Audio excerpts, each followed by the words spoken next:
Hello everybody and welcome back to Phoenix Wright, Ace Attorney, Dual Destiny, not Dual Destiny, Spirit of Justice. So, I'm not entirely sure what happened with, like, the audio being faster than the video. I don't know exactly what happened there, but, I think it was because of,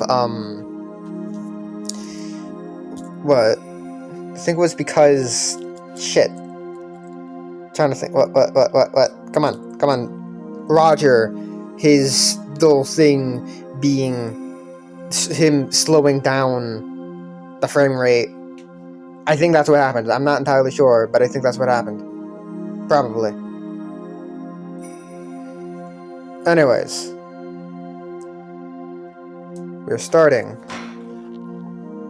the trial. This is going to be a long-ass video. It's going to be longer than the last one. I swear. But let's go.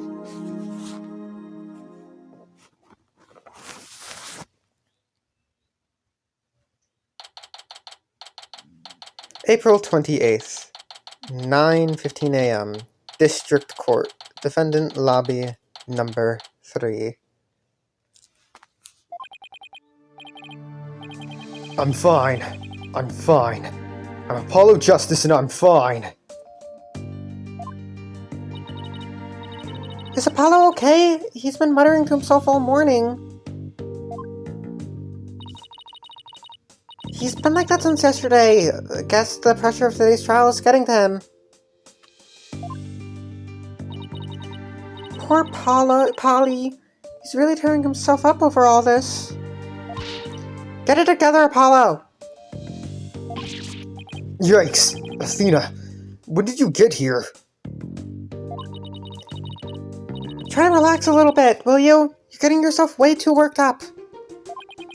Yeah, but I'm alright. I'm fine. You know, I did a little digging on this Nayuta Sadmati guy. He's apparently not your run-of-the-mill prosecutor. Oh yeah? What did you find out? Well, they say he wields an incredible power to accurately read a trial's karma and its ultimate fate. What the fuck would... yeah, what is that supposed to mean? I don't have all the details, but apparently he can foresee how the arguments will go and even lead his opposition. So the defense basically ends up going in whatever direction he has in his head. Man, this isn't going to be a cakewalk if that's true.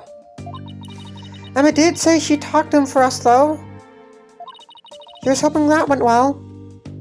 In any case, it sounds like he's going to keep us on our toes.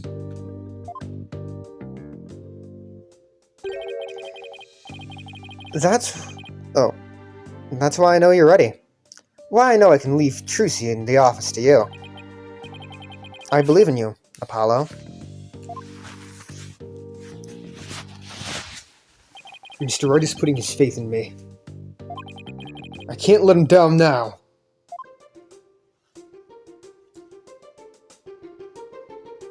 I'm fine. Here he goes again. It's almost like he's chanting a prayer. I'm fine.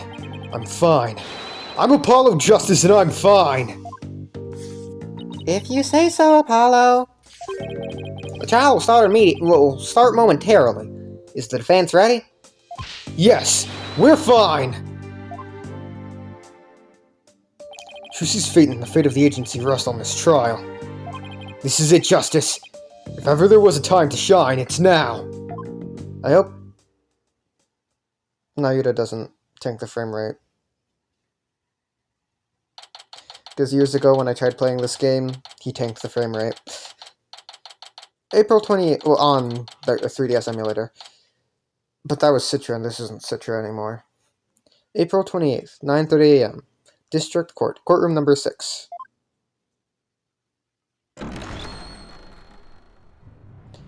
Day 1. Court is now in session. All rise. I did not like that. That does not inspire confidence. Also, you see Apollo there. Court is now in session for the trial of Trucy Wright. The defense is ready, Your Honor. This has to be a fucking reference to, Ryanosuke Naruhodo. Because, the other two outfits in this game are references to a recipe for Turnabout. This is not. I don't know why Apollo would have a middle school uniform.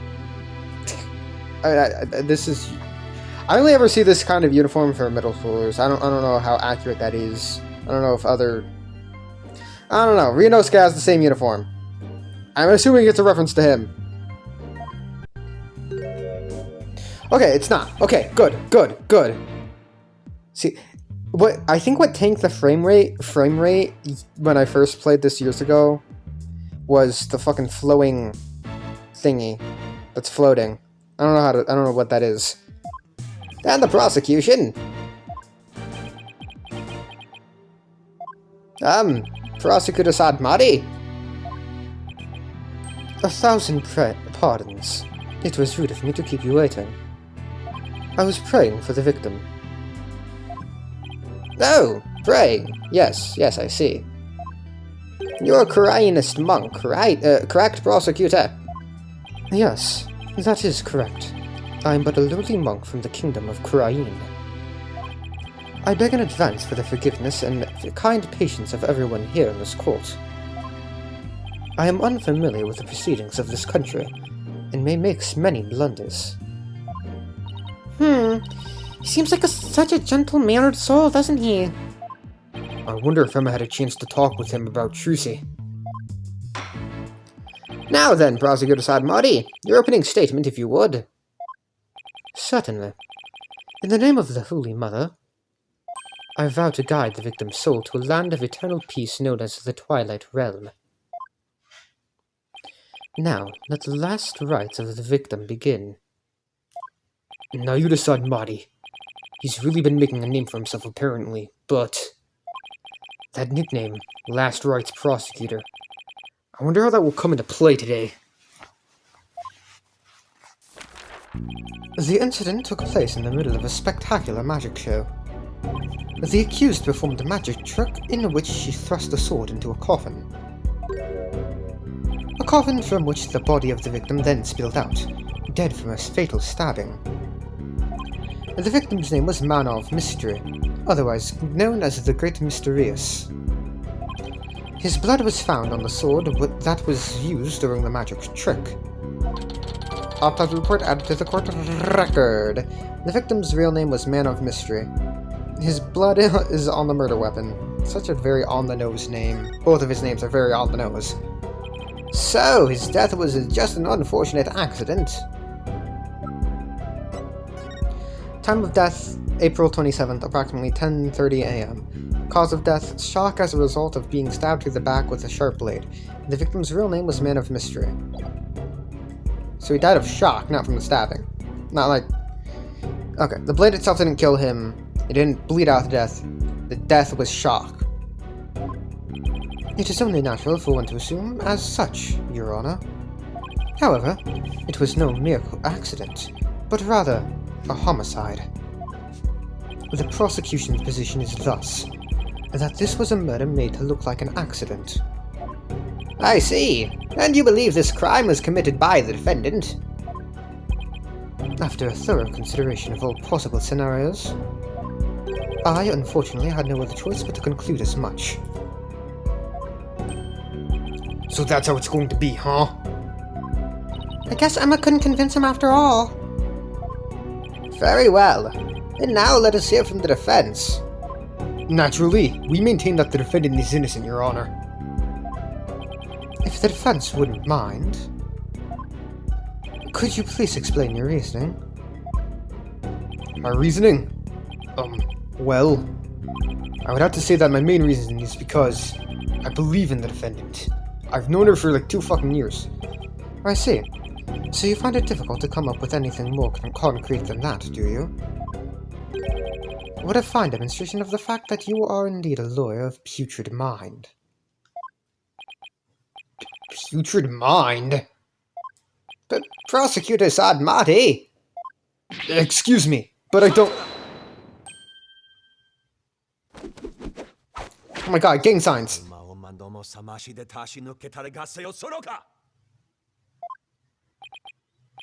Bless you! If you don't mind my asking, Prosecutor, what was that you were just chanting? A sutra of the Holy Mother that guides those of tainted soul toward the Enlightenment. It is a Cryanist incantation to awaken the foolish from their fruitless slumber. Fitting for a lawyer who indulges in such fancy as the innocence of the accused. I see. So basically, you're asking the defense to get real. Allow me these few words, defense. It is my duty as a monk to punish sinners, and to guide the victim's soul to the twilight realm. Should you show repentance and admit to the accused's guilt now, no harm will come to you. But should you interfere with my sacred last rites for the victim, then I shall cast you down into the pit of hell, along with Trucy Wright. Objection! Your Honor, the prosecution is literally threatening my life right now. Now, wait just 1 minute here. Putrid? Pit of hell? Is that any way to address someone in a court of law? Prosecutor Sadmati, that may be the way you conduct trials in Cryene. But I would appreciate it if you would refrain from such charged language here. Your Honor, that was but a Cryanist sermon for those who have strayed from the path. Harsh words are often necessary to admonish contemptible deviants who cannot see reason. Oh, I see. I didn't realize. I guess they really do hate defense attorneys in Cryene, huh? Even then, that was way, way over the top as far as verbal abuse goes. And the trial's only just begun. I miss Blackwell. Well, defense, I suppose the way a prosecutor does things varies by country. Why don't we look at this as cross-cultural exchange and try to be open-minded about it? What? Bailiff, please bring in the first witness. Hi, Emma. Uh-oh. I thought you said goodbye to the snackoos.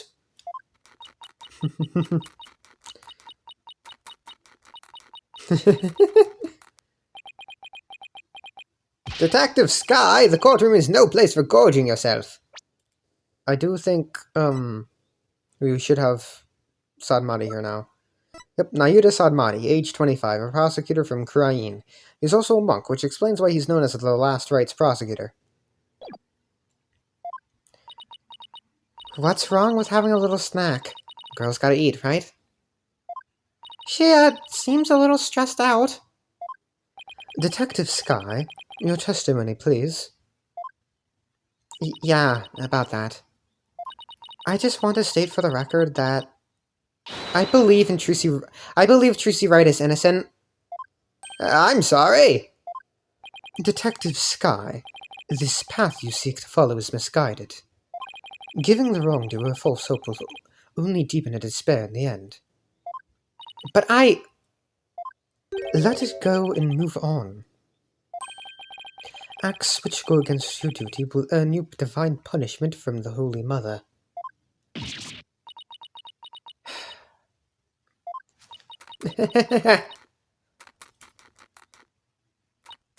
Uh-huh. Fine. I don't know about the divine part, but I get the punishment bit loud and clear. I guess I might gotta sign tons of paperwork or something for sticking up for Trucy. She and Prosecutor Sadmati don't seem to get along very well, do they? Shall we continue? The prosecution contends that the accused had a clear motive. The evidence, if you would, Detective Sky. Alright. Please take a look at this poster. It's a Troop Grammar I posted from 13 years ago. Is it just me, or is it a little different from the one in Miss Wright's dressing room? This is a revised version of that poster. This one says cancelled under Mr. Rios. That's right. Mr. Rios left the troupe after the first version of the poster was printed. Take a look at Mr. Rios' right forearm. Near his elbow. See the big scar there? He apparently got that when he made a mistake while practicing a magic trick. Ouch. That's quite a scar. Because of the accident, Magnifi Grammar concluded Mr. Rios was too unskilled. Do we have a photo of the guy? No, we can't see it. I don't think. Yeah. Just before the show was to open, Magnifi announced Mr. Rios wouldn't be appearing. But in defiance of Magnifi's decision, Mr. Rios tried to go on stage anyway. This in turn caused Magnifi to oust Mr. Rios from the troupe on the spot. He kicked Mr. Rios out? That seems rather extreme. Did he really have to go that far? When it came to magic, Troupe Grammar, I was so passionate. Or should I say extreme about it, that it caused problems for them from time to time. Yes, they even caused us quite a mountain of trouble with their extreme antics. But now, the troupe's successor has committed a murder.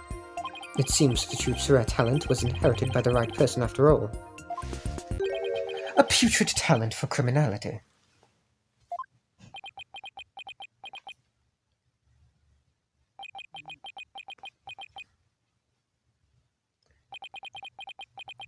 You sound rather extreme yourself, Prosecutor. Criminals with impure souls do not deserve sympathy, Your Honor. As I was saying, after his expulsion, Mr. Rios apparently went on to hold a grudge against the troupe. He would tell those close to him, I will get my revenge on Troupe Grammar someday. Revenge? That certainly sounds antagonistic. A 13-year-old poster updated in the court for record. Mr. Rios was apparently ousted from Troupe Grammar 13 years ago due to an injury he sustained. And then, his chance for revenge finally came. If you would be so kind, Detective Sky. I guess I don't have a choice, do I?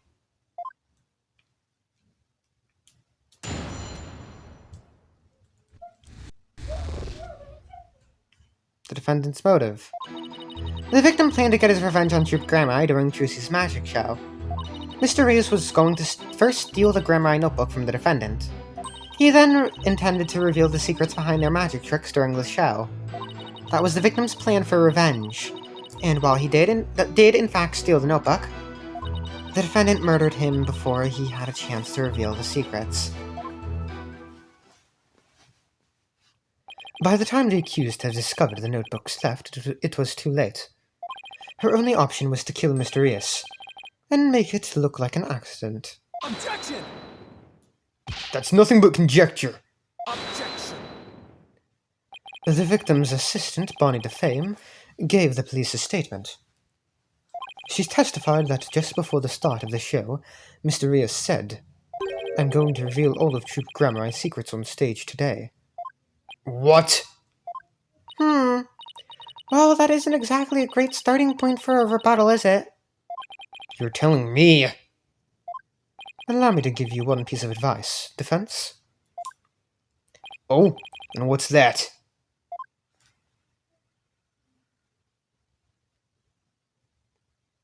Nice butterfly. Let it go and move on. Excuse me? Helping a sinner will only sully your own soul. One possessed of an unclean soul will burn in the flames of hell. And then by ever burdened with that sin in the next life. Be ever burdened. But I don't believe in that sort of thing.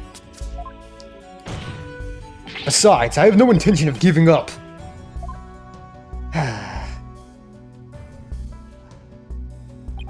Oh, Holy Mother, grant me the strength to deal with this putrid lawyer. All actions have consequences, and yours will surely earn you the honor of being a mere stinkbug at best in your next life. A stink bug? Now then, Mr. Stinkbug, I mean, Mr. Justice, your cross-examination, please. Cross-examination. Hi, Nayuda. The defendant's motive. The victim planned to get his revenge on the Troop Grammar during Trucy's magic show. Hold it! Revenge after all this time? It's been 13 years already.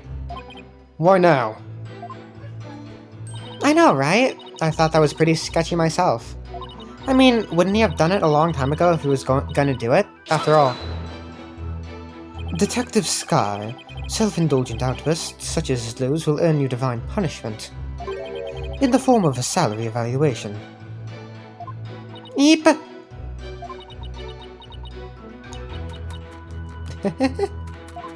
Wait, that's what divine punishment means? Let the detective have her snack. This humble servant of the Holy Mother shall explain. Over a decade ago, Troop Grammar was at the height of their popularity. But then their reputation declined, and they had all but faded from public memory. Until recently, that is, when Trucy Wright sought to recapture their former glory. The defendant? And at such a young age, too! How impressive! Yes, the accused's skill at magic is undeniably impressive. If she hadn't fallen onto the path of sin, she would have a bright future ahead of her. It's always sad to see such promising young potential go to waste. Now then, Detective Sky, how did Mr. Rios plan to get his revenge? And please put down the snackers before you continue with your testimony. Yes, Your Honor. Mr. Rios was going to first steal the Grammar notebook from the defendant. Hold it! What evidence do you have that Mr. Rios actually stole the notebook? Well, you see, whenever you're ready, Detective. Fret not, Detective Sky. You have nothing to repent for. You should be proud of the fine forensic discovery that you made. Forensic discovery? And what did she discover specifically? Detective Sky identified a certain set of fingerprints on the notebook. Upon further inspection, she determined that they belonged to Mr. Rios. What? The detective found the fingerprints entirely of her own volition. For that, I must say well done, Detective Sky.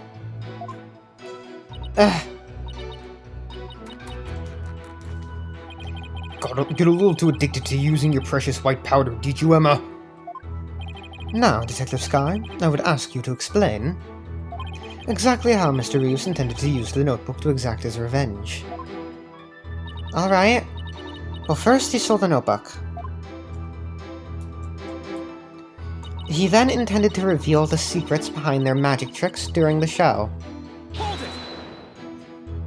I'm going to reveal all of Troop Grammarai's secrets on stage today. That's what Mr. Reeves himself said, right? Right, but he didn't exactly specify which Grammarai secrets he was talking about. But the prosecution thinks he was referring to the secrets behind Troop Grammarai's magic. Yes, that is the prosecution's assertion. When the accused realized that Mr. Reeves was to reveal the family's most closely guarded secrets, she naturally panicked. So basically, Trucy's notebook was hiding in Mr. Reeves' things because he had stolen it himself? I see. Truly a motive that only a magician could have. Yes, that's what the prosecution believes, anyway. That was the victim's plan for revenge, and while he did in fact steal the notebook... Hold it! Do you really believe what you're saying, Detective Sky? Do you really think Mr. Wright killed Mr. Reeves to stop him from getting his revenge? Of course I don't think that. Did Trucy we know... Keep your private consideration separate from your public duty. I warned you about this very thing before the trial began. Did I not, Detective Sky? Yes, you did. Please, recite my exact words to you. Emma Skye, you are a detective first and foremost, not the accused's friend. Remember your duty and fulfill it faithfully. Excellent. So you do remember what I said to you. Your devotion to your work will be rewarded, for the Holy Mother sees all. This Holy Mother is no scientific concept I've ever heard of. Those two really don't get along, do they? Well, science and religion go together about as well as oil and water. As I was saying, the defendant murdered him before he had a chance to reveal the secrets. Hold it! I'm sorry, but... What? Huh? No. But what exactly is the basis for claiming it was murder? Beats me. What? The basis is beats me? You'll have to ask Prosecutor Sadmati over there, because he hasn't told me his reasoning either. Detective Skye, your feeding of information to the defense is not gone unnoticed by my eyes. The bad karma of acts which go against your duty will impinge upon you in your next life. But even before that, it may impinge upon your job in the form of a transfer. Ah! Please don't get me kicked out of the forensics unit.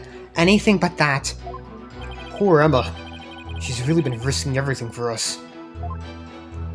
Well, Prosecutor Sadmati, what are your grounds for claiming homicide? It was the luminous tape in the understage passage. I realized that it had been moved. Moved so that Mr. Rios would climb up into the downstage coffin by mistake. What? Mr. Rios, who was waiting in the understage passage, was supposed to have used the upstage ladder shown here on the left.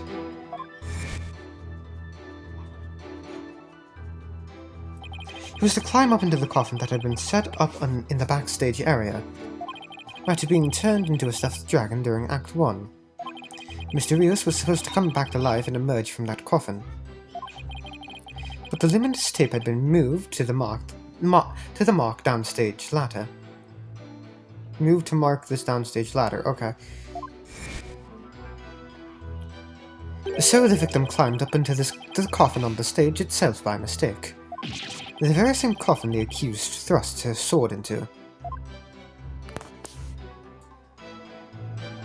And you have proof that it was my client who moved the tape.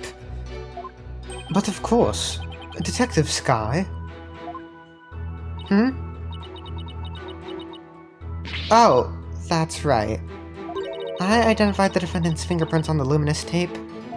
You what? He actually had proof?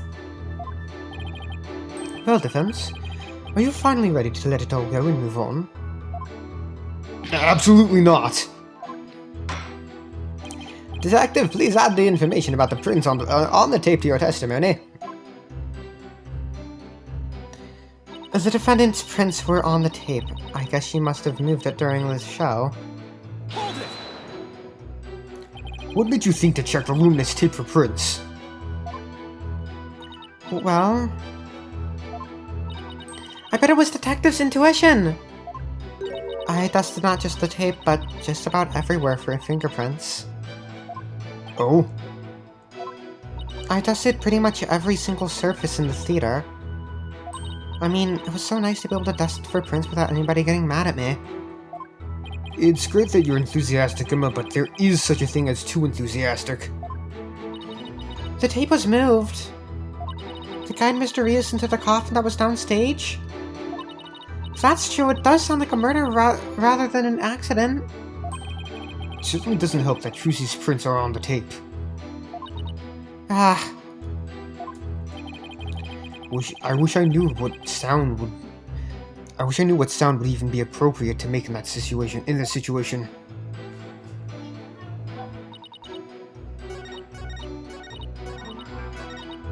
Okay, that's impossible. But I don't know what proves it's impossible. Fingerprint results. This, okay. Objection! I'm sorry, Detective Sky, but there's a flaw in your testimony. Oh? Really? The prosecution is claiming that Miss Wright moved the understage tape during the show, in order to guide the victim into the coffin downstage.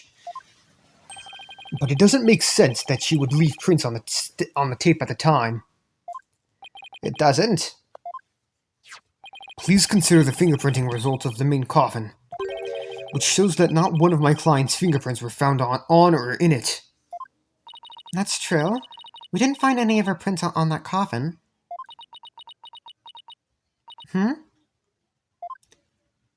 I think you've realized what the flaw in your testimony was.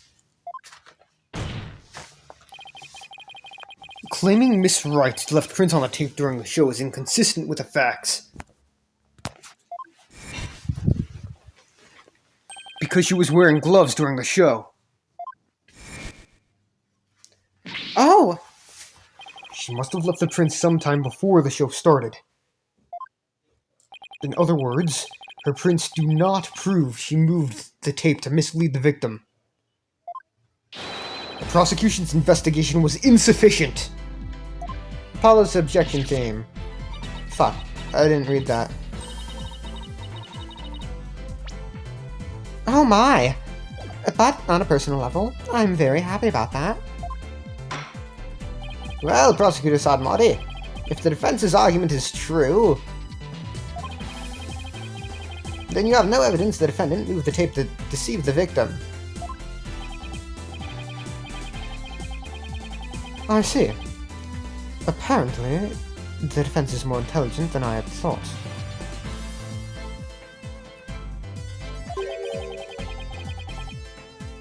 More than a stink bug, at any rate. Come on, you can bump me up at least to a stag beetle now, can't you? Would that really be any better? Of course, way better. Stag beetles are cool with those huge mandibles of theirs. If the defense wishes to be promoted to a stag beetle, then answer me this question. Alright, shoot. Even with no evidence that the accused moved the tape to misguide the victim, the victim still climbed the ladder using the tape as a guide.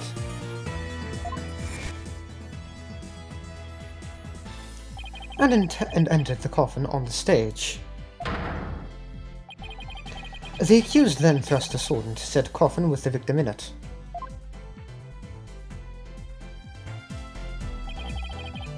So, what you're saying is, the fact remains that the victim was stabbed to death, right? Precisely. However, this does drastically change one aspect of this case. If the accused did not lead the victim into the coffin on purpose, then it means the victim's death could have been accidental. If it was indeed an accident, the defense can argue that it was involuntary manslaughter. I see. If it was involuntary manslaughter, they could plead extenuating circumstances, and the severity of the crime could be mitigated. Defense, if you believe the accused did not murder the victim, then do you argue that it was an accident? This is it. The all-important question. The defense argues that Mr. Rios' death was... The defense maintains that the defendant is entirely innocent. We believe that it wasn't an accident, but murder. And what's more, we believe it was committed by a third party. A third party? As in the true culprit is someone else? What the fuck? Why is this so slow? What the fuck?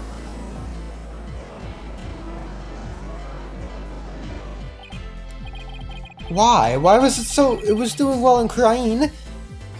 This is quite a brazen claim you make, and one wholly without grounds. Your voice is as loud as your suit, and your mind echoes just as loudly as in emptiness.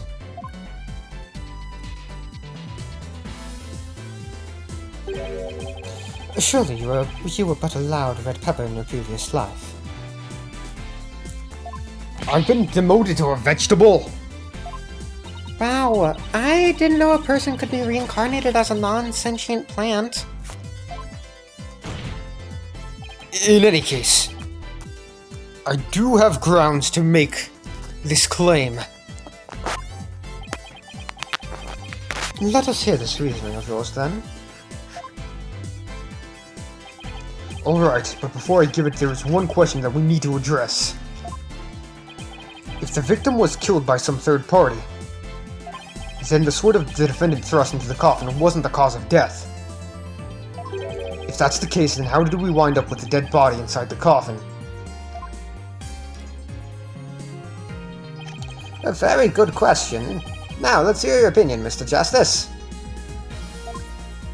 How did the victim's body wind up inside the coffin?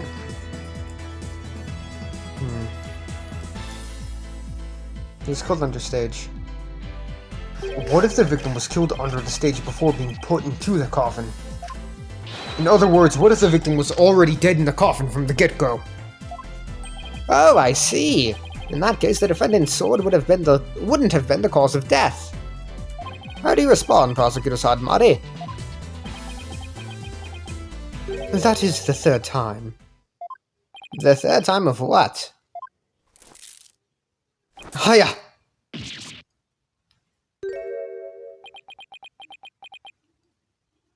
What the heck is this?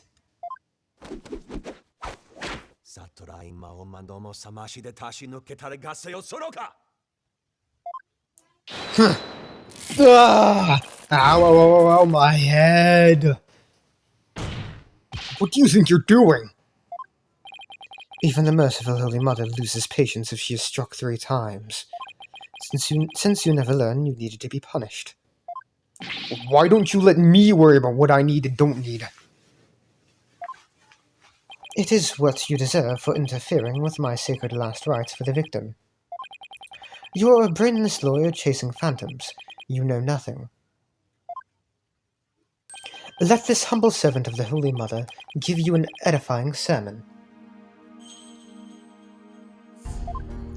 A sermon? Now? There is a passage in the sacred scriptures of Cryanism. A cornered frog will swallow even a snake. Huh? A cornered lawyer has unexpectedly struck back hard against the prosecution. Did I get it right? No, for I am not done with my sermon. And yet, the frog still dies, its belly bitten and torn from within. Just great. And in this case, you are that frog defense. What exactly is your point anyway? Let us assume for a moment that the victim was killed under the stage, who then had the opportunity to do so during the show. Let's see. The people in the show were...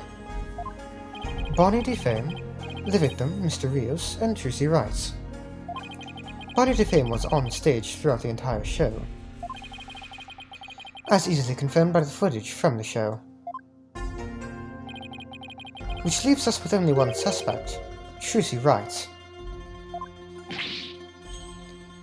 Ugh. Now do you see?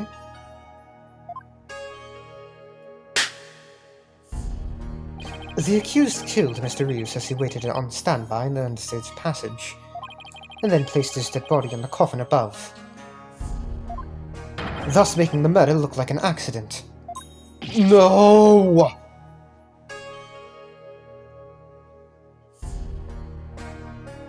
Oh, great and merciful Holy Mother. Thus another putrid mind has been guided toward enlightenment. Ugh, I can't believe I swallowed his trick question whole.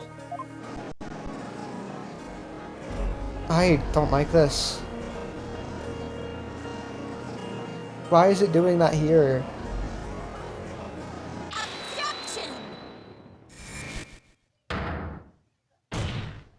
Sorry, but I have to raise an objection here. Athena, what are you? There's something I want to point out, Apollo. And who might you be? You strike me as a mere child in continence. I may be young, but I have an attorney's badge just the same. And you would contribute to this discussion in that capacity? I most certainly would.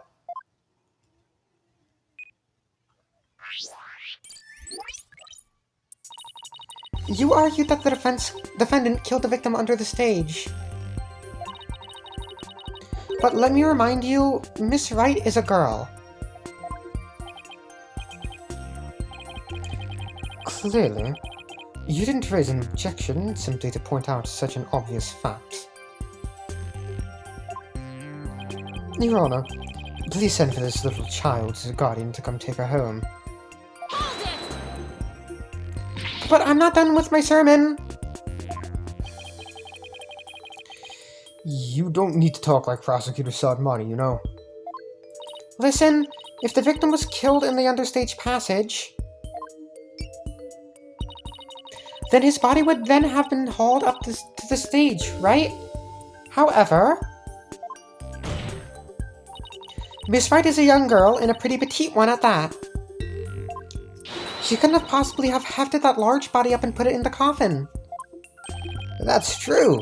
It does seem like it would be a rather difficult task for the defendant. I don't think even I could do it. What do you think of that, Prosecutor? Who's the child now? In my religion, the priestesses of Cryanism are revered as the pillars of our beliefs. So I naturally hold nothing but deep respect for women. I also think highly of the female perspective.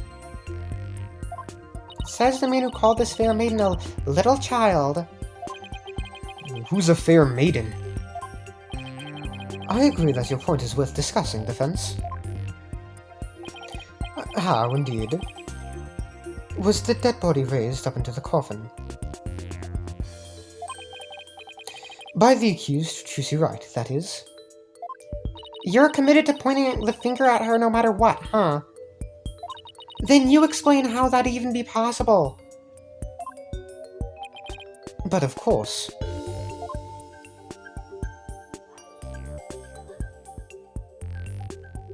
There was a way for even a small creature like her to raise the victim's body up. Huh? Wait, you really can't explain it?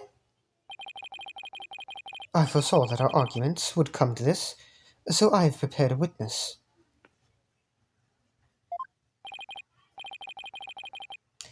Well, well, I admire your readiness, Prosecutor.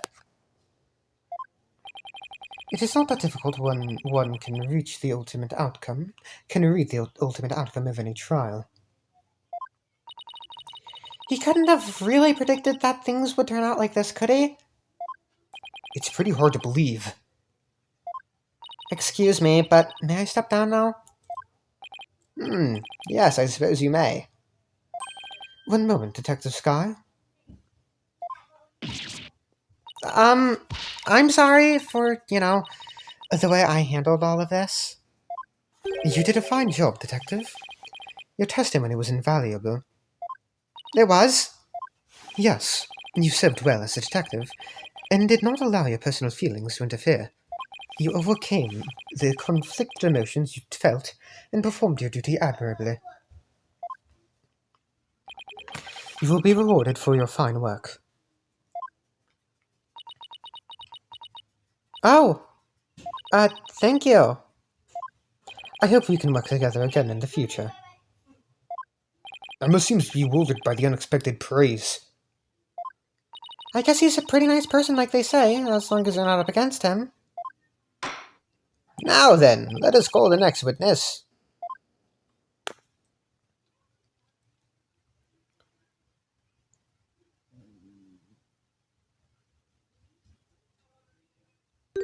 Hi, Bonnie. Witness, please state your name and occupation. Hello, ladies and gentlemen of the court. It's very nice to meet meet all of you. I'm a lagomorph and illusionist from the land of fairy tales, Bonnie to fame. I can't wait to do some magic tricks for all of you. Please, witness, There is a time and place for all things, including magic. But would it be okay if I do just a little magic, right? Come on, please. Look, everybody's waiting. There's my chance to shine.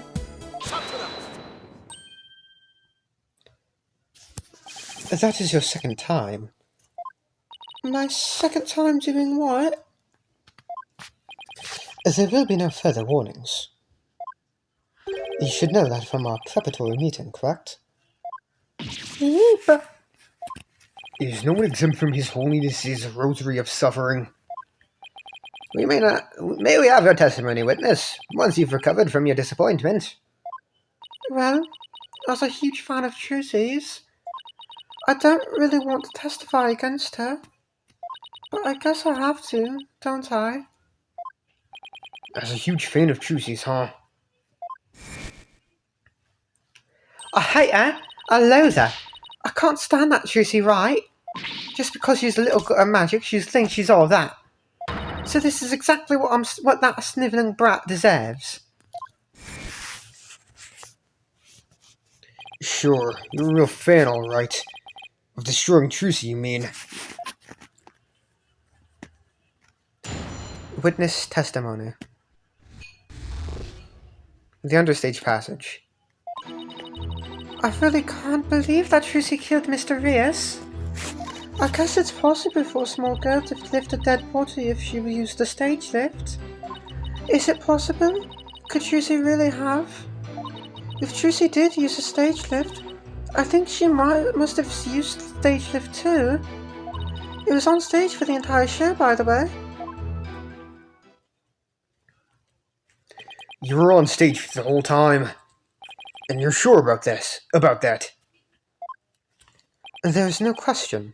The entire audience could testify to that fact. What's more, she is shown clearly in the TV show footage as well. I couldn't possibly have killed Mr. Rias, not little old me. Therefore, the only person who could have killed the victim on the stage is the accused. Furthermore, by using a stage lift, even a petite young lady could have raised the body up to the stage lift without difficulty. You've got to be kidding me. Very well, the defense may now cross-examine the witness.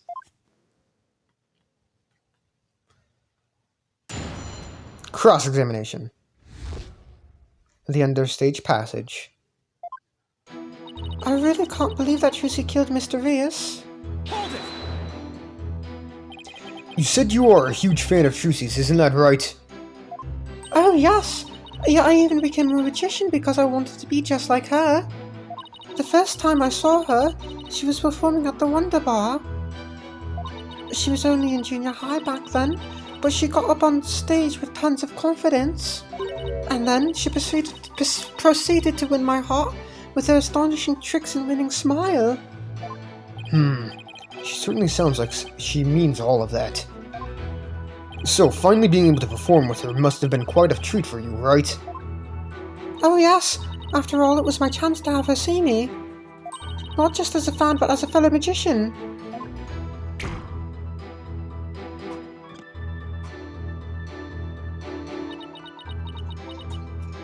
But then that horrible accident happened. It was not an accident, it was murder. Witness, please explain if you would. How a small young woman such as Trucy Wright could have raised the body? I guess it's possible for a small girl to lift a dead body up if she used the stage lift. Hold it! What makes you think it would be possible? It's not like you tried it out yourself, right? Well, actually, we did try it out for ourselves. You did? Detective Sky, if you would. Oh! So that's why you made me do that. Detective Sky, what did he have you do? The prosecutor asked me to try raising one of the male police officers with the stage lift. Without a single word of explanation as to why he was making me do it. You're kidding. It's as if he really can foresee all of our counter-arguments. Do not underestimate this humble servant of the Holy Mother. More like haughty. I guess that means Trucy could have lifted the dead body up. Does that mean... Is it possible? Could Trucy really have... Hold it! Is what possible? Could Trucy really have what, Mr. Fame? Please finish your sentence. Well, I... Don't try to beat around the bush. Come right out and say it. Why not tell this court what you really believe? What I really believe? Of course I don't believe Trucy could ever commit murder. Such an amazing and wonderful magician would never do such a thing. But talking all the facts and taking all the facts into account, what else can I think? I know of at least 3 other unflattering things you really think about Trucy. How can you attack this girl when she's obviously speaking with reserve? There is such a thing as reading between the lines, Mr. Justice. It's sad how the youth of today lack the ability to do such a basic thing. Looking at me like that isn't going to help me stick my foot in my mouth less, Your Honor.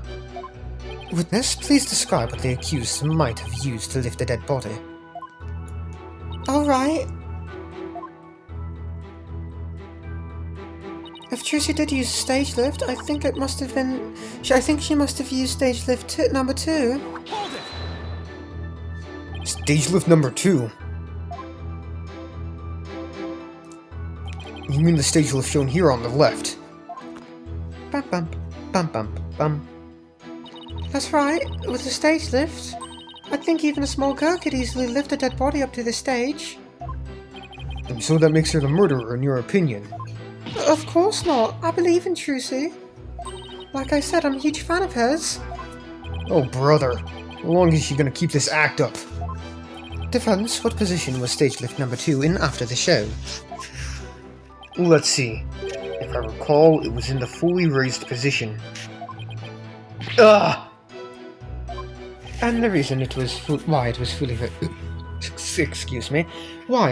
raised is because the accused used it to lift the victim's body. Wouldn't you agree? Feel free to slowly mull it over while you roast over the flames of hell.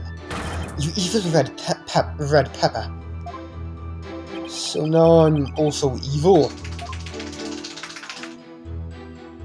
I was on stage for the entire show, by the way. Hold it! You didn't have a single spare moment to slip down to the understage passage. Huh? Don't tell me you suspect me now. I'm just trying to do my job by fully examining your alibi. Depending on how solid it is, I might have to suspect you, yes. You gotta be kidding me. Don't spit on my head and tell me it's raining, little boy. I'm right there in the footage. Or are you too much of an idiot to see? Huh? Mr. Fame, are you feeling alright? You seem suddenly different.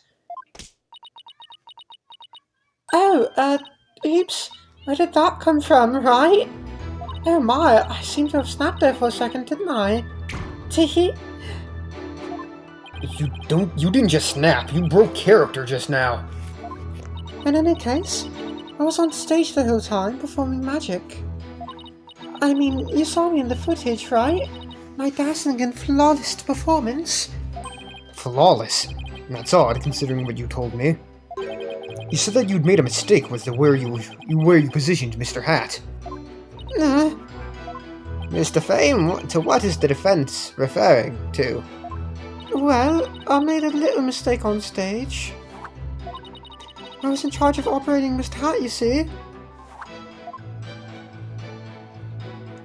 According to the script, I was supposed to place him on to the left of the coffin. But I flubbed it up and made him stand to the right of the coffin instead. And because of that mistake, Trucy had to move the stage lifts around. I feel really bad about messing Trucy up like that with my goof. Tee-hee!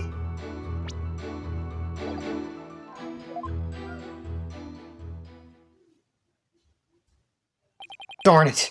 I don't see any inconsistencies in her testimony.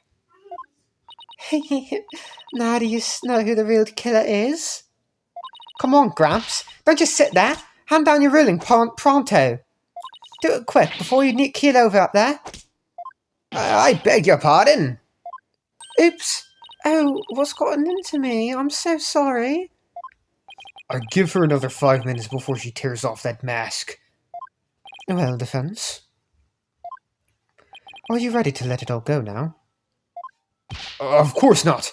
I'll never give up. I see. I suppose this, too, is fate. The sacred scriptures of Cryanism describe a variety of hells for the damned. For someone like you who struggles ceaselessly against his fate, Popul Bolshig seems most appropriate. People boil... What? Oh wait, that's Cryines. What sort of terrible place is Popul Bolshig? A place where the more one struggles, the further one falls into the abyss. At the bottom of the abyss, a ferocious beast awaits. Think of it as something akin to an antlion sandpit. Trap. Did he say trap? Yep, trap. Sandpit trap.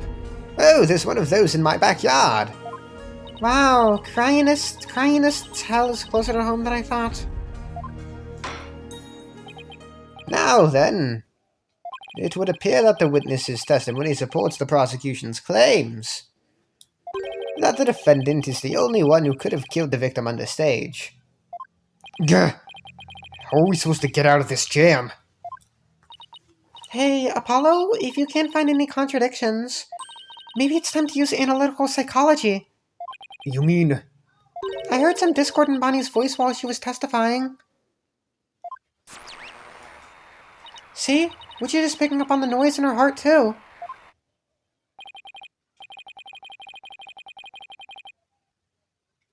That's right. Athena can hear things others can't with her super-sensitive hearing. She can hear the emotions people suppress as a kind of noise or discord in their voices. Alright, Athena, let's give it a try. You got it! Hold it!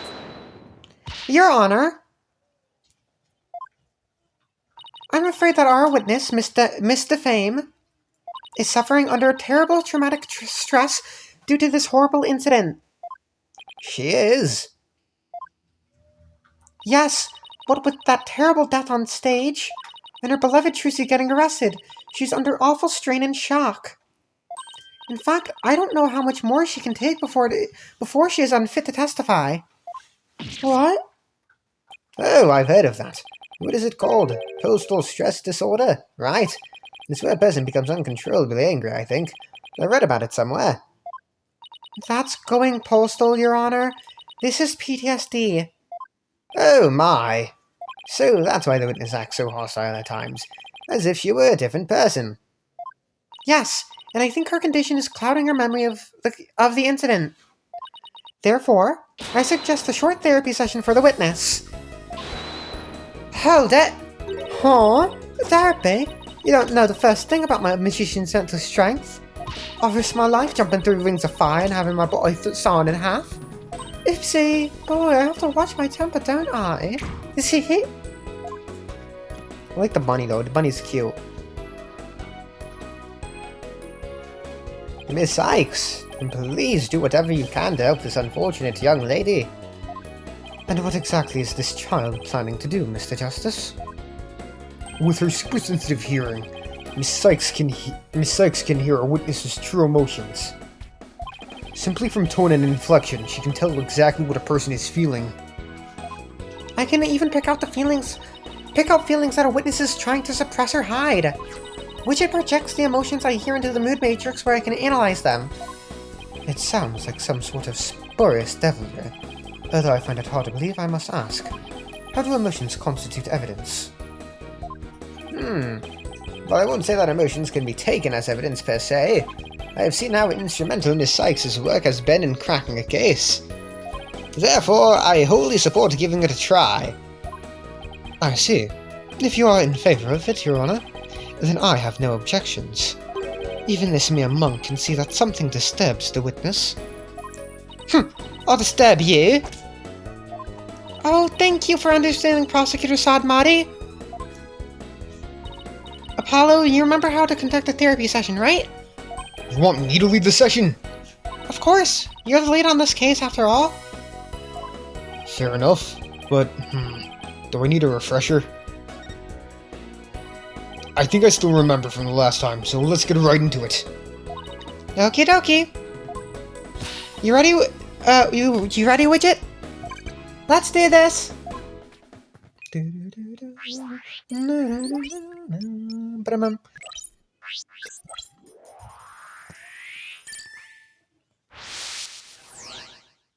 Oh, pinpoint. Oh, this isn't bad. Okay, so I'm going to take the break here. Because it's been an hour. And yeah. I count Mood Matrix as the Mood Matrix sections as testimonies. Because they feel like testimonies. Anyways, see y'all in a bit. See you in 2 seconds. Probably gonna... Yeah, because I think this is gonna take like 4 shots. It's 4 sessions for me to finish. Yeah, it's that long. It's a really long part. Okay, we're back. I guess Trucy is the one who killed Mr. Rios. Even she could move the body with that lift. I was on stage at the time. But that terrible mistake. My stupid flop caused Trucy so much trouble. I feel so bad about it. Okay, so I look for inconsistencies between her testimony and her emotions, right? That's right.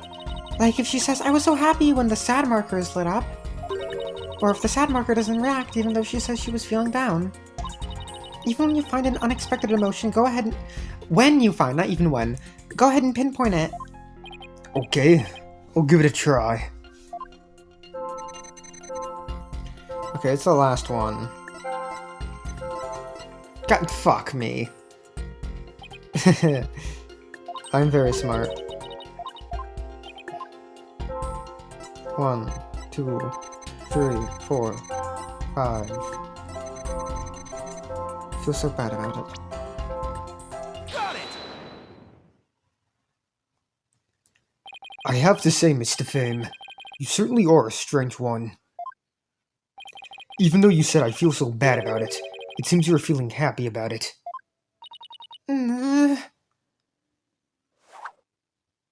Ouch!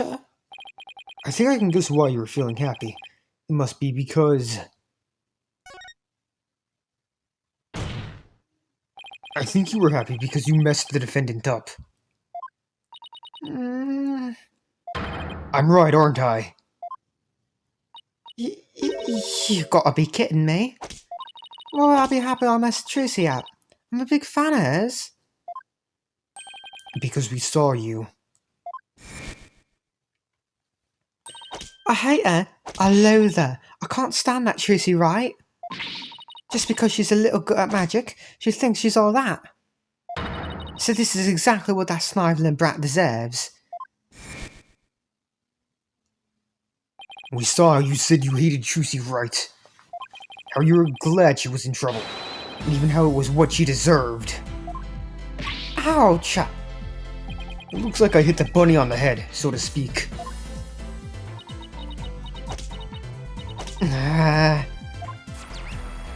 50%. Let's fucking go. Apollo, the noise level dropped. Now if we could get it down to 0%. Well, Mr. Fame, Are you ready to confess how you really feel? What? What do you mean? I'm Bonnie, the sweet, cute little bunny. I'm a rookie magician working hard to be just like my idol, Trucy. That's the character I'm supposed to be. Keep that up, Mr. Fame, and you're going to have a mental breakdown. Just let yourself be who you really are. Who I really am? The two sides of you are fighting each other and doing you psychic harm. I can hear them. Two distinct voices battling inside you. Shut your pie hole. You know nothing and know it all. I mean, you mustn't say things like that, or I might get flustered. Mr. Fame, how long do you insist on maintaining this wolf in sheep's clothing act? We can't end this therapy session until you get real with us. Set the wild beast inside you free. Ouch! Gah.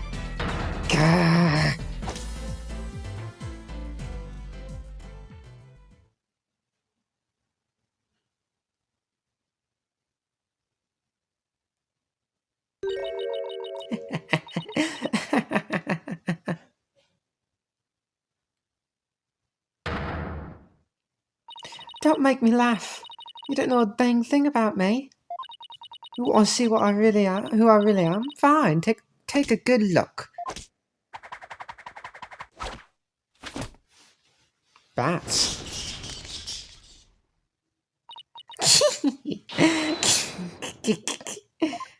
What in the world? Sheep's clothing? You've got it all wrong. It's a rabbit suit I've got on. And I'm not a wolf, I'm a blood-sucking vampire. A bat with fangs and wings.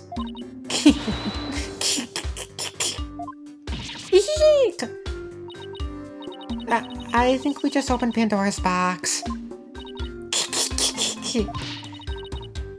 finally done with that goody two-shoes cotton tail act. I feel free as a bat.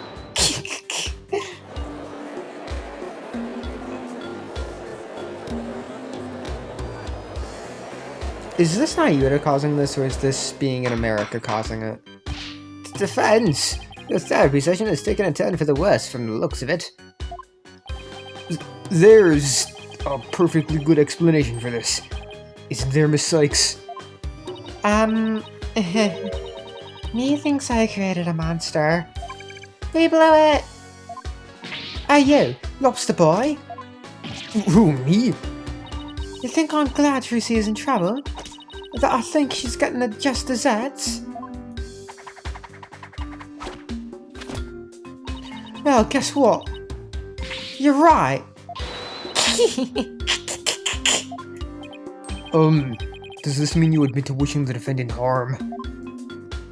Well, the bat is out of the bag now. That mistake of mine was a work of art. Thanks to my goof, poor little Trucy had to do all of that hard physical labour. When you say hard physical labor, what are you referring to? Because of Mr. Hart's new position, Trucy had to move both of those huge stage lifts. That must have been so heavy. What a riot! That's strange. Athena, could you please add that last statement to Bonnie's testimony? Alright. I'll update the mood matrix with the new info.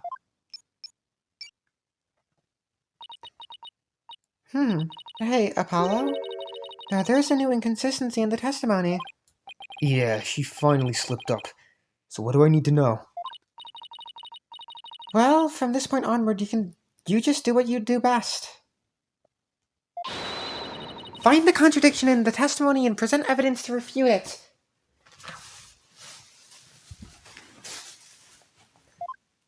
Alright, I've got you now, Bonnie Defame. Guess Trucy's the one who killed Mr. Reese. Even she could move the body with that lift. I was on stage at the time, but that terrible mistake. You know what? Serves her right.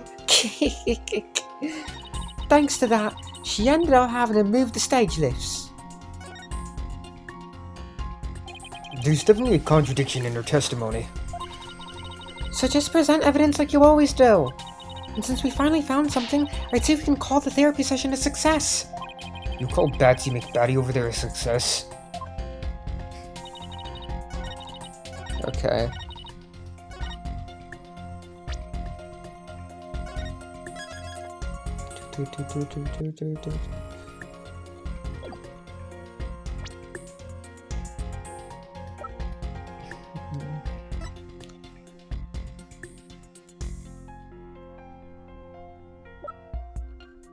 Do we not have stage lift 1? Do I just present stage lift 2 then? Stage lift something by the way, that shows it presented all the way up. What do I present here? See statement there. Yeah, she told nobody about this. Objection! That doesn't make sense. What? So you think I'm crazy now? No, that's not the point I was trying to make. I think you're lying. But I don't hear you denying it. Mr. Fame, allow me to repeat your statement. Thanks to that, she ended up having to move the stage lifts. That's right. And I still say that's just what she... But how did you know? How did you know Mrs. Wright moved the stage lifts? Huh? According to her own statement, she didn't tell anyone that she had done so. What?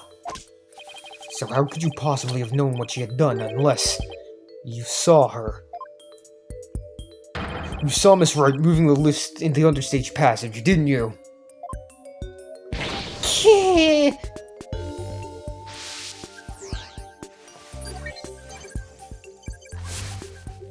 Aw, it's kind of cute.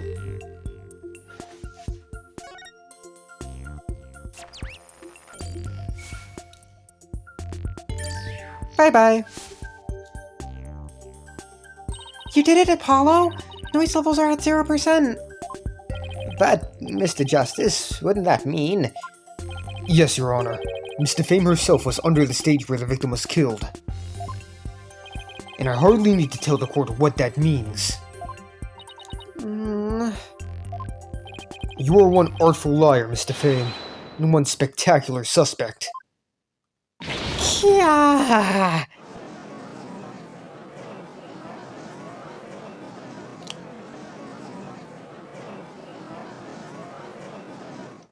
Why, you shiny red lobster boy? You're saying I killed Mr. Reyes? I'm saying that it's a possibility. What's more, I say you had a solid motive to frame my client for the murder as well. Objection! My apologies for raining on the defense's merry revelry. But you seem to have forgotten one very important point. Oh, really? The TV footage. As you can clearly see, Mr. Fame was on the stage the whole time. The entire audience can bear witness to that fact, including you. Oh, yeah. You have just taken a long and senseless journey, only to return to the starting line.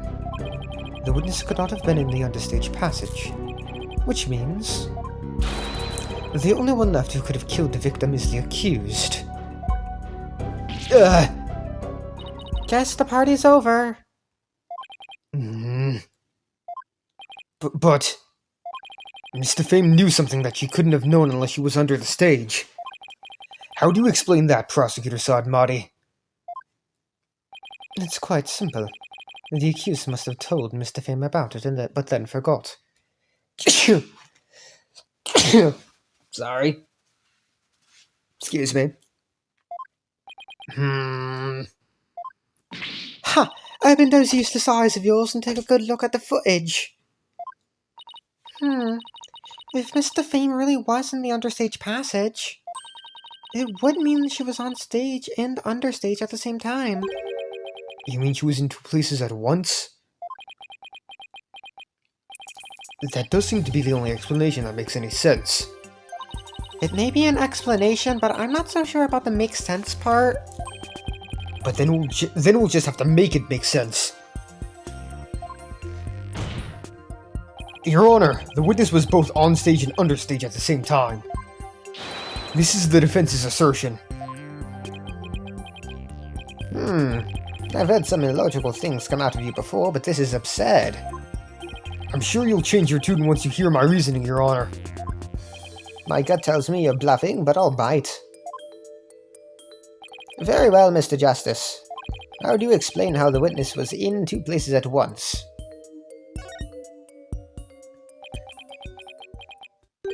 There were two Bonnies, Your Honor. If that were the case, it would all make sense, wouldn't it? There are two. Two of them? I suspected you had a few screws loose, but now I see some are missing altogether.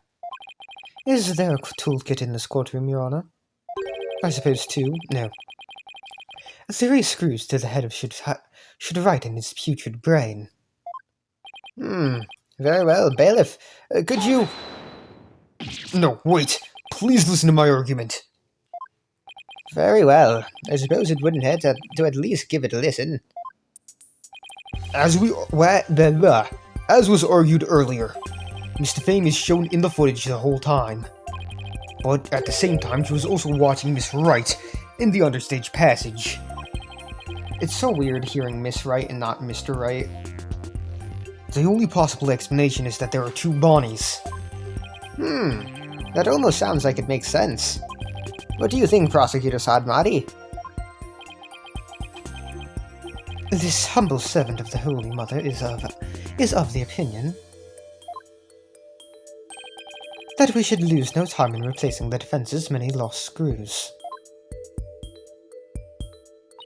But, Apollo, it goes against reality itself to say that one person is actually two. We don't have to be bound by reality. After all, we're talking about magic here.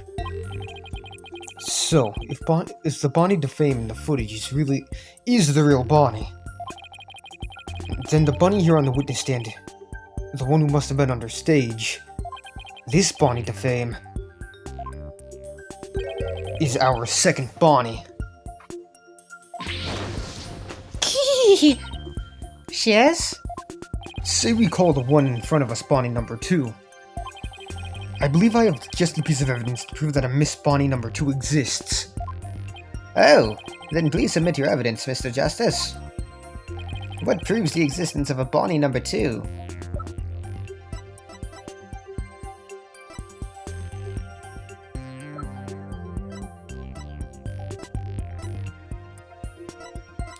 The show footage, I would assume.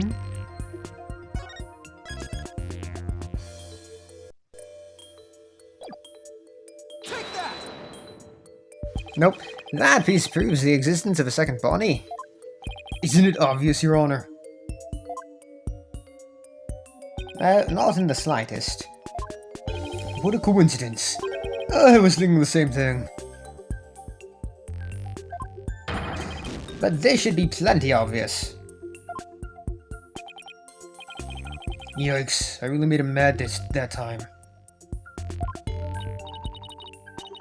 So another Bonnie, huh? A Bonnie number 2.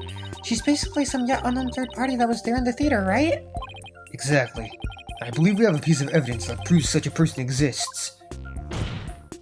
Your Honor, please let me try that again. Very well. But be warned that I won't let you get away with further shenanigans. Now then, Mr. Justice. Okay. There's the examined fingerprints. What's this? During our investigation, we found a set of unknown prints on the coffin at the stage. These prints were most likely left during the course of the show. But they didn't match the prints of any of the people involved in this case. An unknown third party's fingerprints? I was not told of this. I must have kept it from him. So the question is, who could these prints possibly belong to?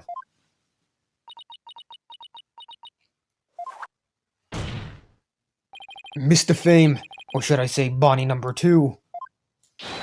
These are your fingerprints, aren't they? Yeah.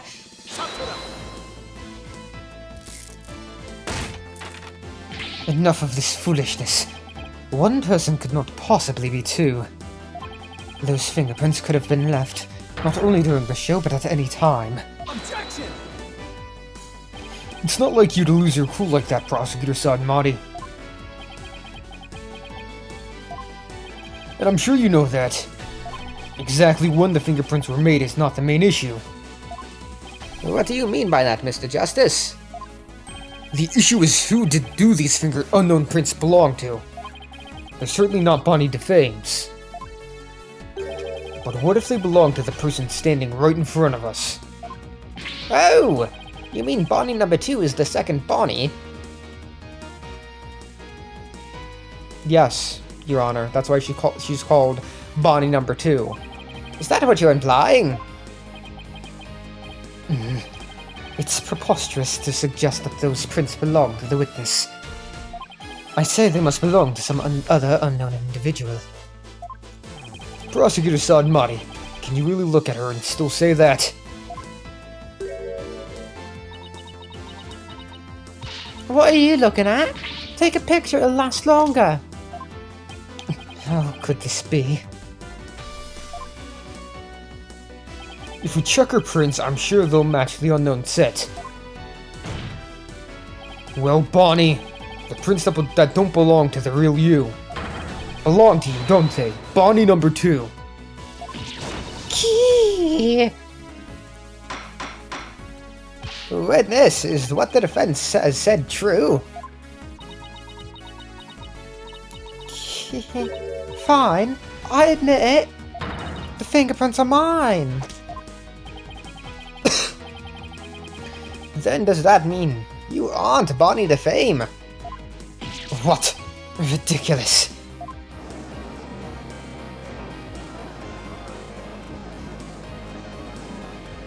It is weird seeing Apollo in that. Are there really 2 Bonnies? Nope, there's only one Bonnie. That's because I'm Betty. Betty DeFame. What? Ladies and gentlemen of the court, it's time for a wondrous magic show. Gasp in amazement as this logomorphin illusionist performs some teleportation magic. Watch closely, it's showtime!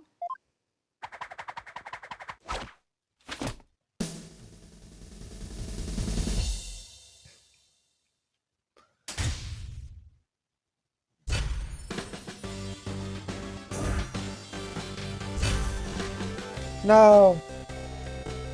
It's slowing down the game. Athena's happy.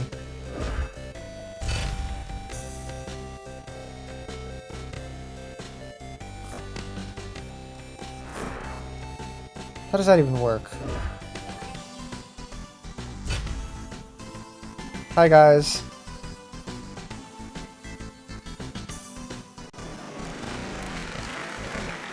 God. What an amazing trick! The witness is suddenly split into 2 people! Ow, I bit my tongue. It's not a trick, no gimmick to it either. We're simply twins. What? Twins? So that's how the teleportation trick works. Ever since our debut, I've had to hide to pretend I'm Bonnie. Oh, cute and sweet and goody. I can't tell you how stressful it's been. But I don't have to hide anymore. That's right. Our days of sneaking around are finally over. Their cover is blown, but they actually seem pretty happy about it. So, which one of you is the nice Bonnie DeFame we met in the dressing room? That would be me. And the sharp-tongued Bonnie we saw with the ratings Raja and understage was... Hey, what were you calling sharp tongue? It's all starting to make sense now. Fingerprint results updated in the court record. In addition to prints from the victim and Bonnie, Betty DeFame's fingerprints were found on the top. So, Mr. Justice, this changes the facts of the case rather dramatically, doesn't it? It certainly does. During the show, it was Bonnie who was on stage the whole time. So Bonnie couldn't have committed the crime. But Betty, on the other hand, who was understage, did have the opportunity.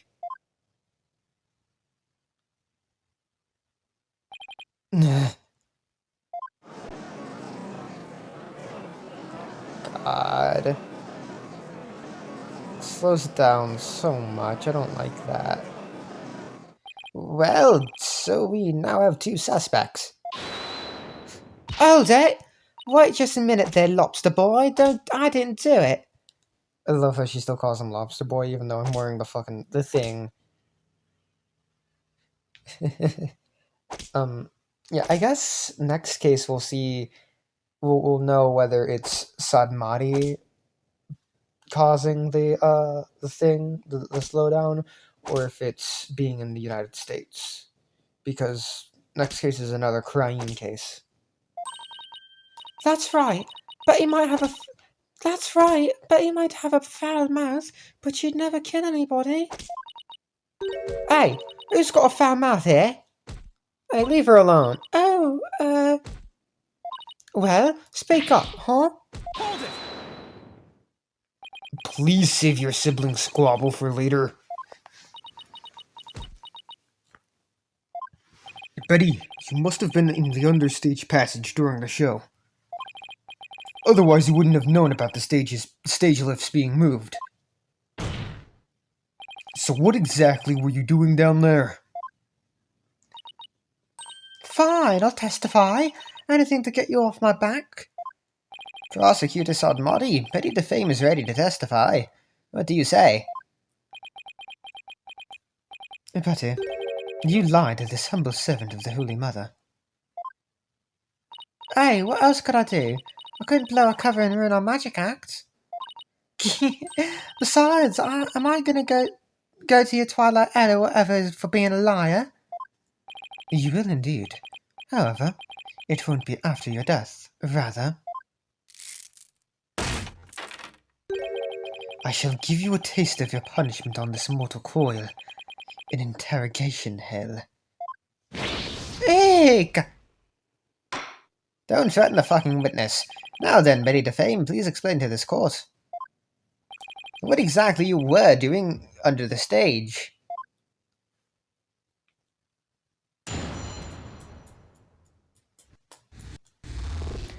what happened understage? It's true.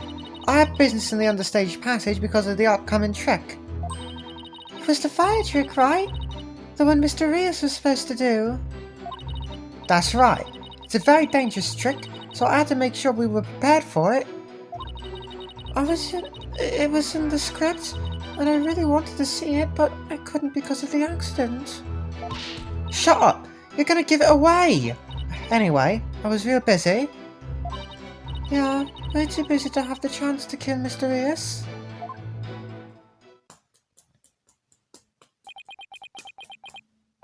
Well, that was certainly different.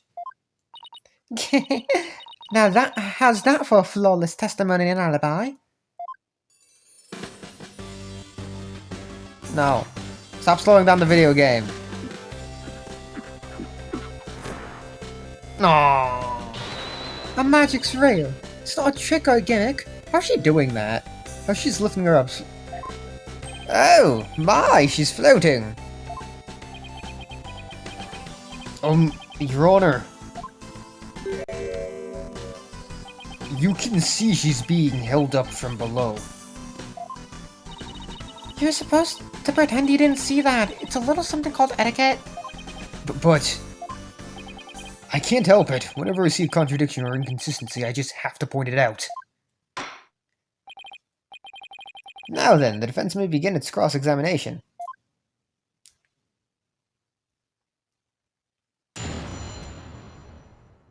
Cross-examination. What happened under stage? Why is it slow? Why is it slow now? No, no, stop this. Hold on. Hold on, I'll be right back, fellas. Oakley dokley. It's true, I have business in the understage passage because of the upcoming trick. Hold it! If you were in the understage passage, which, need I remind you, was the crime scene, then you most certainly should be counted as a potential suspect. But I don't have any motive to kill Mr. Rios. But you, by your own admission, hate Mrs. Wright.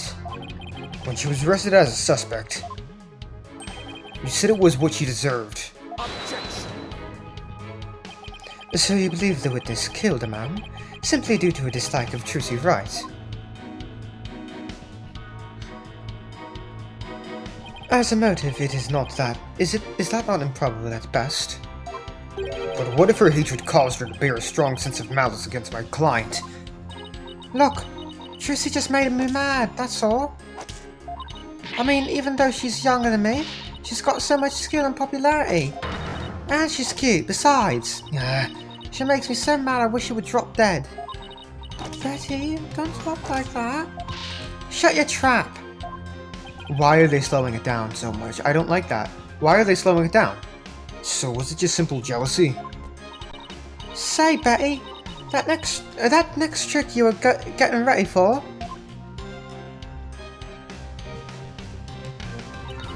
It was the fire trick, right? The one Mr. Rios was supposed to. Hold it! Bonnie? We're trying to get Betty's testimony right now, so...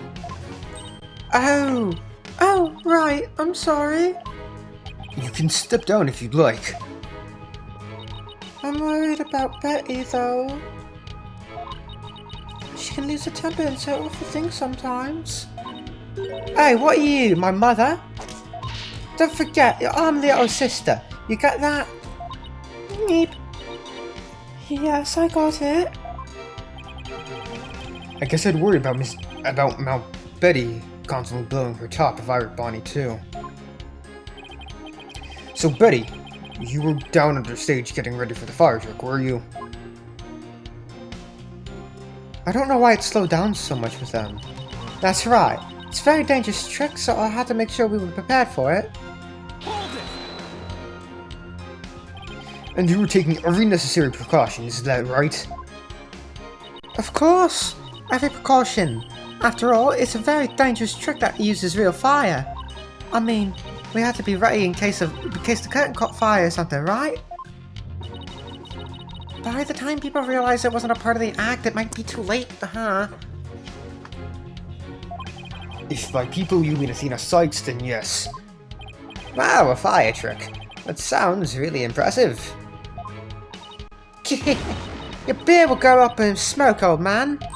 I bet people would mistake you for a cue ball or something without it. A cue ball? Betty, don't be rude to the judge.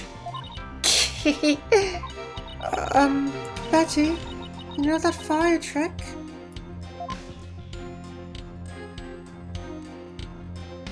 It was in the script, and I really wanted to see it, but I couldn't because of the accident. Hold it! I see the fire trick was part of the script. It seems Mr. Rios was scheduled to perform it later in the show.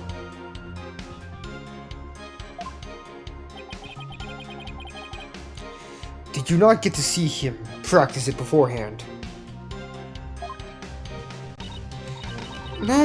No, during rehearsal he said he didn't feel well, so he couldn't breathe any fire for me. Wait, let me get this straight. He couldn't breathe fire because he wasn't feeling well.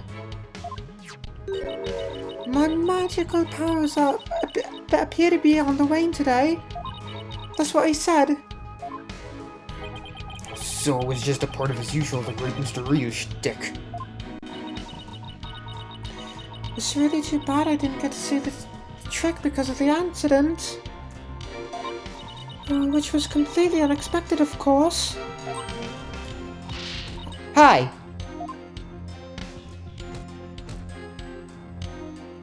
Shut up, you're gonna give it away! Anyway, I was real busy. Hold it! So what exactly do you mean by you're gonna give it away? See, Bonnie, you and your big mouth. Now Lobster Boy wants to know what we're talking about. Eep, I'm sorry. Yes, well, if you were preparing for the next magic trick, I'm sure you wouldn't have had the time to commit murder. Wow, looks like the old geezer isn't senile just yet, huh? I bet you'll live a good long life. I plan to be sitting up here at least another 10 years. 10 more years? I don't know about that. What did we discuss about inner monologues, Athena? Well, more power to you, I guess. In any case, I was so busy I didn't have the time to off anybody. Yeah, way too busy to have the chance to... Yeah, way too busy to have the chance to kill Mr. Rios. Hold it! Are you just trying to cover for Betty? I really hope that this doesn't fuck up the audio. Because it did it with... I hope it doesn't. But no, of course not. I believe in my sister. I know she'd never murder anyone. But you think my client would? No, I believe in Tracy too. I know she'd never murder anyone either. Well, we just ran out of suspects in that case. Yes, but... See? You should have just kept your mouth shut, dummy. You're just making a fool of yourself. Just be nice and quiet like a good little bunny, got it? Alright. I guess I'm no help. Oh boy. It's impossible to get anything out of Bonnie with Betty right there. So, but he was too busy getting ready for the next trick to have time for the murder, huh? There must be some way to prove that that wasn't the case.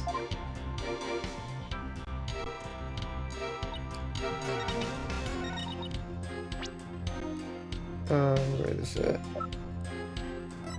Objection! I hate to break this to you, Betty, but there's a big flaw in your testimony. As big as the one on that floating trick you did earlier. Oh, Ashwords. Well, let me tell you something, forehead boy. No one has ever figured out how we do our teleportation trick. No one except me, you mean? Hold on, I wanna test something real quick. Okay, we seeing shit. Testing stuff. I restarted the emulator. I also accidentally pressed forward when I was trying to save. But we only went forward one line. We literally didn't miss anything. Oh! Okay. It just crashed.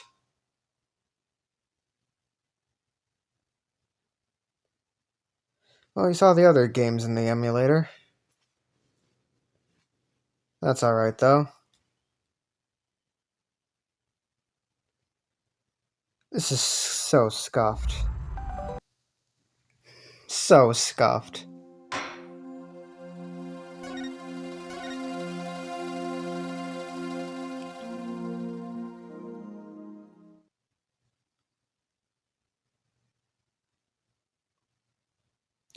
Well, we have even better tricks up our sleeves. Huh? We do? I told you to keep it zip. What the fuck is going on? Like, what the fuck? What the fuck? I'm gonna cry. I'm gonna crash out. What is this nonsense?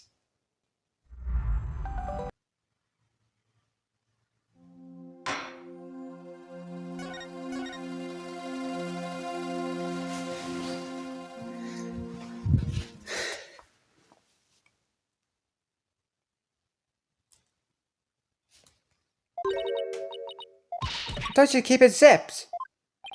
Now, don't fight, you two.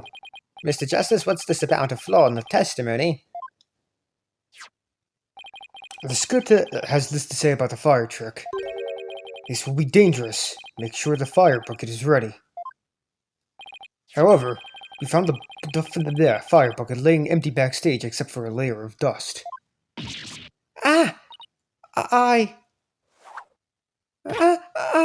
Ouch! You didn't even attempt to get ready for the next trip, did you, Betty? You got me! What the fuck is going on?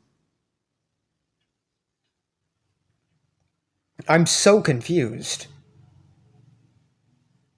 Like, genuinely, what the fuck is this? It was working perfectly fine. And then these two show up. And everything goes to shit.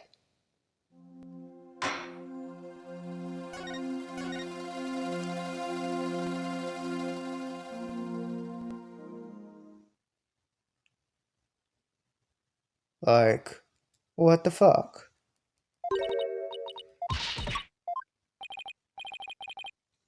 Alright.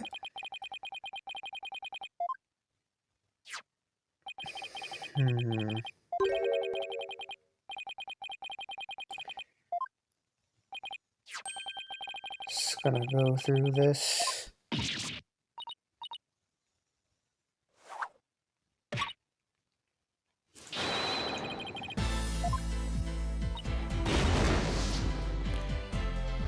Working? Working. Please, stay working. I will cry if you don't. Betty Defame, you will explain yourself. There's nothing to explain. Come on, Betty. Can't hide it any longer. You might as well tell them. Shut up! Can barely take care of yourself. Don't try and tell me what to do. Well, if neither of you will explain, I guess I'll have to. Is this going to work? Or is this also going to make it crash? No? Not going to crash. Okay. The reason Betty didn't prepare for the fire trick is because she...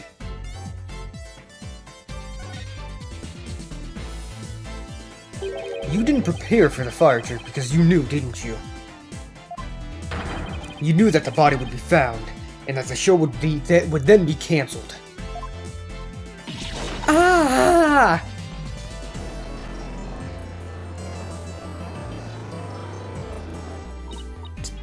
Don't be ridiculous, you insignificant speck of a man. I'm gonna yank those lame bangs off yours off. Is that what you want, huh? Objection! Whatever. They can grow back. Now stop stalling and just tell us the truth already. I can't reveal my secrets.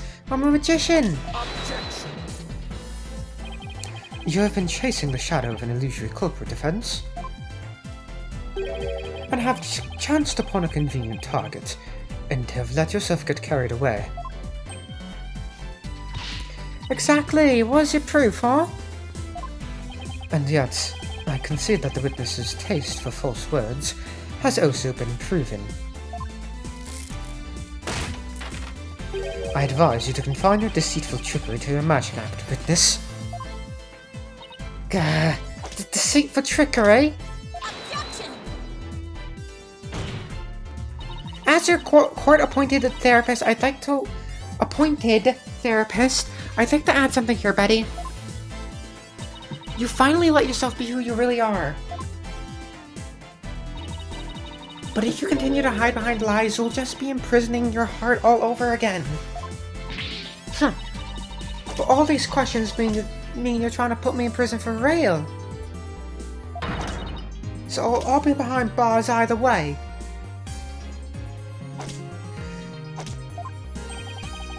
Does that mean you're admitting your guilt?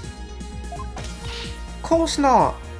I can't believe you people. Every one of you thinks I did something I didn't do.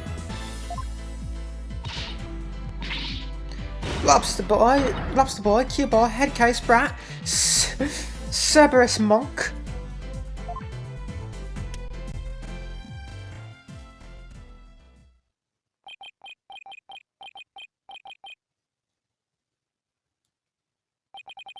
Cue ball.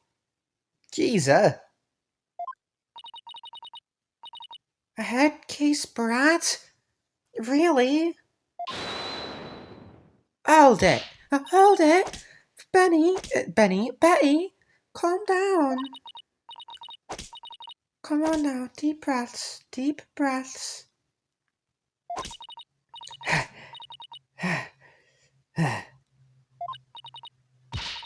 Look, I'm not the murderer, I tell you. Then how did you know the show would be called off before the fire trick? I told you, we can't reveal our secrets. We're under contract. Contract? What is she talking about?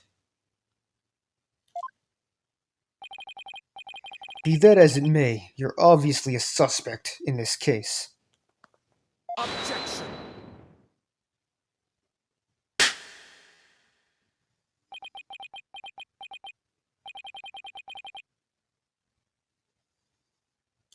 I'm beginning to see. The comic threads that make up this intricate tapestry that is this case. Huh? Allow me to summarize your assertions. Defense? First, the victim was killed in the understage passage.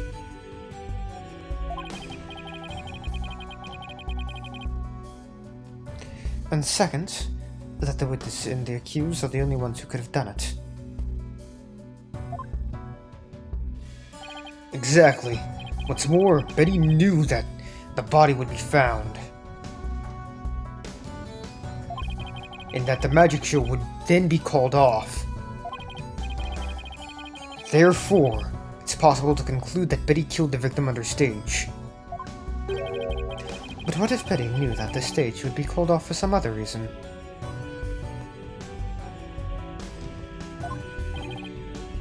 Like what?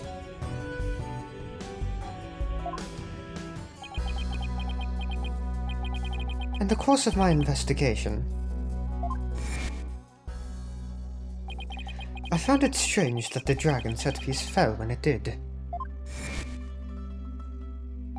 That, in conjunction with the body tumbling from the coffin in such a dramatic fashion, all seemed too perfect for mere happenstance.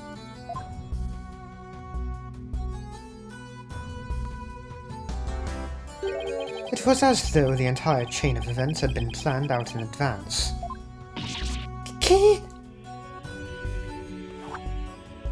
Ouch! Planned out. After deciding to take this case, I scrupulously studied everything I could about the mass media in this country. I read the newspaper, old news reports, I even browsed tabloid magazines. A very industrious view. I'm impressed. During this process, I learned about a strange practice favored by the TV world.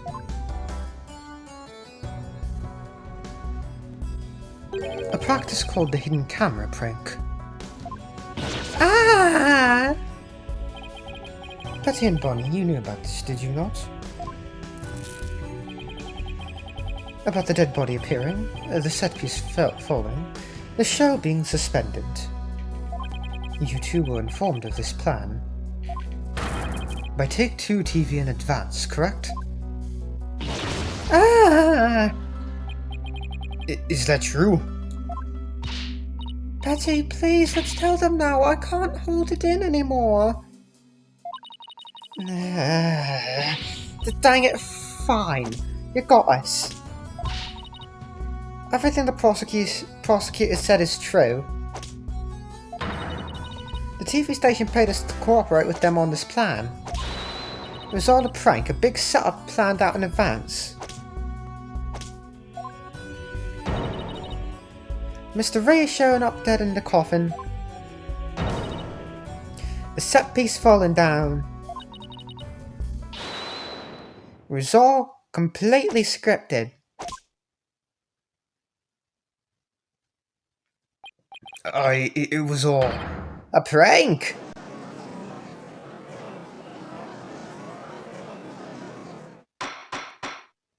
But Bonnie, is this really true?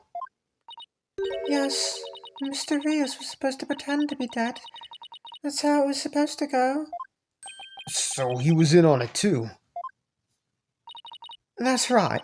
He was supposed to show up dead in the coffin. And then that set piece would fall down. Tracy would be shocked and start to panic. That's how the prank script went. What? What the heck kind of prank is that? But we never thought he'd actually wind up dead. Yeah, that was the only thing that was different from the script. Poor Mr. Rios. I'm so completely lost right now. Well, Betty and Bonnie, it certainly sounds like you have some explaining to do. Alright. I guess desperate times call for desperate measures. Just this once we'll share how it was done with ye. So listen carefully. You'll never hear this kind of thing anywhere else. Ah.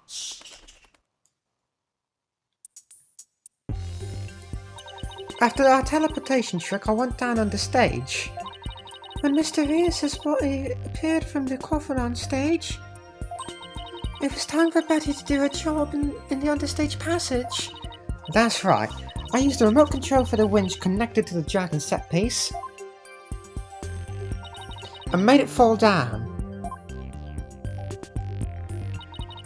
And just before the dragon fell, I called Trucy to the backstage so she wouldn't get hurt. After that, the plan was for Mr. Reese to come back to life in front of a panicked Trucy. It was supposed to laugh and fly up and away. That was how it was scripted anyway. But for some reason, he really did turn up dead. So he just kind of stayed on the ground. What the fuck happened there? Why did it slow down again? What kind of sick joke is that? It sounds like a terribly mean-spirited prank to me. The poor defendant was trying to do a magic show. I guess so. I'm sorry, Trucy. Whatever. It was all the ratings Roger's idea anyway. Yeah, it sounds like just the kind of thing a guy like him would come up with. This is the prank plan script we got from the ratings, Roger. Prank plan script added to the court record. The corpse appearing and the set piece following were staged by Roger Rettens. Dang it! You made us break our contract. Now we won't get paid. But where does this all leave us? Mr. Rios' body will appear in the supposedly empty coffin, which should cause a big ruckus. After capturing a bit of Trucy's reaction on film, Mr. Rios will come back to life, laughing and flying up into the air, causing another round of surprise.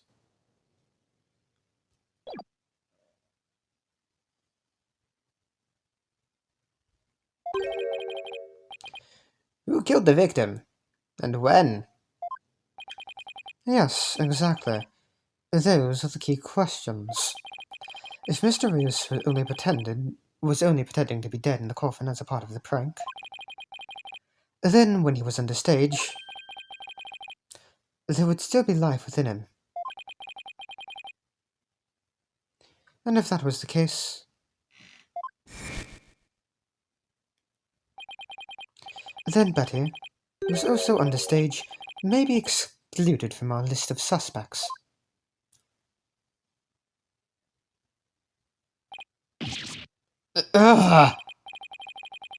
Witness, was the victim alive until he entered the coffin?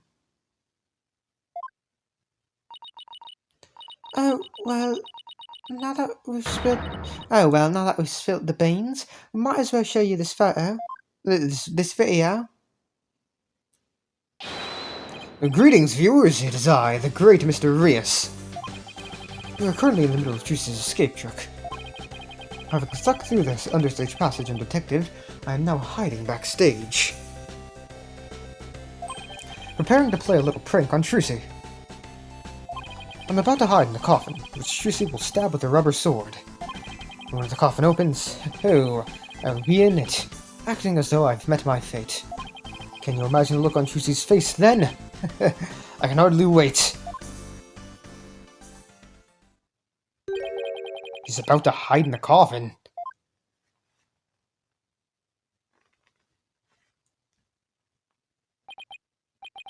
It would seem the threads of comic destiny have led us to the truth.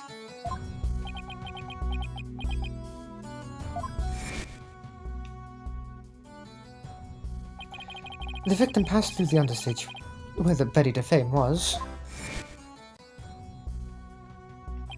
and came up into the backstage area. We know this because Mr. Rios appeared to be backstage when he shot the video we saw.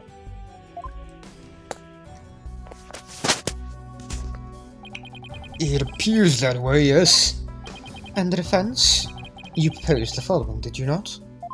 What if the victim was killed under the stage before being put into the coffin? But then, what about this video? The footage was taken just before Mr. Rios entered the coffin. Oh, so does that mean... Yes, it is horrible, but true. The tragedy did indeed play out right there on the stage.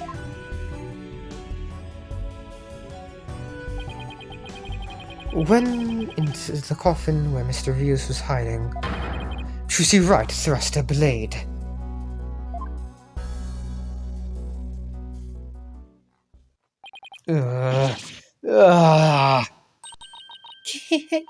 Say, told you so. So, are you saying the incident was a tragic accident that happened during a prank? It would be an accident if the accused had no knowledge of the prank beforehand. So let us ask the accused herself. Miss Wright, did you have prior knowledge of the prank? What? I... Tell them, Trucy. You didn't know anything about it, right? Of course I didn't. I didn't know a single thing about it. Objection. Still think you can play innocent, do you? In that case, you leave me little choice but to present this piece of evidence. It looks like some sort of note. Ah! That's... I found this note in the dressing room after the incident. At the time I did not understand what it meant, but it is all clear to me now. What's this? Let's see, it says, get the video camera after Mr. Rios comes tumbling out. It is a note signed by the accused, instructing Bond to collect Mr. Rios' video camera from him, it seems.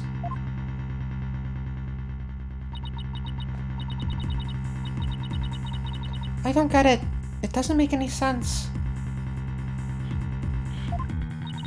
I found it in the dressing room before the show. When I saw it, I realized that Trucy knew about the prank. It doesn't bear her signature. I'll give you that much. It does bear her signature, I'll give you that much.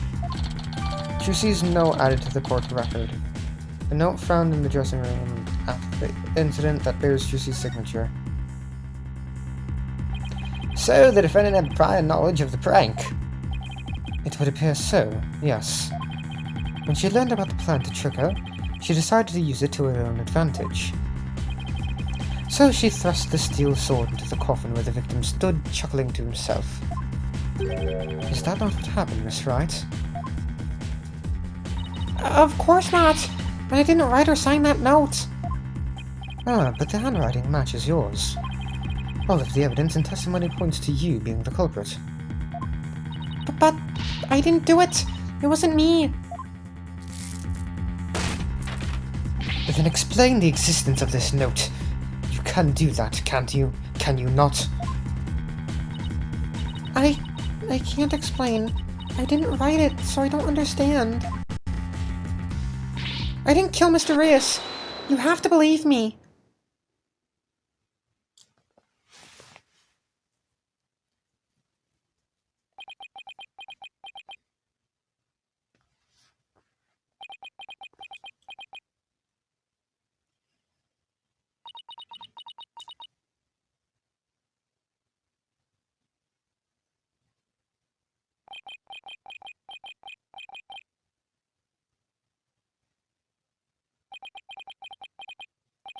The silence is deafening.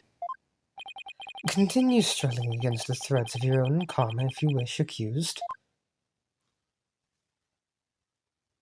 Even as you are inescapably caught in the web of fate you've spun for yourself.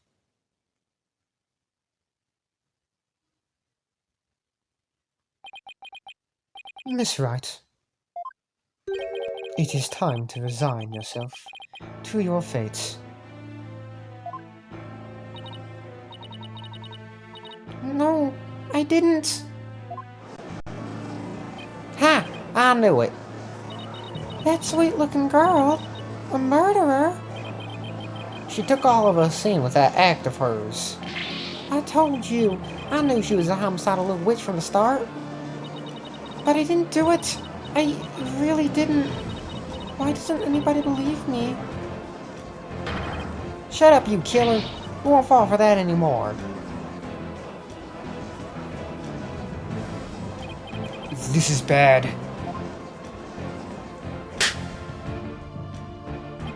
Your Honor, I suggest we put an end to this tragedy now. Give your official ruling, and let us offer the victim's soul the last rites it deserves. Very well. I suppose I have no other choice. This court hereby finds the defendant, Trucy Wright. Objection!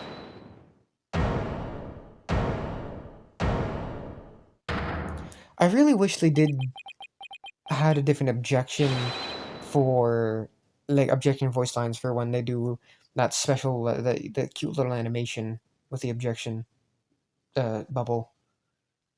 The defense has an objection. Apollo!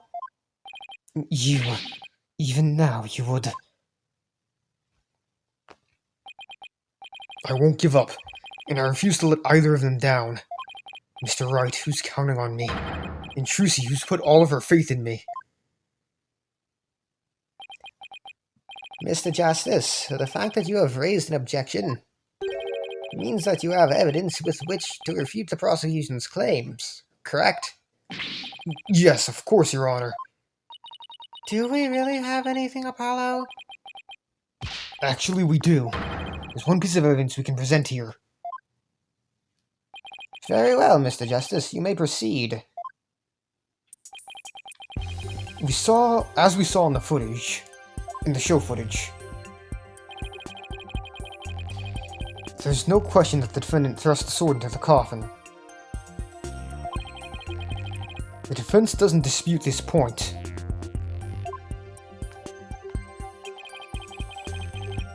But let us not forget that this was a magic show, filled with tricks and illusions. We can't take everything we see at face value. So you're saying some sleight of hand was somehow involved? Yes, the defense contends that the sword the defendant used was not the cause of death. Now, what was it Trucy told me she did just before she thrust the sword into the coffin? Very well. Let us see your evidence then, Mr. Justice. But remember, you interrupted my verdict to make this claim. You will be severely penalized if I find you are bluffing. Okay, game, you went from 0 to 100 real fast with our penalties. That's fine, Your Honor. This shows that it's possible that the sword Miss Wright used was not the cause of death. Take that! What's this? The sword from the show? That's right, Your Honor. This rubber sword was in the sword stand under stage. During the trick, Miss Wright was supposed to swap the real sword for a rubber sword. And she told us on record that she remembers very clearly that she did.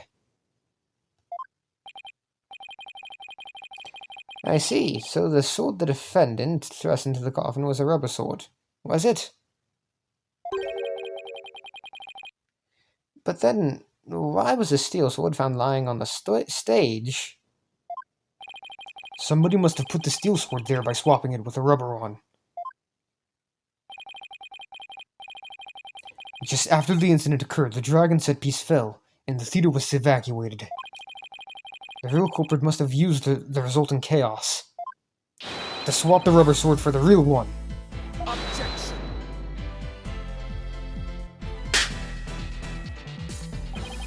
Do you not know when to give up, Stinkbug? That is not possible. Blood was found in the coffin hole that the sword was thrust into. It must have been left there when the accused withdrew his sword. This is incontrovertible proof that the sword she used was the steel one. Objection! But that blood could be the result of someone tampering with the crime scene after the fact.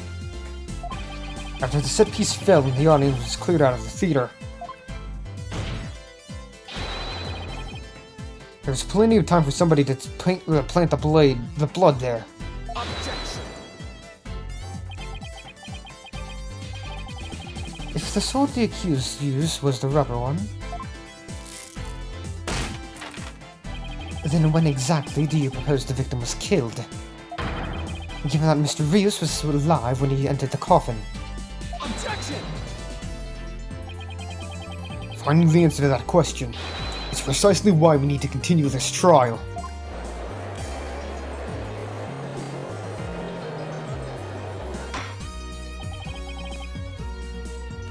Let me express my opinion.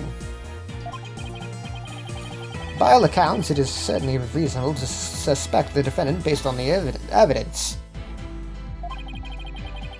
But as to the question of whether the sword the defendant used was rubber or steel, I believe further discussion is warranted. I suggest we hear from the defendant herself on this issue. Very well, Your Honor. Yes, I saved it. Somehow. Too close for comfort, but still. Crime photo updated in the court record. No. They didn't even do that. There are traces of blood in one of the coffin's holes. It's possible the blood was placed there after the fact. Let's adjourn for a brief 15-minute recess. I advise the prosecution and the defense to use this time to prepare.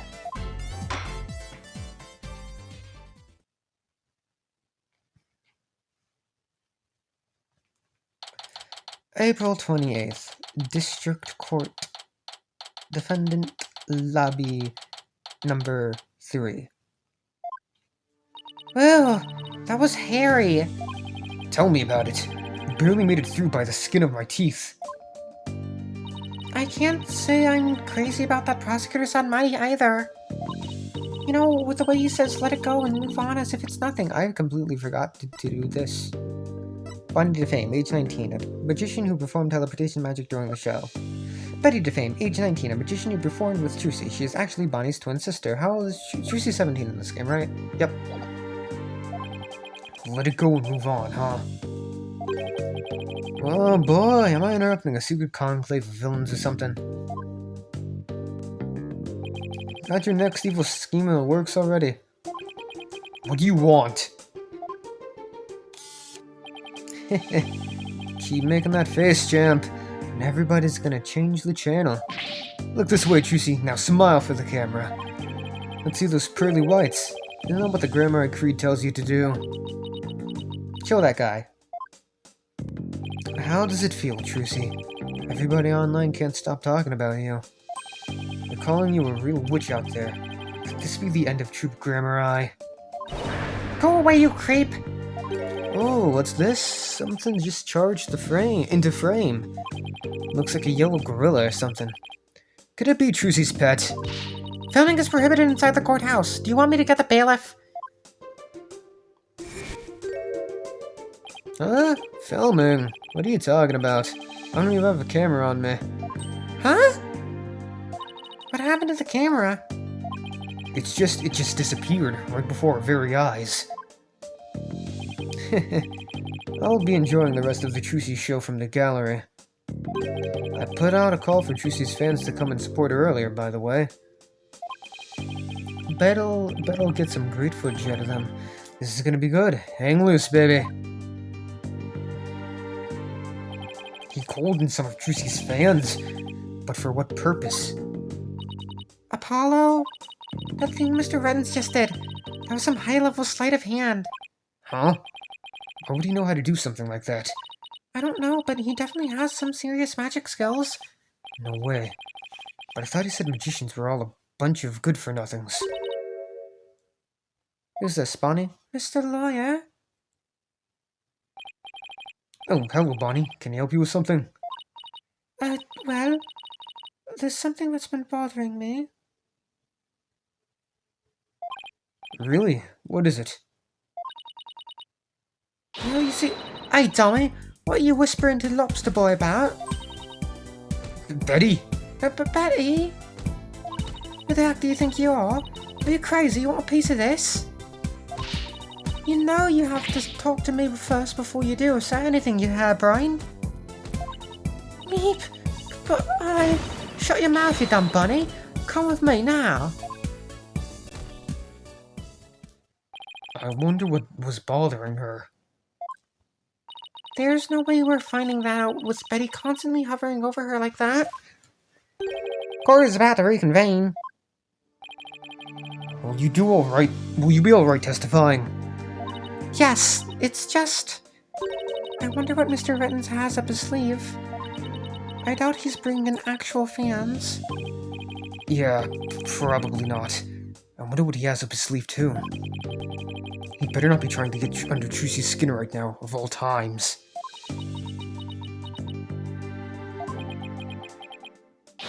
You're a Trucy Wright and you'll be fine. Oh! There goes Apollo with his best trick.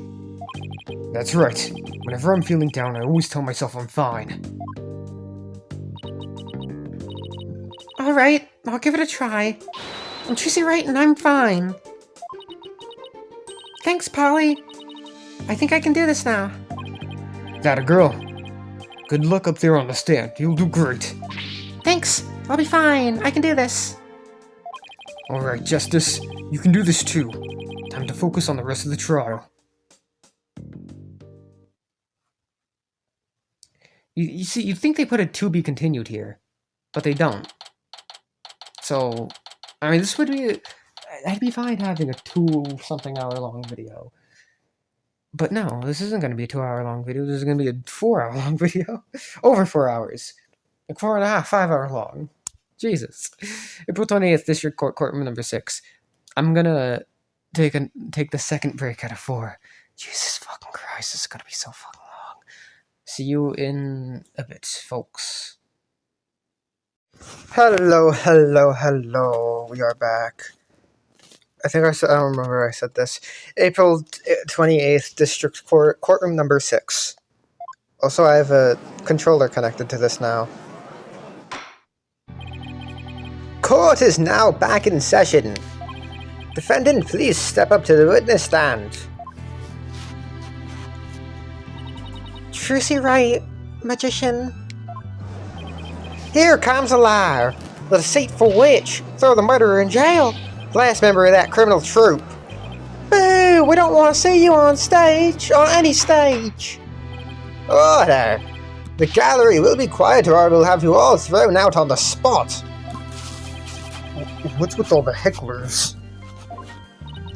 I bet they're the fans Mr. Reddens invited. What a grade A jerk. He's not going to psych us out. Now then, Miss Wright. This court would like to know if you switched from the steel sword to a rubber one on stage.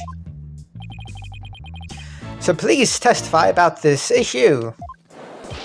She's just gonna try and trick us again with her magic. Hurry up and convict the witch. Give her the death penalty.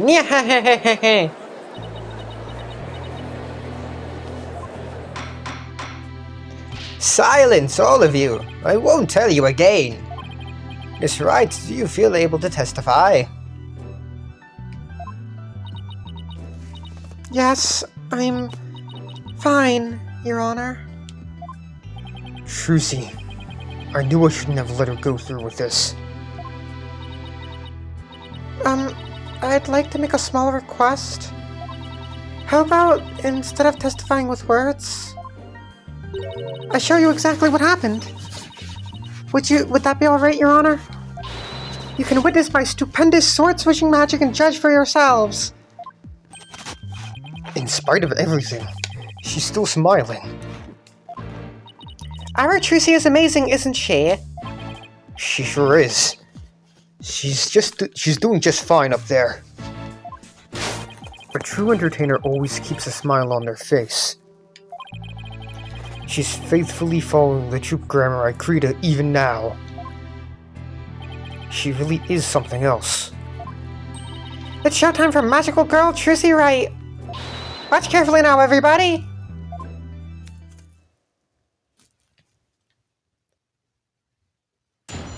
Witness testimony. The stupendous sword switch. Ladies and gentlemen, please focus your attention on this sword. Allow me to demonstrate just how sharp this blade truly is. You know, I'm kind of surprised that the FPS is fine with this. See that? No tricks or gimmicks, a very sharp sword indeed. Now then, ladies and gentlemen, watch as I take this sword and... Presto Sordo! There! I've switched it! And now... Ha!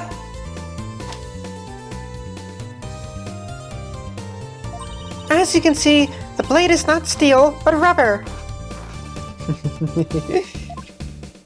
She's so cute.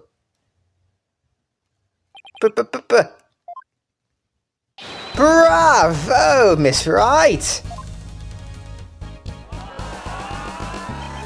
Wow, she switched them in a flash. I couldn't see you do it at all. She's completely turned the room around. The hecklers are being drowned out by all the cheering. Where did the steel sword vanish off to, Miss Wright?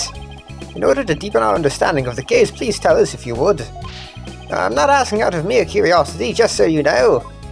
I usually hide the steel sword backstage when I switch them during the show. So when you thrust the rubber sword into the coffin, the steel sword wasn't even on stage, but behind the curtain. Exactly, so you see there is a trick and a gimmick to it after all. And as far as where the steel sword went when I performed the trick just now, it's a secret. I wouldn't want to spoil my magic for you know what I... Oh! That's our Trucy. Yeah, still. Miss Wright, that part where you spun around, that's an actual part of the sword-switching trick you did for the show, right? Right. The other parts, like the apple, were just to help with my explanation here in court. That's funny. I think I found an inconsistency in her testimony. And it looks like I'm not the only one. I don't know what it's doing there. But now that I've found it, I have to get to the bottom of it. Now then, Mr. Justice, you may go ahead and question the witness. But try not to ask dumb questions and spoil this wondrous magic. I thought this was supposed to be my cross-examination. Gonna save.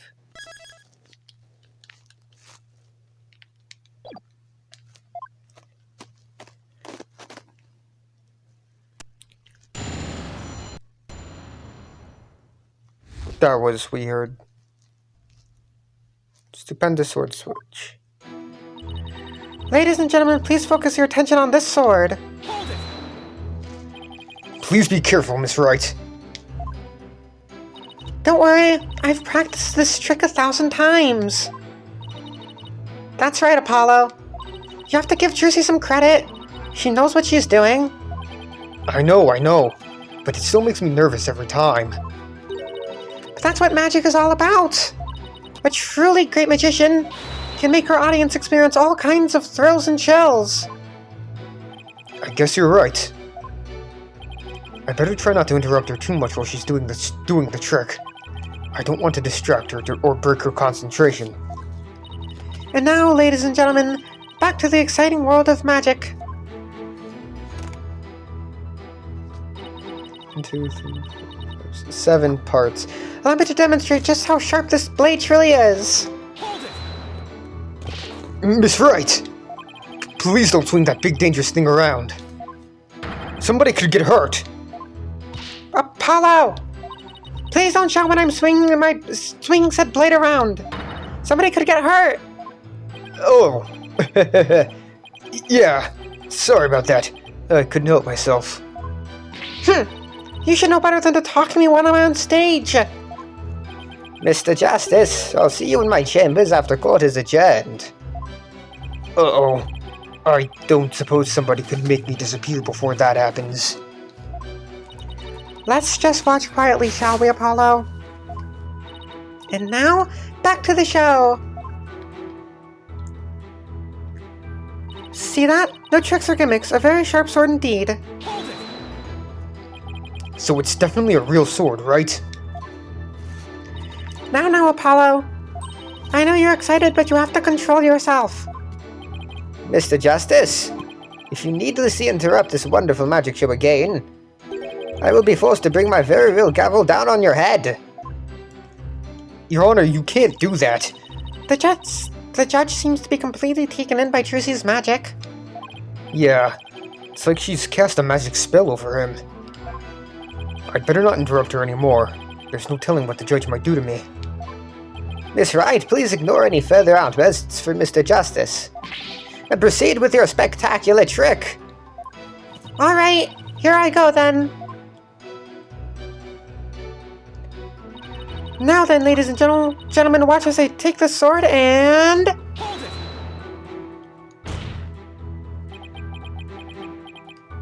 it! Oops. I did it again. I've had it up to here, Apollo! Can you listen quietly like a big boy?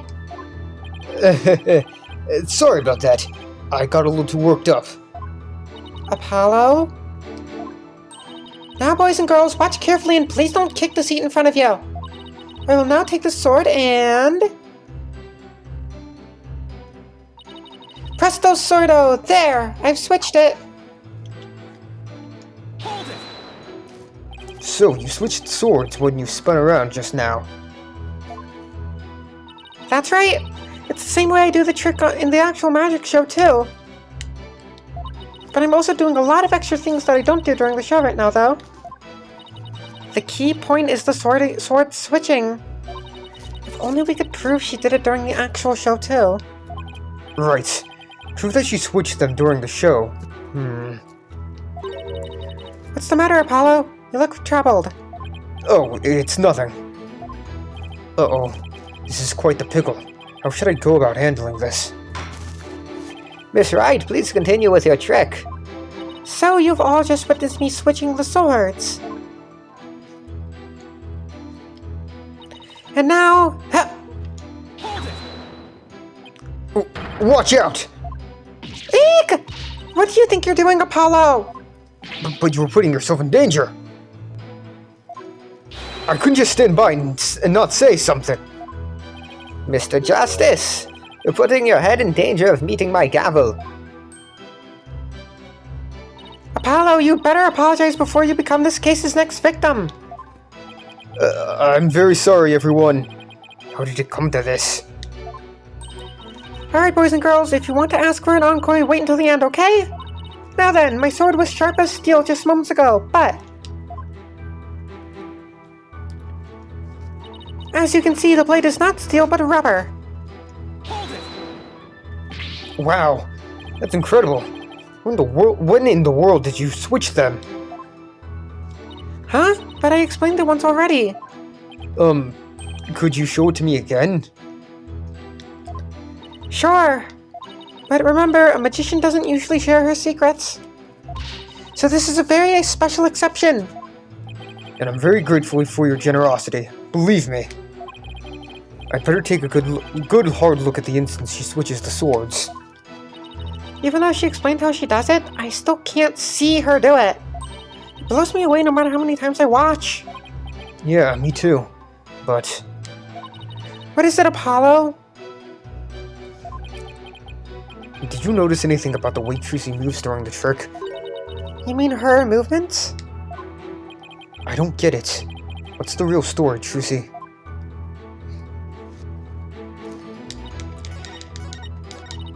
This one.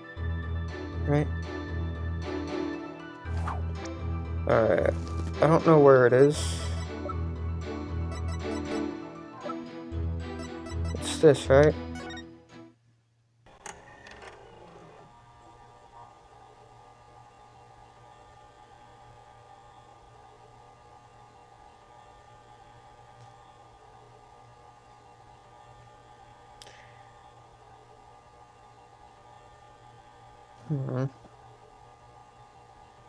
Just want to see how Trucy does it. I wish I could fast forward this.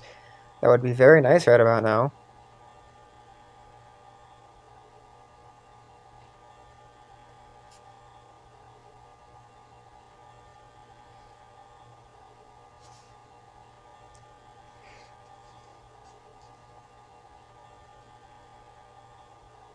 Yeah, okay.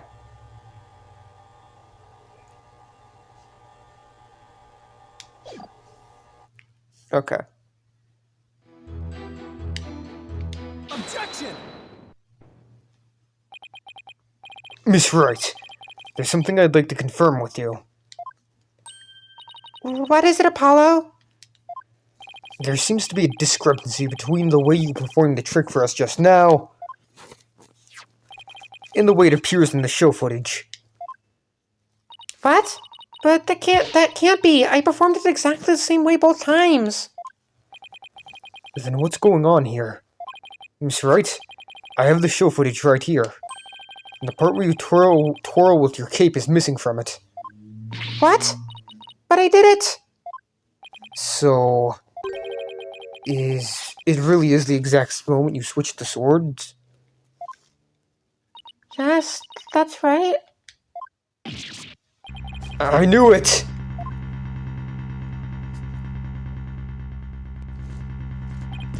Well, I certainly never expected the defense to expose the accused's lie for me.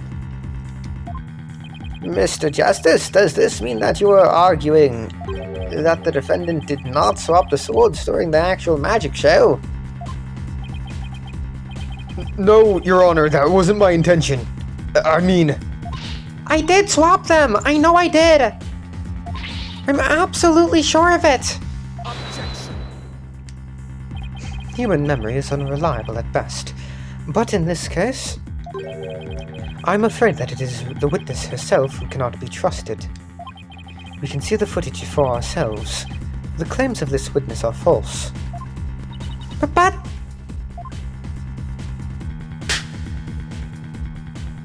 Now that it has been proven that the accused did not swap swords, it means that the use of the steel sword to pierce the coffin was wholly intentional. Ugh. And by the way, was it not you, Mr. Justice, who argued that Mr. Rios' death was not an accident, but murder?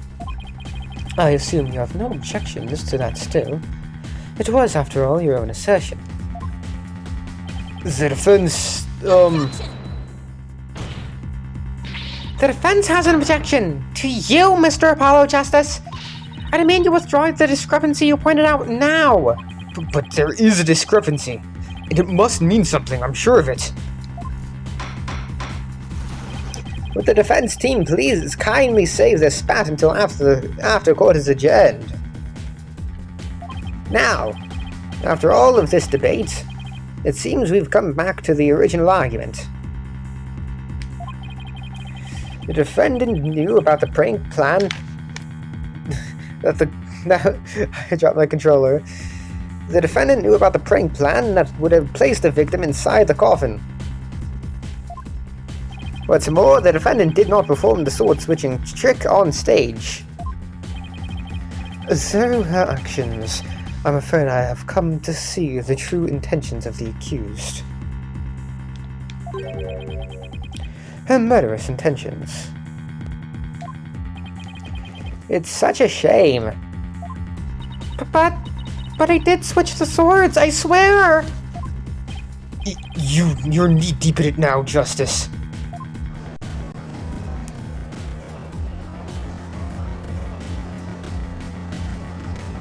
Why is it so slow, man? Who's holding it? Hold it! Excuse me? Let's see. You are... which one again? Benny? No, that's not right. Botty? It's Bonnie. You're mixing the two names together, Your Honor. Oh, pardon me. Ben, do you have something you wish to say, Bonnie? Yes, Your Honor. I'd like to testify. About what? The more I think about it, the less possible it seems. I don't believe Trucy killed Mr. Rios. Bonnie? Hold it. Wait. Hold it! Hey, what's the big idea? Such an incredibly gifted and talented magician would never commit a... Oh, wait. Hold on. Such an incredibly gifted and talented magician would never commit murder. I refuse to believe it. What are you talking about? You hair-brained hair? You keep your trap shut. I've got a bag of baby carrots for you, so chew on those and pipe down. No, I won't be quiet. What's the matter with you? Didn't you hear me? Trucy said something to me once. Oh? She said, no matter how scared you get, no matter how mean people are to you, you can't give in or give up. That's what being a professional magician is all about. Isn't that right, Trucy? That's right, Bonnie.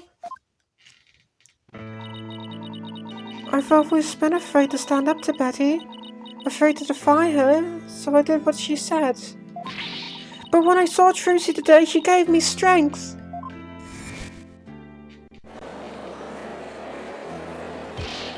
She's just gonna try and trick us again with her magic. Hurry up and convict her already. Give her the death penalty.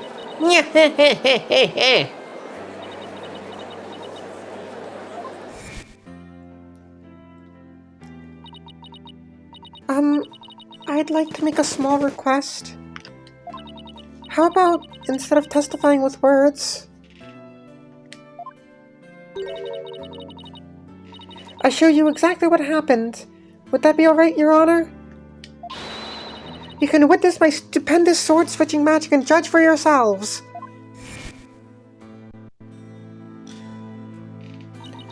Seeing her courage, the way she kept smiling despite everything, she's just incredible. So I'm not going to run away.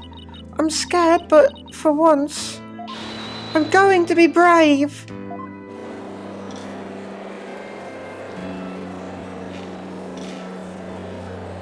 Like, this is...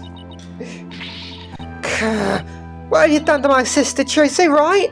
You've practically brainwashed her. It's the power of Tracy's conviction. That's what it is. It's touched Bonnie's heart. Yeah, Trucy really is one magical girl. Bonnie, is the topic of your testimony related to that thing that was bothering you? The thing you tried to tell us about in the lobby during the recess? Yes. Ever since I saw the show footage, something's been nagging at me. I'm not exactly sure what it is, but something is off. feel like something about it is different from what I saw on the stage. What do you mean by that, Bonnie?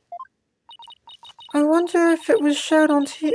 If what was shown on TV is really the same as what happened on stage. Objection. Of course it is. The show has only been performed once, after all. It can't show anything other than what happened on that stage yesterday. Objection. But Bonnie's testimony deserves our attention. We have to examine the show footage. But what can we check it against? Do you have some other footage of the show? Well, I have some show footage. you do? One of the TV station's cameramen said he was a fan of mine. He kept his camera on me throughout the entire show. My dog made a weird fucking noise. You okay, Flocka? You okay? She looks okay. I think she's okay. She's just looking at me. And then afterwards, he gave me the footage he shot as a present. He did? To tell you the truth, I thought it was kind of creepy, so I was going to get rid of it. Hold it. Please submit that footage to the court.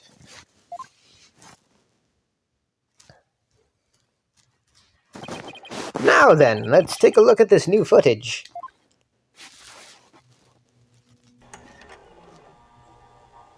Okay, why is this fast?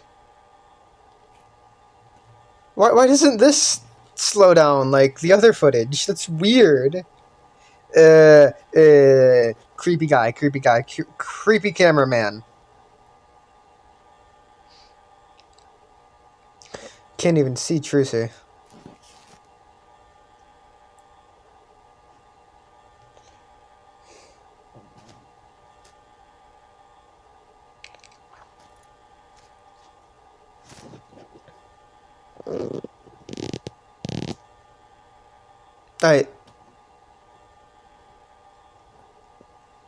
Cards.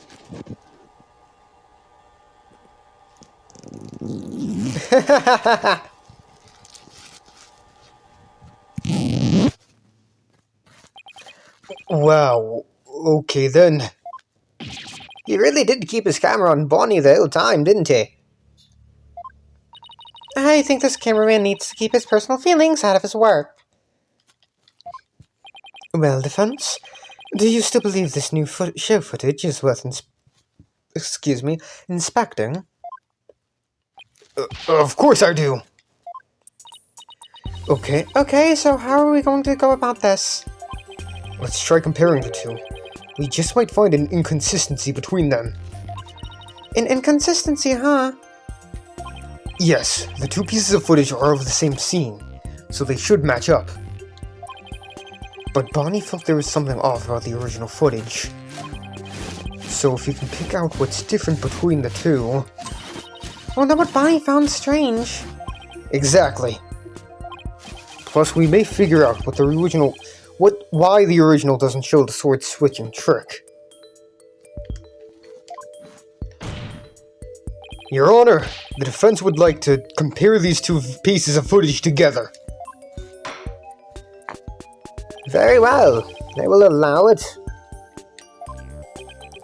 What a waste of time. You're a waste of time.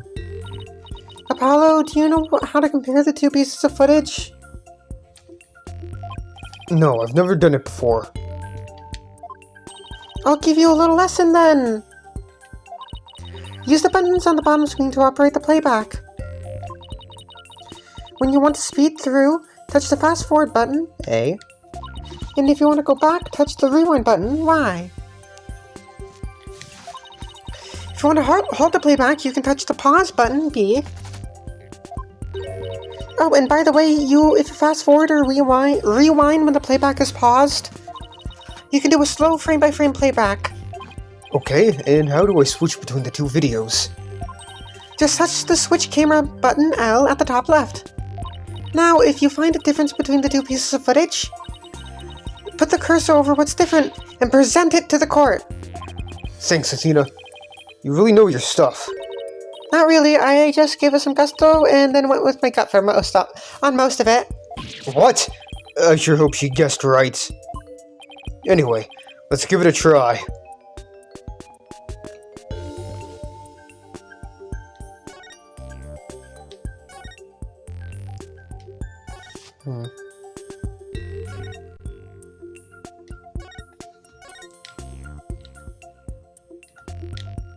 No! I pressed the wrong button. I pressed the wrong button. I pressed the wrong button. Look, there's a clear difference between the two pieces of footage right here. I'm afraid I don't see any difference there. Blink and you'll miss it, Your Honor. So don't blink. Staring so hard at these images for such a long time is starting to make my eyes feel funny. Is this what they call eye strain? But besides that, I don't see anything else strange with this footage. I guess it was too much to ask of His Honor's ancient eyes. Would you like some reading glasses, Your Honor? As if. Sorry. So we're looking for some kind of difference or discrepancy between the two, right? I meant to press Y to rewind. That's right. Something that's shown when the video's been on the other. If we can find something like that, it will prove that the two videos are different. We'll try that again, Your Honor.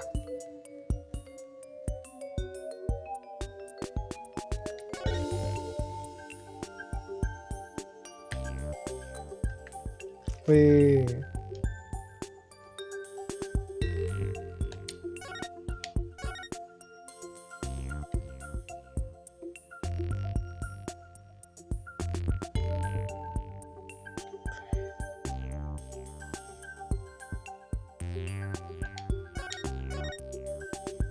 Hurry up.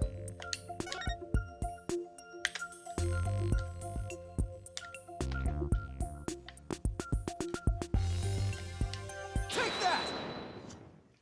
There we go. This is it right here. Take a good look at this scene and compare it to the video shot from the front. Oh, the playing cards don't appear in the video shot from the front. Hey, you're right! What's going on here? Miss Wright, what can you tell us about these playing cards? Oh, those? They're the cards I throw when I do the sword switching trick. What? Mr. Justice, does this mean? Yes, it means that the sword switching trick was cut from the TV show footage. So the footage was edited? Yes, with malicious intent. That is absurd. Well, we must get to the bottom of this right away. Bailiff, the TV station might still have the unedited footage. Go see what you can find out. Yes, Your Honor. Who's holding? This is gonna be Roger, isn't it? Hold it. Why the fuck are you wearing shorts? It's you! No, hold up, Your Honor. This is all just a big misunderstanding. Believe you me. Give a guy a chance to defend himself before you start pointing fingers. And who might you be? Right. Sorry about that. Got out of myself there. Here's my business card. Charmed to make your acquaintance, Your Honor. Oh, well, how very polite of you. It's lovely to meet you too, Prosecutor Sadmani. Please take my card. A business card? Ah, yes. I read about this custom among businessmen in this country. I hope I have even familiarized myself with the various replies. How do you do, good sir? Or what's crack-a-lacking, homie? For example... My god. What's crack-a-lacking, homie? Oh, you're from Take-Two TV, are you, witness?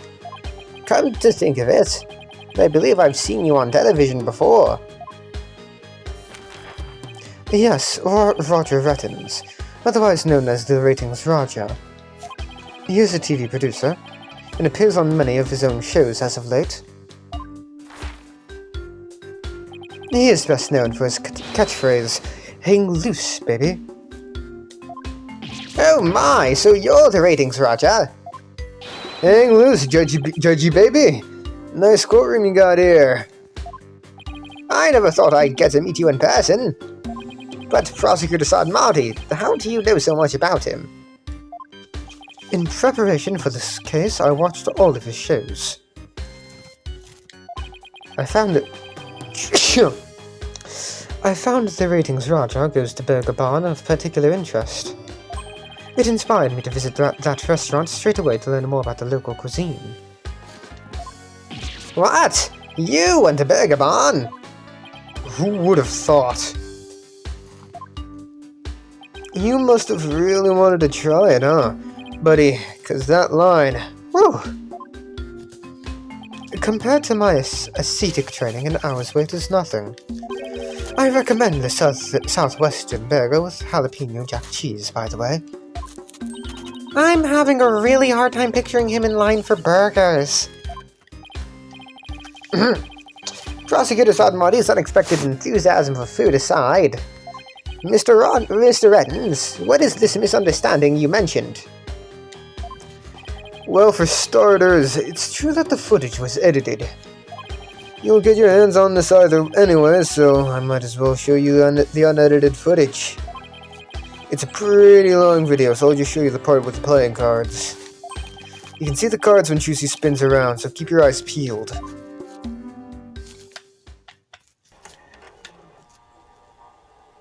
See, this is also faster!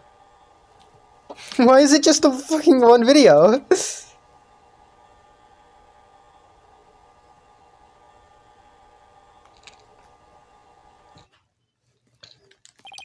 Did you see the part that was cut where Juicy switched the swords?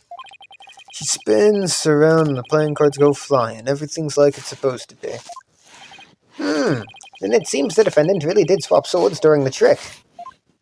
Which means the sword Miss Wright thrust into the coffin was the rubber one. In other words, Miss Wright couldn't have killed Mr. Rios. All that. Yeah, see, that's the first misunderstanding right there. What do you mean? Well, Juicy definitely did swap swords, as you saw. So yeah, maybe she didn't kill Mr. Rios when she stabbed the coffin. But that just means he was killed after the sword ended, after he showed up pretending to be a corpse. So you're saying that up until that point, everything was going according to the script. If that's true, then when and how exactly do you think he was killed? It was after the dragon set piece came crashing down.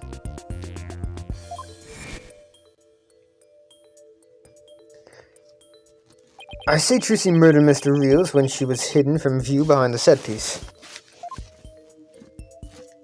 She could have easily done it behind that huge dragon and nobody'd be the wiser.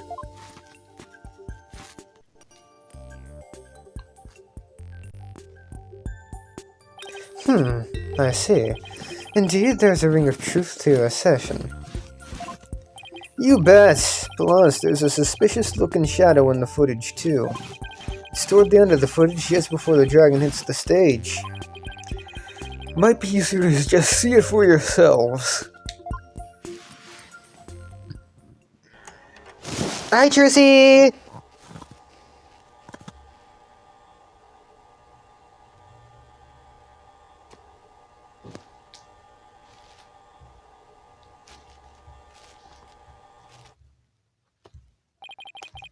It's only for a split second, so it's hard to catch, but look here.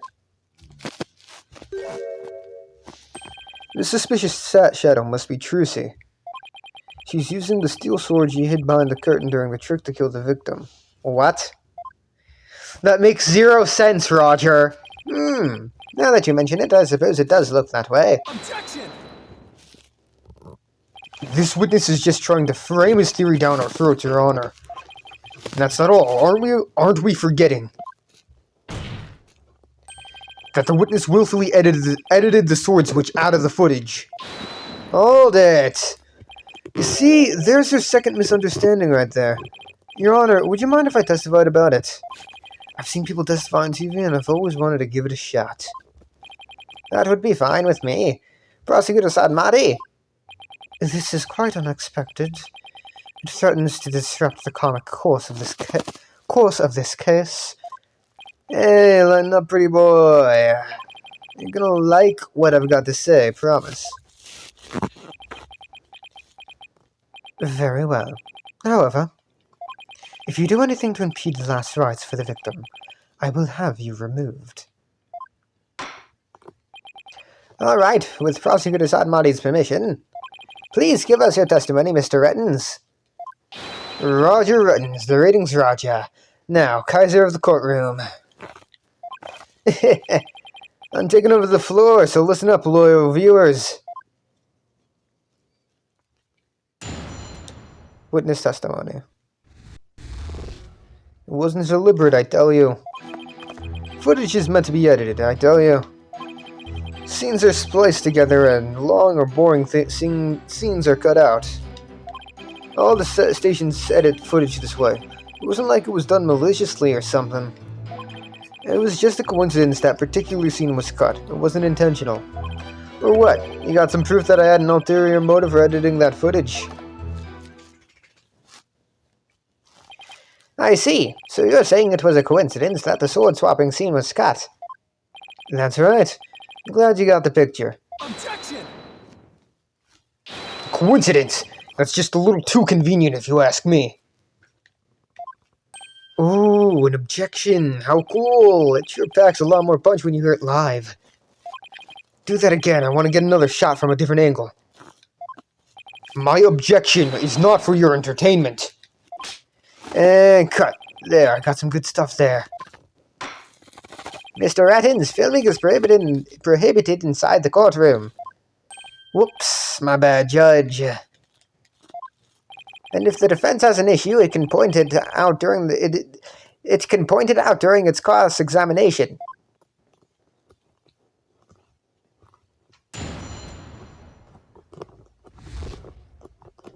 It wasn't deliberate, I tell you. Footage is meant to be edited, I tell you. Hold it! Really? I've never heard anybody say that. It's common knowledge in the TV world.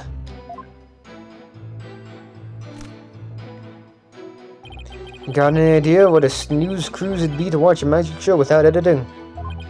Magic show like that one, anyway. We watched it without editing because we were there. That was ice cold. Anyway, editing is what makes TV worth watching. Yeah, but if you're gonna... If you're gonna record a live performance, you don't cut things. Sure, you can edit different shots, but you wouldn't cut anything out if it was a live performance, I don't think. Scenes are spliced together, and long or boring scenes are cut out. Hold it! Are you saying you thought there were boring scenes in Miss Wright's magic show? You gotta ask. That script and presentation deserve a place on the cutting room floor. Broadcasting that mess as is would have been a complete disaster. That's why I had to edit the footage. It's just what a TV man does. What didn't you like about the show exactly? The whole thing was a major snooze fest. Maybe common folk like you won't get it. But a show's only as good as how loud, flashy, and trashy it is. It was plenty loud and flashy on its own. All you did was add the trash. I suppose each industry has its own way of doing things. Just as we in the legal profession focus exclusively on evidence and testimony. Exactly. Whether it's showbiz or the legal biz, we do what we gotta do to get the job done. Anyway, editing footage is just a matter of course in the TV industry. All the stations edit footage this way. It wasn't like it was done maliciously or something. Hold it! It wasn't done maliciously, huh? but I get the distinct impression that you bear feelings of ill will toward Troop Grammari. Huh? What makes you think that? The things that you yourself have said. You'll see. I'll dig up the dirt and expose the dark heart behind that sweet smile. I'll prove those Grammari magicians are all a bunch of lowlives. And I also get the impression that you felt this way for a long time. Objection. Words such as those can be interpreted in many different ways. For example, though I bear the defense no ill will, I would not hesitate to say that he is a good-for-nothing lout of a lawyer. You bear me no ill will. Could have fooled me. And yet it is the truth. I am only strict on you as it seems you have strayed from the path. If you have any objections, Mr. Justice, please make your case with evidence in the future. Mr. Evans, please continue your testimony. It was just a coincidence that particular scene was cut. It wasn't intentional. Hold it. Of all the scenes you could have cut, why the sword switching trick? That seems like too much of a coincidence to me. Oh, so now you're gonna tell me how I'm supposed to edit my programs, big shot. It's hard being the boss, kid. You gotta make the tough choices, like which content gets cut. Then let me ask you this. Why exactly did you make such a tough choice in this case? You wouldn't understand, champ. It's all about the artistic vision. I tell ya, people tell you how to do your job when they don't know the first thing about it. I may not know TV, but I know evidence law. And boy do I have some for you, champ. I'm gonna be able to show that your selective editing was intentional. However, I know you bear the defendant ill will, and this is the evidence that proves it. Is it...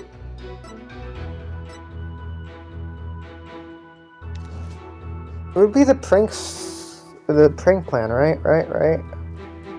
I would assume. I don't know.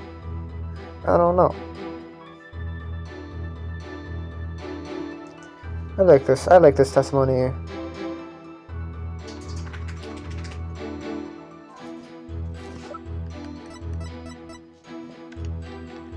Take that. Huh? What's that you got there? This is the contract you had Miss Wright sign just before the magic show. This contract between the first party, Take-Two TV, and the second party, Miss Wright, reads: if through the fault of the second party the show must be cancelled in part or in full, the second party will pay $3 million as compensation to the first party. $3 million? What the fuck? And that's a completely unreasonable sum. I couldn't agree more. And of course Miss Wright doesn't have that kind of money. Nevertheless, Roger Reddens had her sign this unreasonable contract anyway.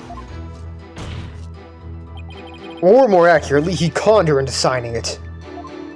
Conned her? How did he do that? There's a trick to the clipboard that was used by Miss Wright to sign her contract. It houses carbon paper that can secretly copy your signature onto other documents. Oh, come on now. That's quite a nasty accusation you're slinging my way. For starters, you don't have any proof I had anything to do with that carbon paper stuff. Just because Trucy and her agency can't pay up, that doesn't mean I conned her. But $3 million? That's totally out of reach for the average person. In any case, this is important new information. Please add it to your testimony, Mr. Athens. Where's your proof linking me to that tricked-out clipboard? You don't have any, do you? Hold it. This clipboard is yours, though, isn't it, Mr. Rettens? Well, it belongs to the TV station anyway. That much I know. Maybe it was an old prop from one of our TV shows that you got used by mistake.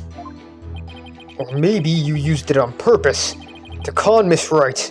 Objection. Mr. Rittens has already stated that he did not. Mr. Justice, please do not use this trial to try to get out of paying your agency's debt. That's not what I'm doing! Proof Mr. Rittens is connected to the carbon paper, huh? If Trucy's signature was copied onto the fake contract, then there must be an original contract that Trucy actually did sign. True, but I bet Rittens is too savvy to leave something like that behind as evidence. But what if her signature was copied onto more than just the fake contract? Like a third document with Trucy's signature on it. So, then no.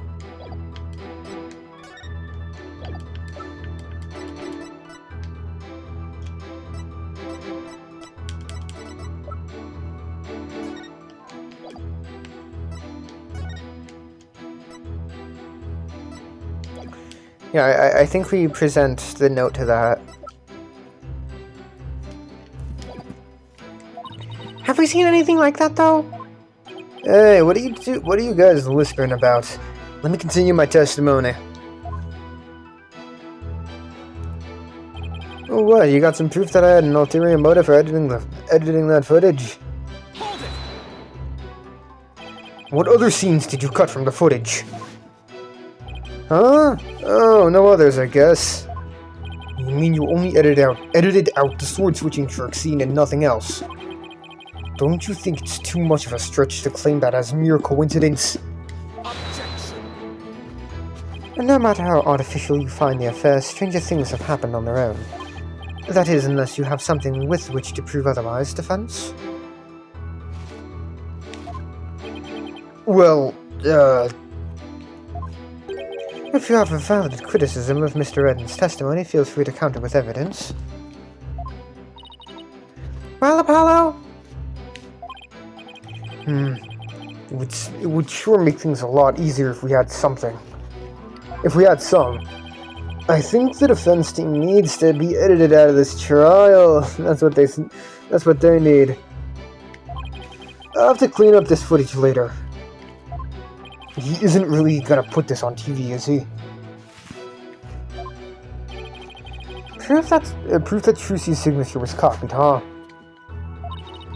But we don't have proof. That's why our agency is under seizure right now. True. Or do we?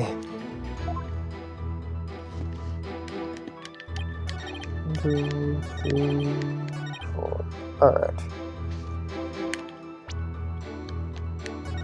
I'm gonna save first.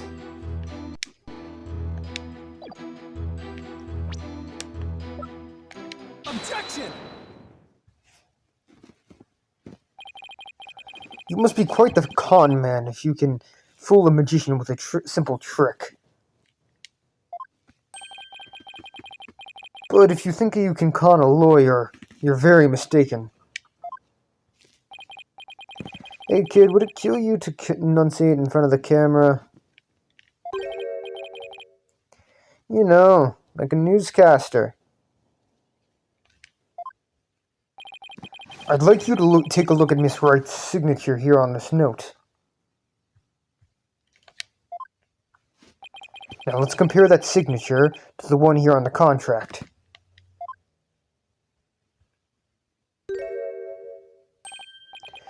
Well, would you look at that? They're exactly the same.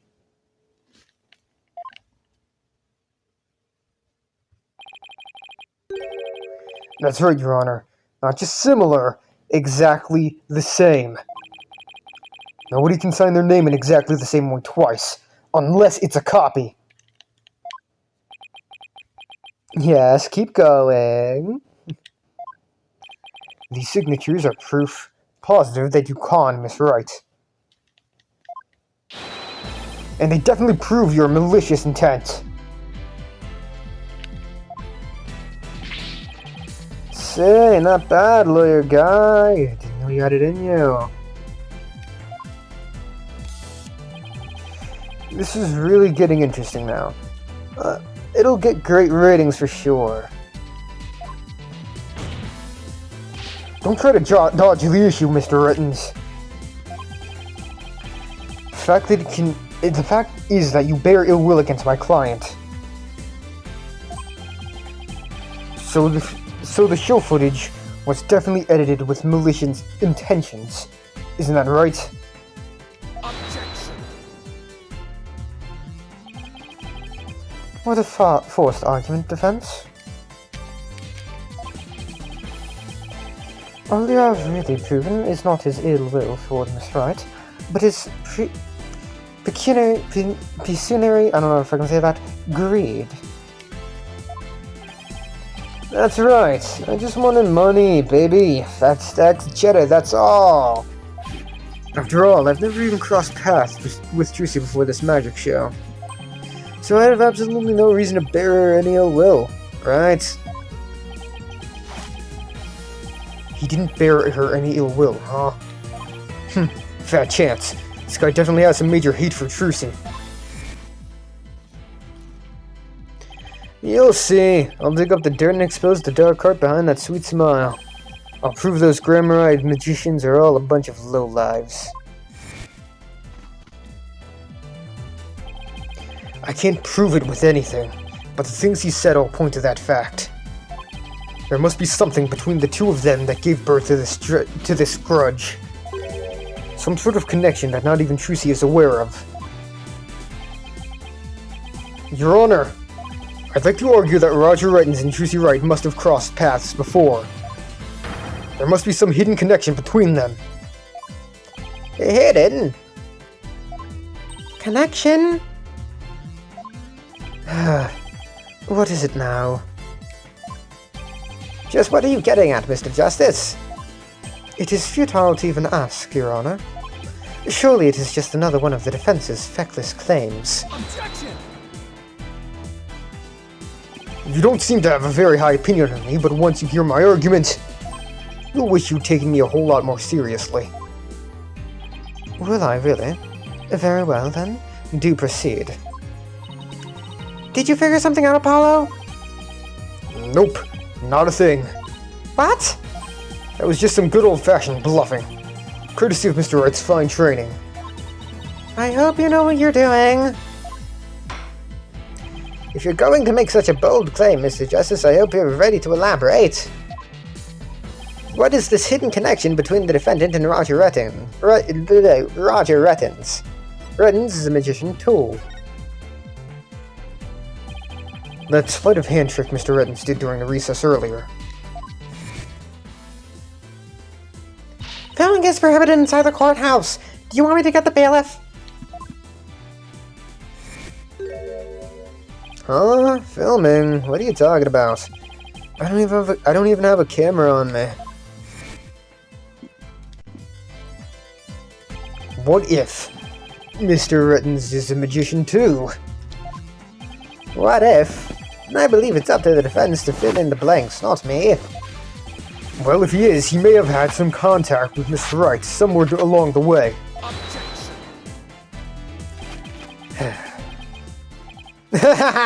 I guessed it. Your argument is hardly worth responding to. But by all means, please do continue. As a passage in the sacred scriptures of Cryanism states, he who gives a sermon to a monkey is himself a monkey. Yeah, it doesn't matter what you say to a dimwit, he's gonna get it anyway. He isn't gonna get it anyway. But we saw Mr. Rettens perform a magic trick. He made his video camera disappear in the blink of an eye. Well, I think it would be pretty funny if I were a magician. You must have been seeing things. Want me to introduce you to a good eye doctor? If a connection is as tenuous as that is all it takes, then every magician in the country could potentially bear ill will toward the accused. I guess you're right. You're not the sharpest knife in the drawer, are you, short stuff? You would do well to cleanse that putrid mind of yours in the holy waters of Mount Pony. 3 days under a frigid waterfall, and even you should rise to the level of a monkey. A numbskull for a numbskull. Well, this numbskull is thick-skinned, so there. I think I get what they're driving at. Even if he is a magician, it's not exactly a reason to bear a grudge against Trucy, is it? Hold on. I can think of one person. One magician who has a reason to bear a grudge against Trucy. Or rather, one magician who has a reason to bear a grudge against Troop Grammar. Oh?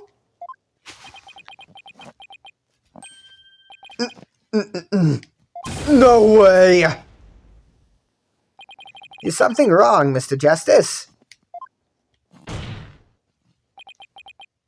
Your Honor, the defense wishes to submit evidence at this time. I see. And what sort of evidence do you have for us? Evidence that points to the real killer. The one who had a motive to commit the crime. What?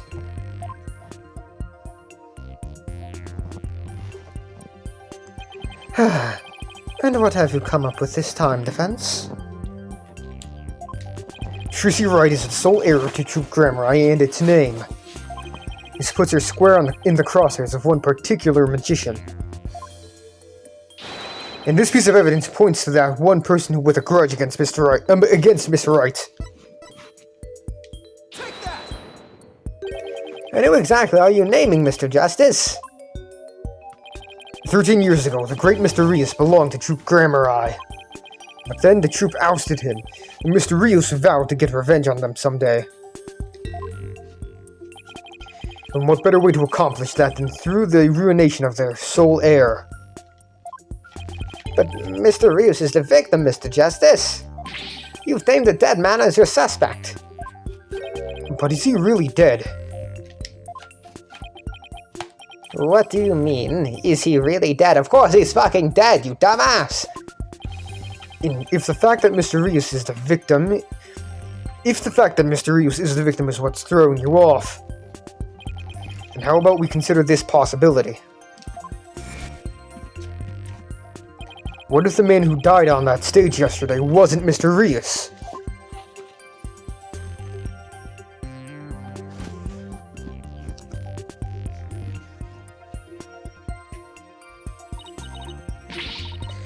What do you mean the victim was an imposter?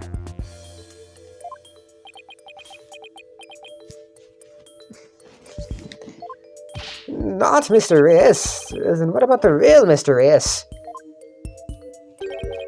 It would mean the real Mr. Rios is still alive. That's absurd.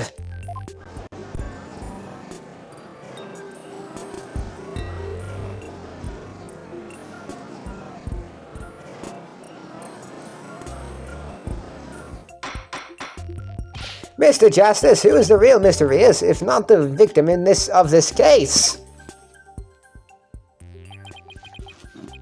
It's all coming together now. I finally see the gimmick, the trick to this entire case. This should explain everything, Your Honor. The real killer, the one who hated Troop Grammar and wanted to sully its name. The magician lurking in the shadows, who set up a fake Mr. Rios in his stead.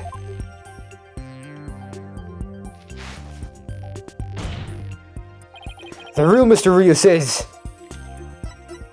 you! But that...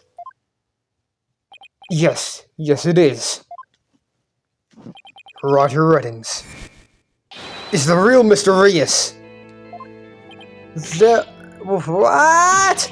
Him? I like the Confess the Truth theme in this game.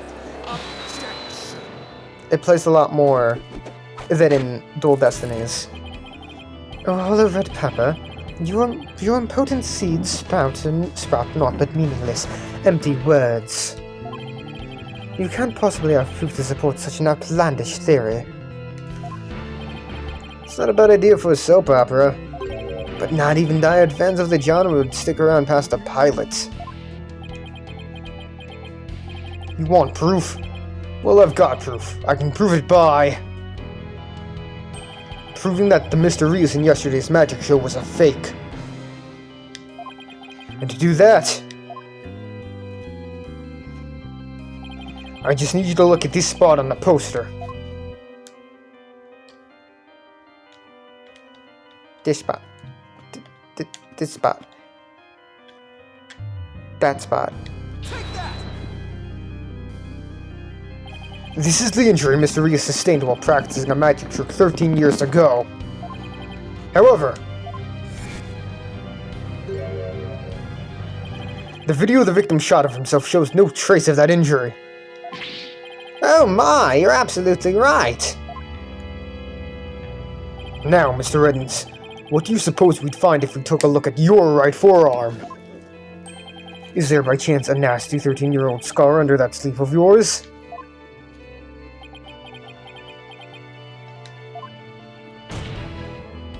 Well, Mr. Rettens, why don't you roll up your sleeve and let the court have a look? Or are you hiding something else up there?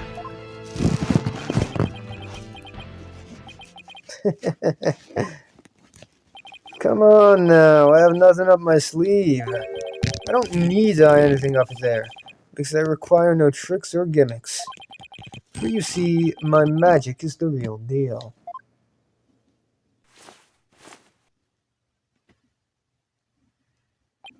Is this what you were hoping to see? Oh! There it is! The scar! Just as I thought. That's right. I am the forgotten magician abandoned to the dark understage of history. The great Mr. Rios. I love his theme. This is totally absurd.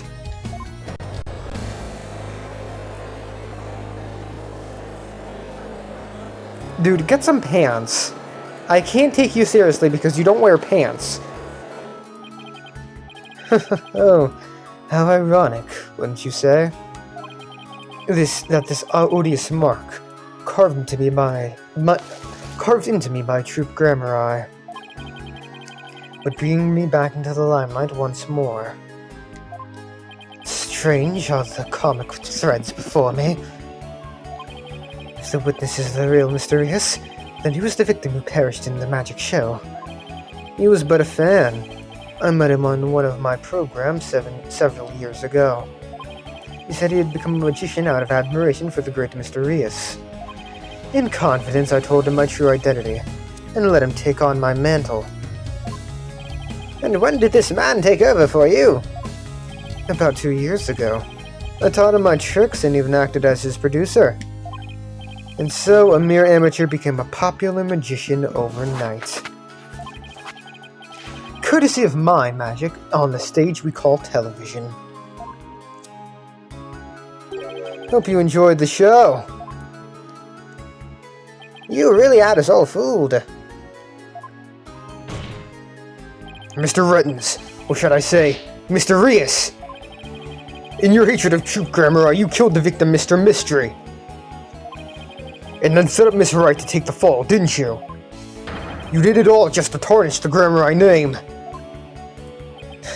Oh, I have no idea what you're talking about, lad. I set up the prank, that much is true, but it was simply a harmless joke on Trucy, I assure you. Yet she learned of the plan and made use of it to commit murder. That is how strongly the criminal element runs in the blood of these Grammar eyes. Objection!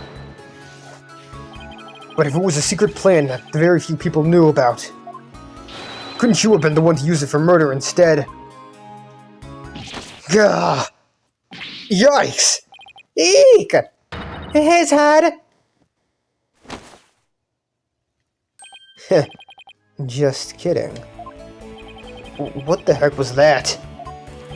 Heed my words, lawyer lad, for I fear your grasp on reality is slipping. I do believe I told you that my magic is real. It employs neither tricks nor gimmicks. Enough with the ambiguity. Why don't you make your point already? My alibi is as pristine as ever. Wouldn't you agree, Prosecutor Sadmati? Yes, I suppose that is correct. The witness does have a solid alibi. What? Recall, defense, that at the time of the magic show, Mr. Rettens was at Take-Two TV. A fact that many people can easily attest to. Ugh, that's right. I forgot all about that. Oh, so what do you think, Your Honor? Would you like me to testify on the matter? Yes, I think you'd better. Please tell the court more about your alibi. Very well, then. On with the show. Are you watching, Magnific Grammar Eye? The time has finally come for my magic to snuff out your precious pedigree. The Grammar Eye line will be no more. Alright. I'm going to take my final break. It's almost over. The part is almost over. Thank God. Thank God. Okay. We are finishing this up now. Let's go. I was at the TV station at the time of the Penrose performance. I was busy working on another TV program. I could spare no time for the magic show. Do ask my staff if you doubt my claim. And there it is. A simple and perfect alibi.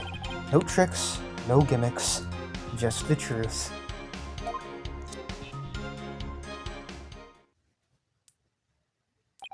Do you understand now, perhaps? I did not grace the theater with my presence until after the incident. So how could I have committed the murder? His staff did say he was there at the station. So it sure does sound like a rock-solid alibi. But that can't be right. If Mr. Rettens is the killer, he had to have been at the theater. There's gotta be a hole somewhere in his story. I assure you there are no holes in Mr. Rios' stage. No tricks, no gimmicks. True magic doesn't need trapdoors to escape through. Do enjoy my show to the fullest. And my real alibi.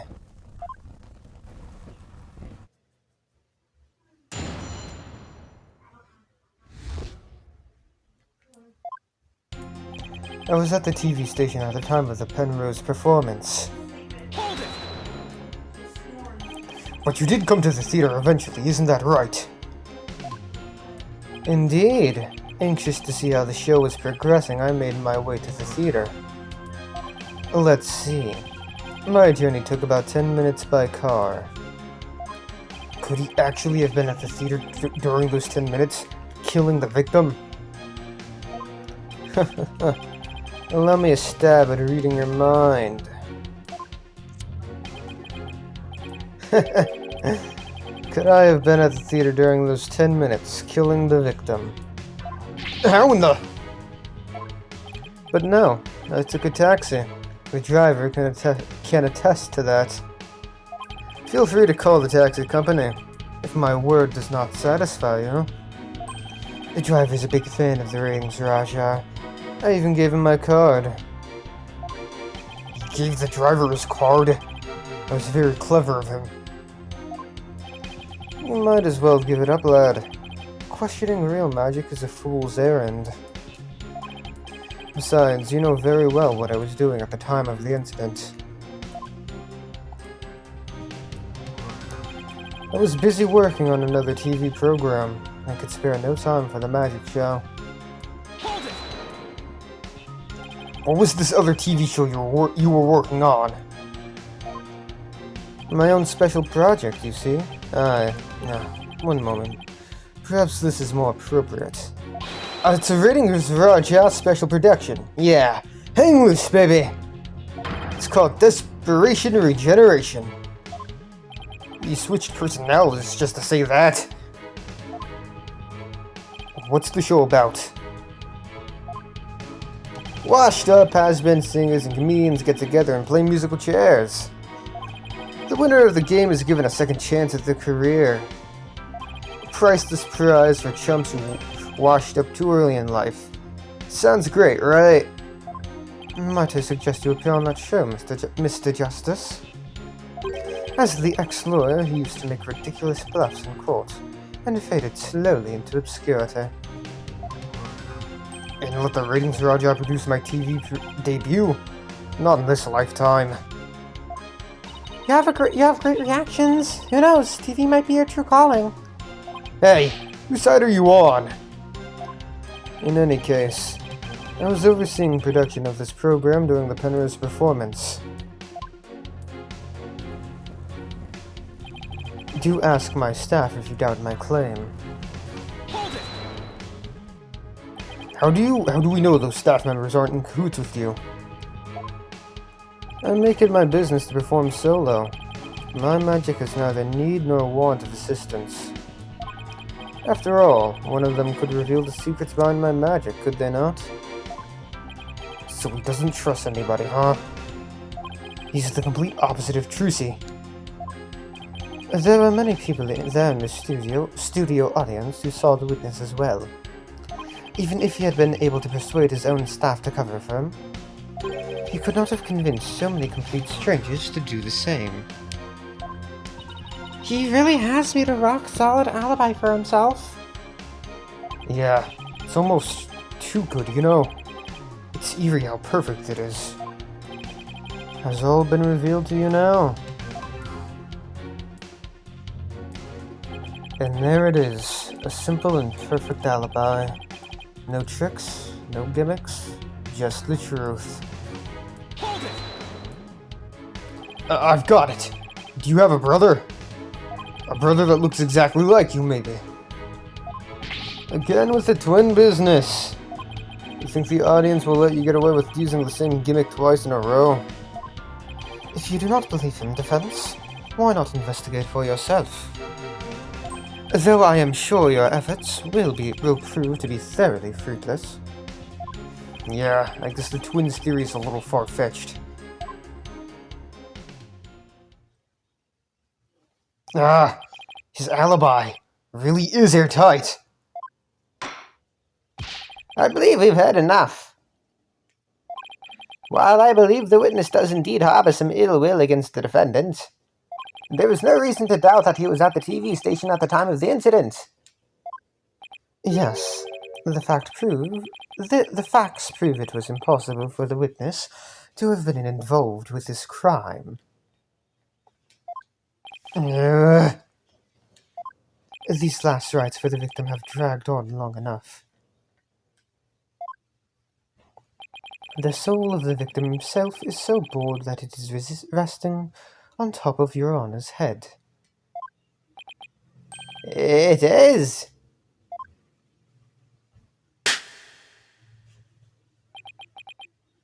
The time has come. Let us punish the sinner and guide the victim's soul to the Twilight Realm. Apollo! Juicy will be thrown in prison, and we'll be out of a job!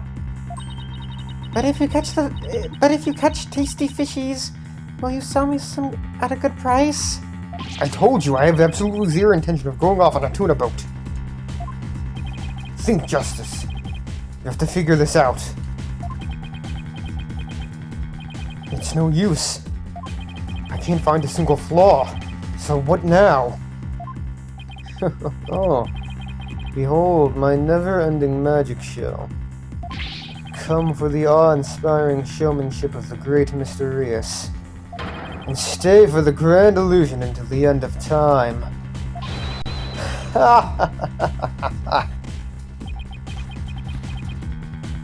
Wait, is he saying that we're still trapped inside some sort of illusion he set up? Of his, I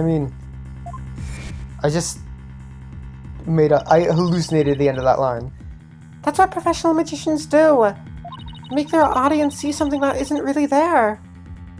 In other words, you make us see illusions, right? call it misdirection.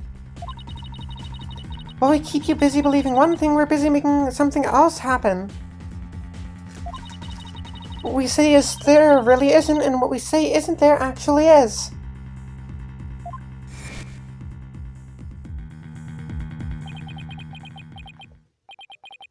Could it be? You know what, Mr. Rettens?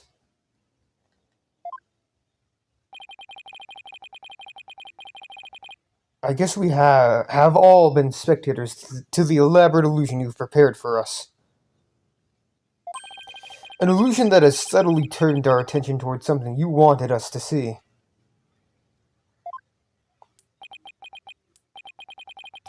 What are you going on about, lad? Have you got something, Apollo? I just remembered something Juicy said about misdirection. What a magician says is there really isn't, and what they say isn't there actually is. If we've all been taken for a ride by Mr. Rettens' magic, then maybe he's made us see something that wasn't really there. It's time to rethink all of my assumptions about this case. What have we been made to believe was there when it actually wasn't? What have we taken to be the absolute facts of the case?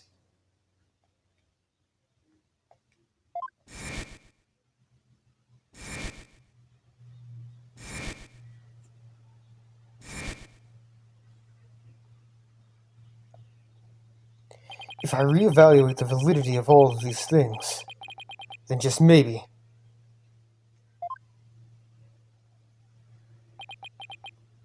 Athena, there's something uncanny about this case. Okay, what is it? Rettens' alibi. It's too perfect. That's true. It's like it's impossible to break, no matter how hard we try. But maybe that's the trick. Maybe that's exactly what he wants us to think. I'm not following. We're not making any headway here because we've been so focused on breaking his alibi. Oh, I think I get it. You're saying he's using misdirection on us, right? It's definitely a possibility.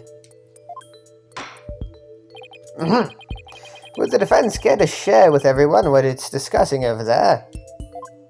Your Honor, we believe that if we were to reconsider a certain assumption, we may finally arrive at the truth. In fact, I think we finally see who's hiding behind the curtain, so to speak. And what is this certain assumption you're thinking of? This is the one key assumption we've been taking for granted this whole time.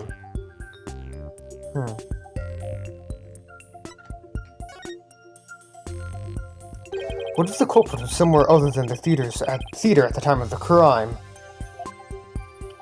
What if there was some way to commit the murder without actually being there? If that were the case, then Mr. Rettens' perfect alibi would become irrelevant. Objection. How could one person stab another to death with a sword without physically being there? Furthermore, we all saw what appears to be the culprit's shadow in the footage. Objection. But couldn't we just as easily assume that the shadow does not belong to the culprit? Well, if it's not the culprit, then whose is it? I'm not 100% sure yet, but I'm pretty sure I'm on the right track. We've all seen something that looks like the shadowy shape before, Your Honor. During the magic show itself. In that case, please point it out in the show footage for us. This is the thing that looks suspiciously similar to the shadowy figure of the culprit.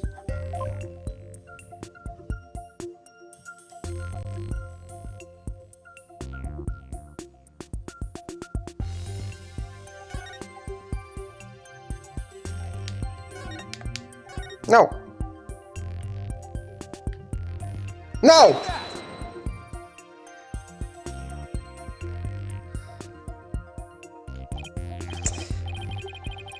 I pressed the wrong button again. Mr. Justice, how does that even remotely resemble the shadowy figure? I thought it looked pretty similar. Do you not think so?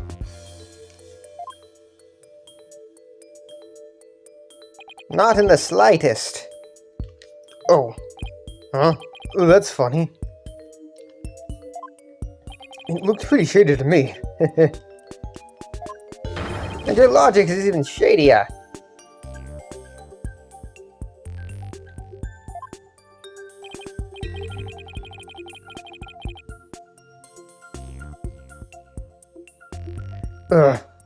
Maybe I should try slowing the video down and taking a better look.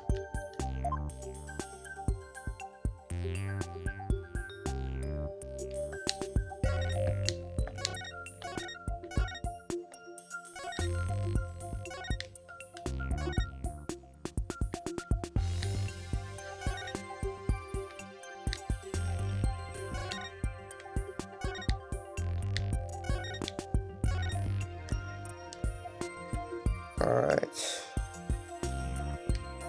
Take that!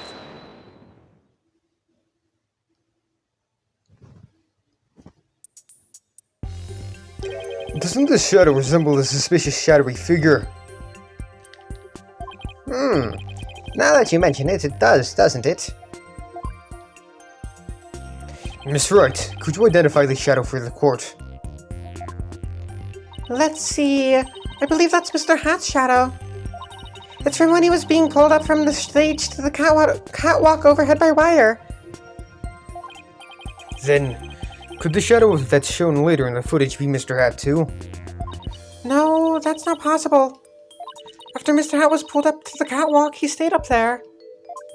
In other words, the second shadow is from some other figure being pulled up. Some other figure? I'm afraid you'll need to be more specific than that, Mr. Justice. He's right. We've come this far. I'll just have to figure it out from the clues I have on hand. What is the second shadow shown in the footage? Do I present the crime photo? What?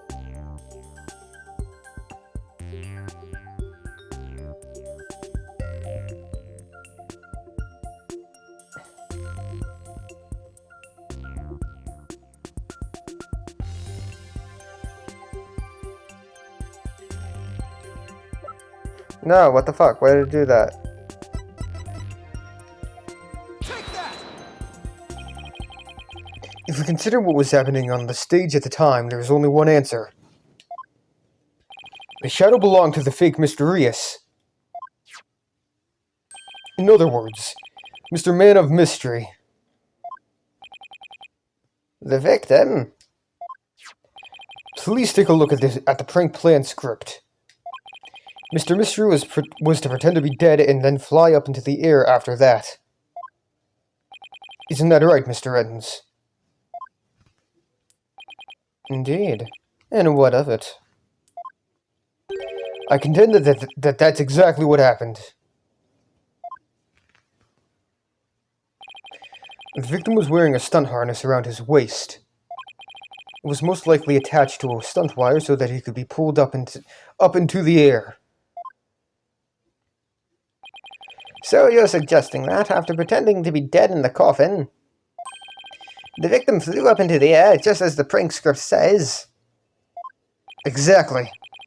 We just couldn't see him go flying up because the dragon was blocking our view. And that last trick, ladies and gentlemen, is the true pièce de résistance of the culprit's murderous magic show.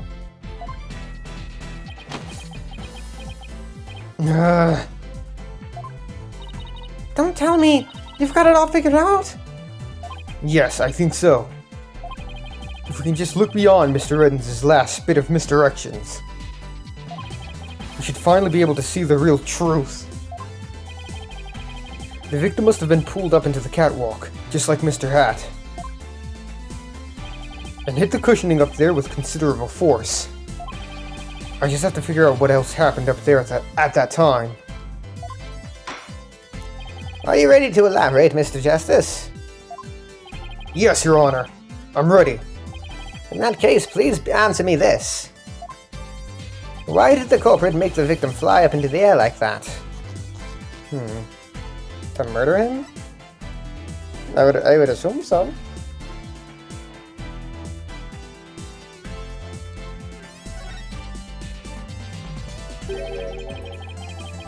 Just why did the culprit have the victim fly up after he appeared in the coffin?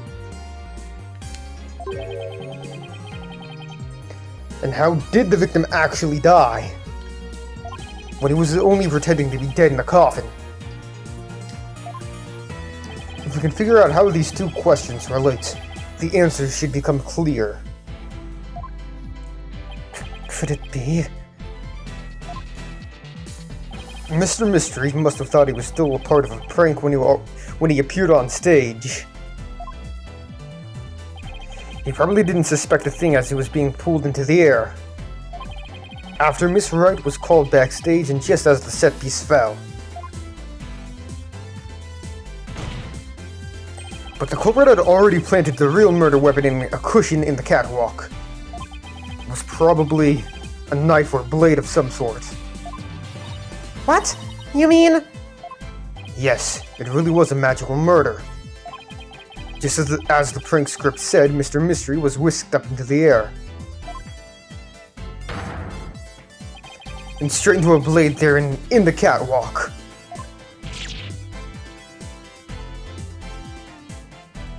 In other words, this murder was committed remotely through the use of a magic trick. What? Remotely? Using this method, it wouldn't matter where Mr. Rettens was at the time of death.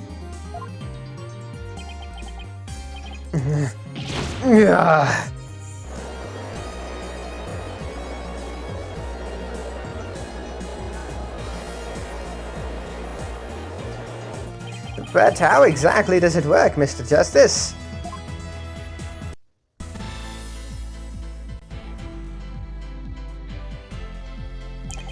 Just before the murder occurred,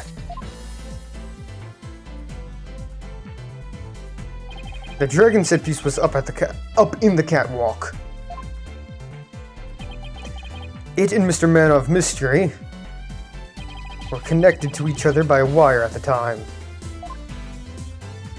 By carrying out the prank plan, Betty made the dragon set piece fall,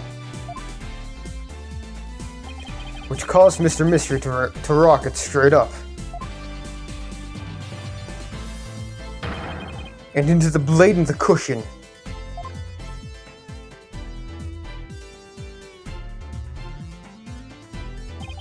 The cushion was high up enough to be hidden from the audience's view. That's why nobody saw the blade. Oh, then that big gash in Mr. Hat's cape. The blade must have been set up overhead sometime before the magic show. Mr. Hat must have been slashed by it too, when it was pulled up to the cushion. Hold it. Hold it. Hold it. Wait, no, yeah. Hold it. I can't believe it. I had no idea. I was told that Tracy would freak out if I made the set piece fall. That's the only reason I did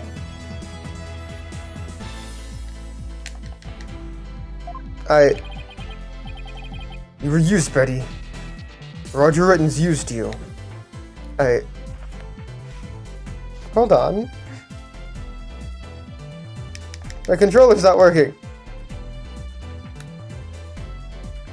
Fuck. Okay. I thought it was my little puppet to boss around, but it was the other way around. After the incident occurred, Mr. Rittens arrived at the theater. He got the murder weapon and swapped the rubber swords with a bloodied steel one. That's also when he lowered the victim's body down to the stage. But how did he have the time to do all that? When the set piece fell, the audience was evacuated from the building. He was able to do all of those things after the fact because there was no one around to see. A horrific murder camouflaged by a spectacular magic show. That sounds like the kind of murder only a magician could pull off. As long as the show proceeded as it was scripted, Mr. Mystery was doomed to die. That's why it was you, Mr. Rittens, who killed the victim all the way from the TV station. This prank's plan, or should I say murder plan, proves your murderous intent. Grammar.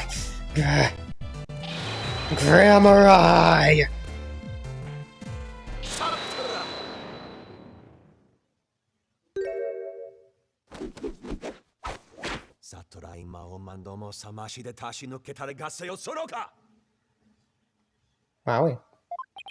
Enough.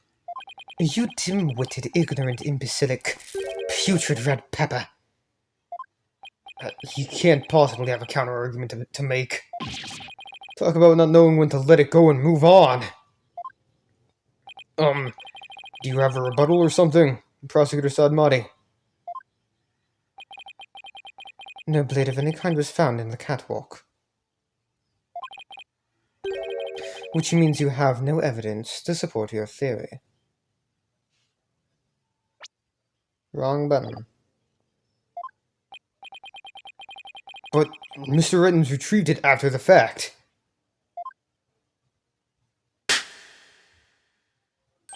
Which still leaves you with no way to prove your wildly fantastic remote murder theory. But without proof, does it not make more sense to believe that the murder was committed there on the stage? That's where the bloodstained sword was found, after all. That's a very good point. As the only person who could have committed the crime there on that stage,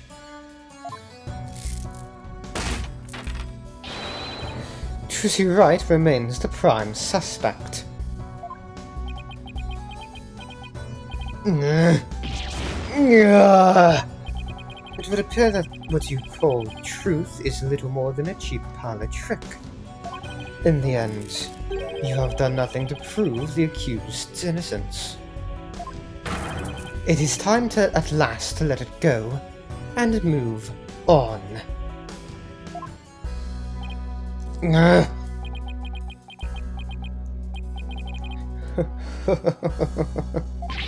Are you seeing this, Magnifique Grammar Eye?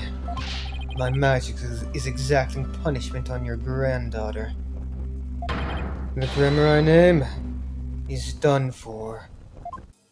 Apollo! We need to hit him with a decisive piece of evidence here! I know. That's just what I was thinking.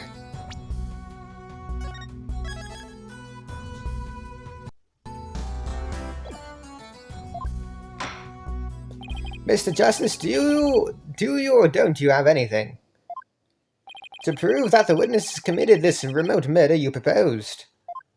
Of course I do, Your Honor. This entire incident was carried out exactly according to the script. Right. So theoretically, there should be no evidence for us to find or use. Which means our best bet is to see if something unscripted happened. There's gotta be something Rittens couldn't have foreseen. And once I find it, that's how I'll expose his murderous trick. Get ready, Mr. Rittens, because I'm about to reveal the secret of your magic. To your magic. There are no tricks or gimmicks here, just some good old-fashioned logic.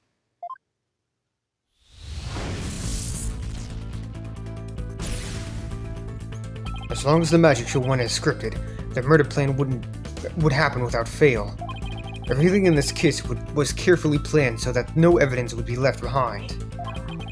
Still, one thing happened that definitely wasn't in the plan. What part of the magic show that wasn't a part of the show's original script? No, Justice, that's not it. Of course there wasn't anything in the show's script about the victim dying. That's because his death was But that's because his death was only a part of the culprit's master plan. What I have to figure out is what else wasn't a part of the culprit's plan. My bad.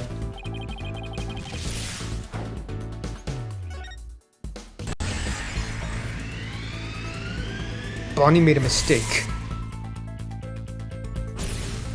Bonnie made a mistake during Trucy's escape trick. What mistake did Bonnie make during his magic trick? Her life choices? Sorry, I have to do that. No, I should never say a person's life choices are a mistake. I'm sure she can be a great magician someday if she works hard at it. Good luck, Bonnie. Anyway, getting back to the case. What was it that Bonnie did during Trucy's escape trick? That was fine. Mr. Hat was placed in the wrong spot. Because Bonnie placed Mr. Hat to the right of the coffin instead of to the left. Trucy had to reappear on the right, on the side of the coffin opposite to the one in the show's script. But the culprit didn't know that when he first arrived at the theater. Which means he was bound to make a slip-up when he tampered with the crime scene. Which part of the culprit's cover-up attempt was affected by Trucy's new position? Fingerprints? No.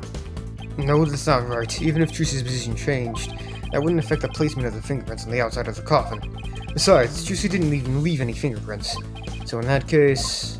yada yada yada.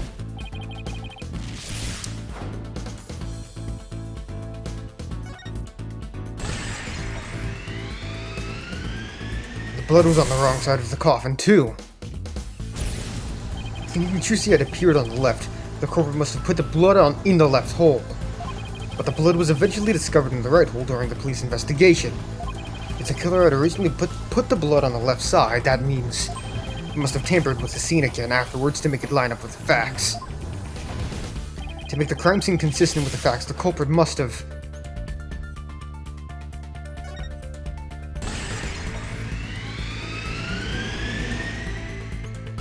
The culprit swapped the coffin sides. That's right. The left and right panels of the coffin are interchangeable. The culprit must have switched the two panels to make the blood stain fit the facts. But the switch must have also given rise to something unnatural. Oh, I remember now. There was something unnatural about the coffin, and it's just the evidence I need.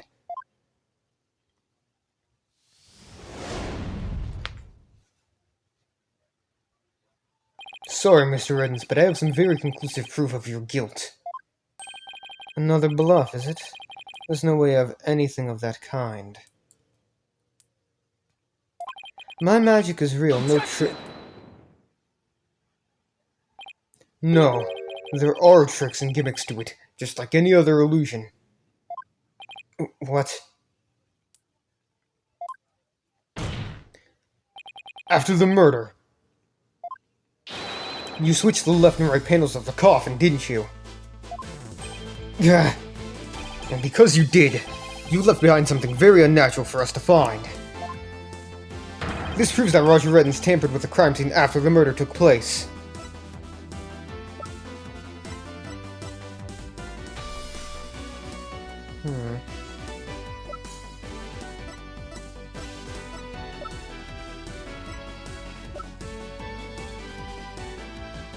I don't know. I would assume fingerprints.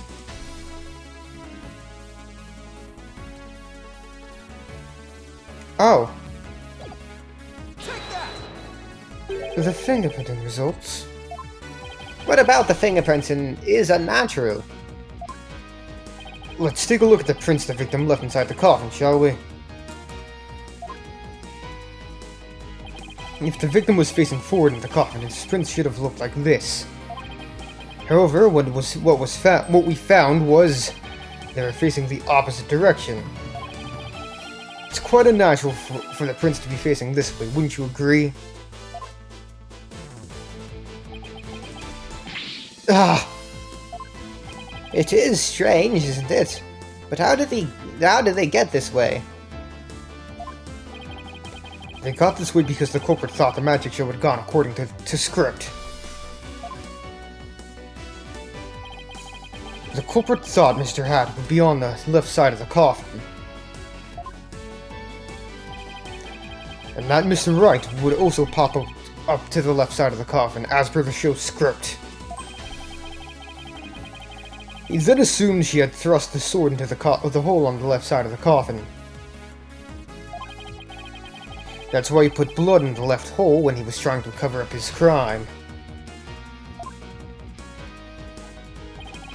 But some time after leaving the blood stain, the culprit must have realized his mistake. He found out that, due to Bonnie's mistake, Mr. Hat was to the right of the coffin. And that despite the script, Miss Wright had thrust the sword into the hole on the right. In short, the hole with the blood on it was on the opposite side. Was on the side opposite the one that Trucy used. To make the blood's location fit the facts, he had to tamper with the evidence yet again. So he tried to cover his tracks by switching the coffin's left and right panels. Oh! And that's how the fingerprints in the coffin ended up backwards. Because the culprit switched the two side panels around, the prints ended up facing the opposite direction. Oh, shit. Sorry, Judge. But instead of going to all that trouble with the panels, why didn't the culprit just wipe the blood away and redo it on the other side? I'm afraid that wouldn't have worked, Your Honor, because of a little something called luminol testing. Ah, right, luminol. I almost forgot. Luminol can detect trace amounts of blood even if it's been wiped away, right? That's right. Wiping the blood away would have only served as proof of his meddling. How about it, Mr. Reddens? I did a pretty good job figuring out your trick, didn't I? Objection. Trucy Wright could have done the same just as easily. You have no proof that it was this witness who tampered with the evidence. Objection. Ah, but I do have proof. What? A person who was in the magic show would never have made the mistake of putting the blood on the wrong side. Least of all Miss Wright, who surely would have remembered she was on the other side. Oh my, you're absolutely right. Why, you impudent.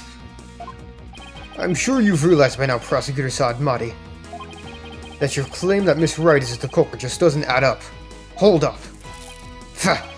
You and the accused are most certainly bound for hell. Really, Miss Wright and I? Because I think you're the one with a ticket there for trying to convict an innocent girl.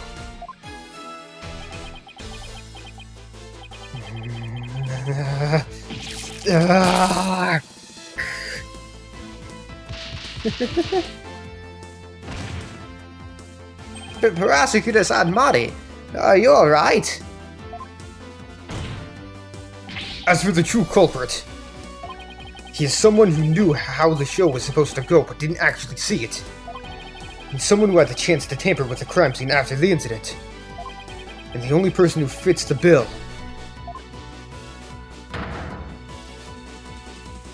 is you, Roger Reddens.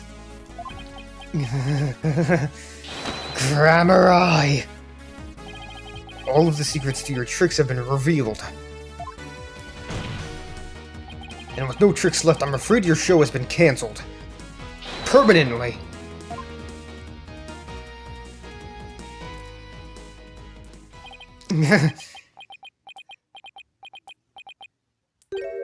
All of my secrets have been revealed, you say?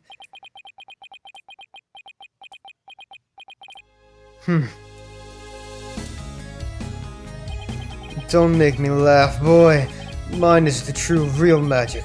There are no secrets to reveal. Behold, ladies and gentlemen, the true power of the great Mr. Rias.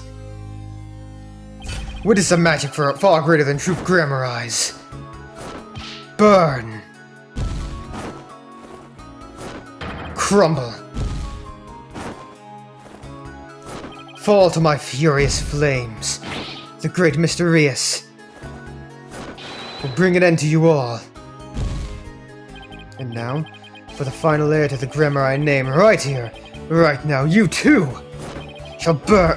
Huh? Oh, no, this isn't right.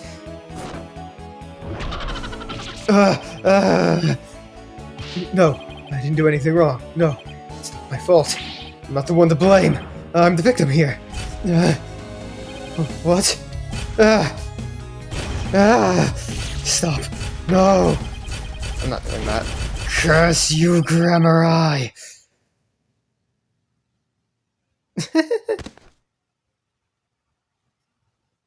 I think he's dead. I think he died. I'm surprised that didn't tank the FPS. Out of all things, I would think that that would do it. Curse those Grammar Eyes. It's all because of them. Even now they wound me. Curse them all to the abyss.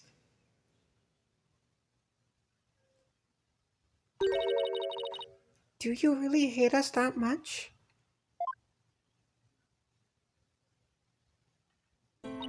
Does your hatred run that deep? Deep enough to kill an innocent man? You're damn right. You have no idea what humiliations I had to suffer. Your grandfather, Magnifi Grammar Eye, kicked me out after I got hurt practicing my magic. He said I was too unskilled, that I would mess up on stage. I'm gonna be honest, Roger, I think that you got let off easy. Compared to the rest of them. He threw me out of the troop just because he was worried about his own reputation.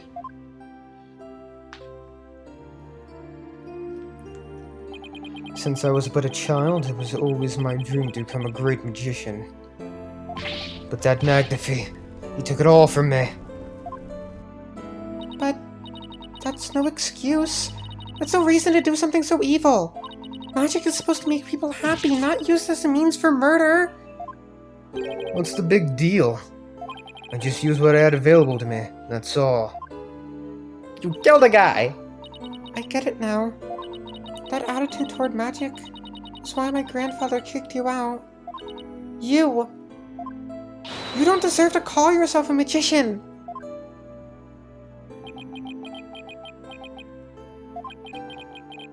Don't deserve? I don't know about that. Wait, what? Who's this?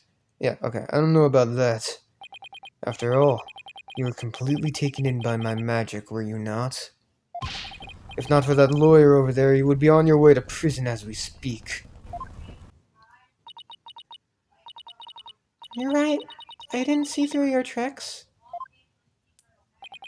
You see, so in the end, Troop Grammar Eye was defeated by the great Mysterious.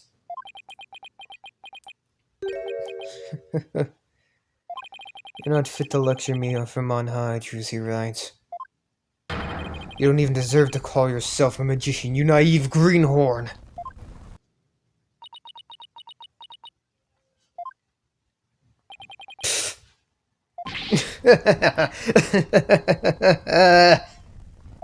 Yeah. Take that, Grammar Eye. You lose. If anyone needs to learn to let it go and move on, it's this guy. This cord in my prison can both burn in the flames of my creation.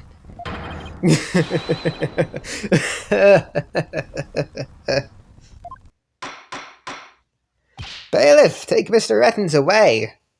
And bring a fire extinguisher just to be safe.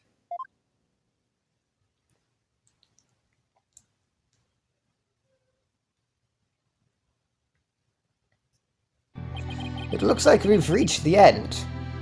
I feel as though I've been watching a grand magic show. It was close, but we just barely made it through somehow. Huh? Why does Trucy look so down? Miss Wright? Yes, Your Honor?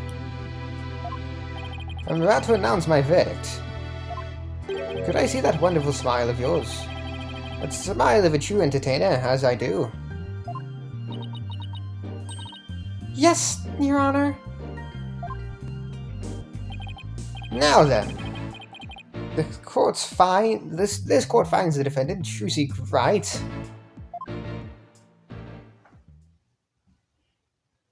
not guilty. Yippee!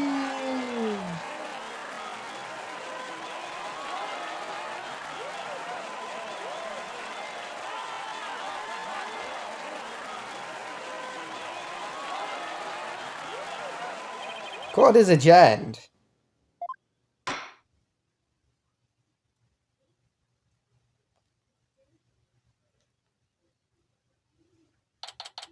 April 28th, District Court. Defendant Lobby number 3.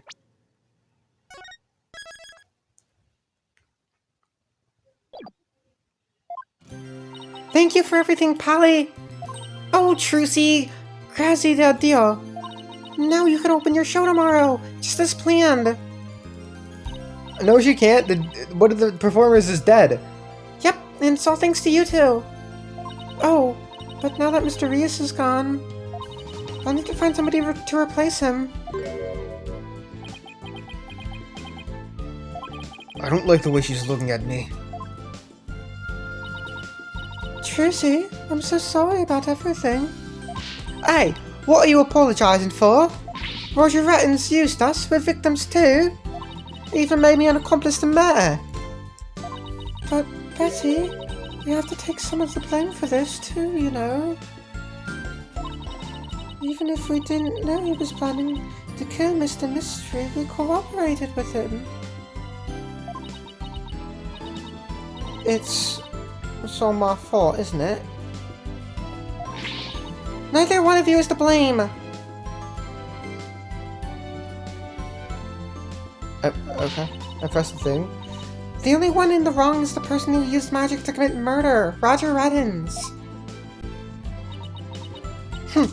Don't you think I'll know that? Say what you want, but don't think for a second that I don't still hate you.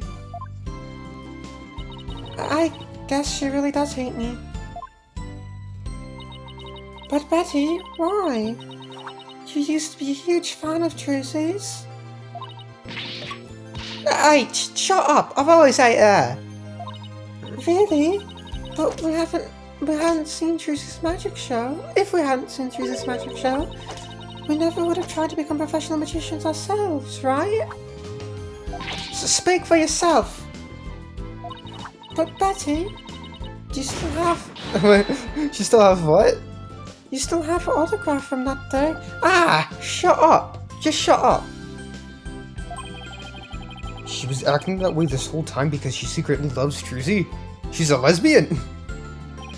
Wow, Trucy, I never knew that being the best could be so tough.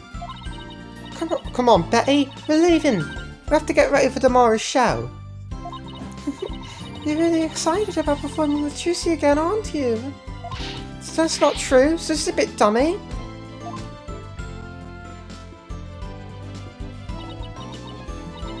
Polly, do you think I really am a naive greenhorn? Huh? No way. She's not. After all, you were completely taken in by my magic, were you not? If not for that lawyer over there, you would be on your way to prison as we speak. You're right. I didn't see through your tricks. You see?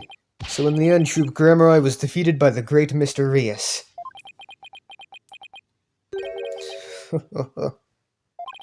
You're not fit to lecture me from on high, Trucy Wright. You don't even deserve to call yourself a magician, you naive greenhorn.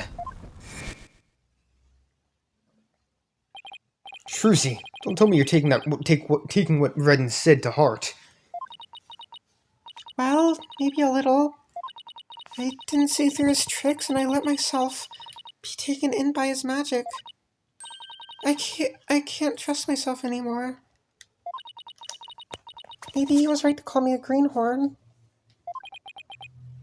You shouldn't take stock in his words. He doesn't even know the first thing about you. Huh? You're a wonderful Grammar Eye magician. You should be proud of yourself. Thank you, Apollo. But what makes you say that? I know you're a wonderful Grammar Eye magician because of this. Take that! My grandfather's notebook? The Grammar Eye Creed. A true entertainer always keeps a smile on their face. When you performed your magic in court today, you showed the world your dedication to your troop's creed. Even through all the jeering, you kept a smile on your face and won the crowd over. You are everything Magnifique could have hoped for in an heir. You're a great magician, Trucy. A great magician? Me? You really are. That's why you don't have to worry about what Redden said. Oh, Polly, thank you. Still, I couldn't have done it without you. I would have lost my nerve if I'd been up there alone. If I'd been alone up there. But I was able to keep on smiling because of you. Me? I remembered what you said to me in the detention center. After all, you're sure you swapped the sword, right? Swords, right? Yes, I remember doing it. Then I just know it wasn't your fault, Trucy. But how can you say that? We don't have any proof it wasn't me. I mean, I know you're a great lawyer, Polly, but... I believe in you, Trucy. And I believe in your skills as a professional magician. So I'm going to prove your innocence. Don't worry, you're going to be fine. Your words were what kept me going.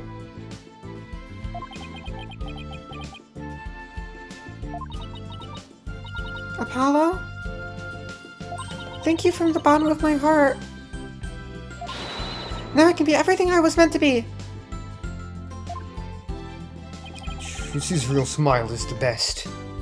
I'm so glad I could help make that happen.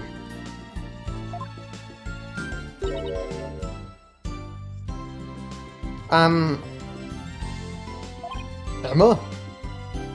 I'm really sorry, Trucy, for everything. But why? Well, I wasn't able to convince Prosecutor Sadmati what a good person you are. And I had to testify against you, too. You have nothing to apologize for. You were just doing your job. You're too kind. Oh, I don't know about... Huh? Is something wrong, Emma? Oh!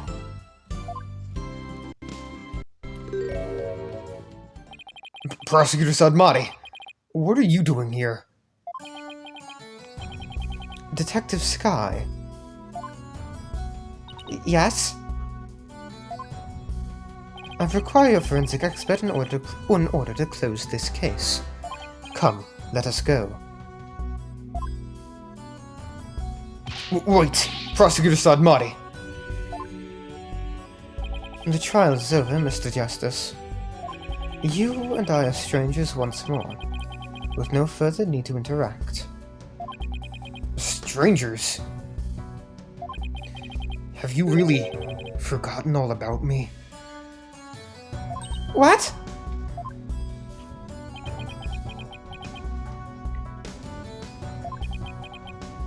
You've really changed, Nayuta. Telling me to let it go and stuff. What happened to you? Oh, lawyer of impure soul. I have nothing to say to the likes of you. Are you serious, Nayuta? Now, if you'll excuse me.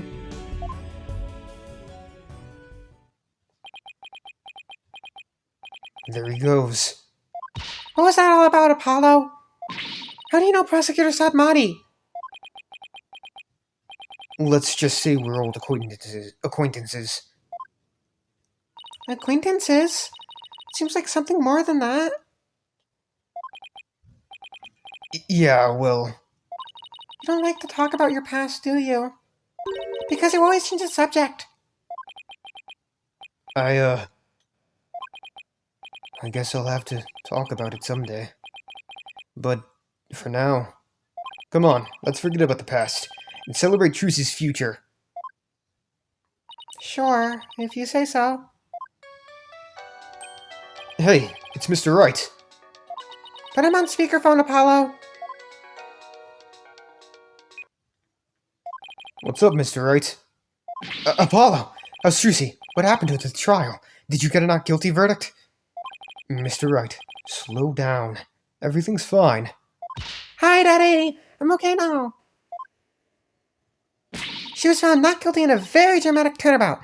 Plus, we saved the office. It was a great victory for Apollo. Ugh, that's a load off my mind. I can't thank you enough, Apollo.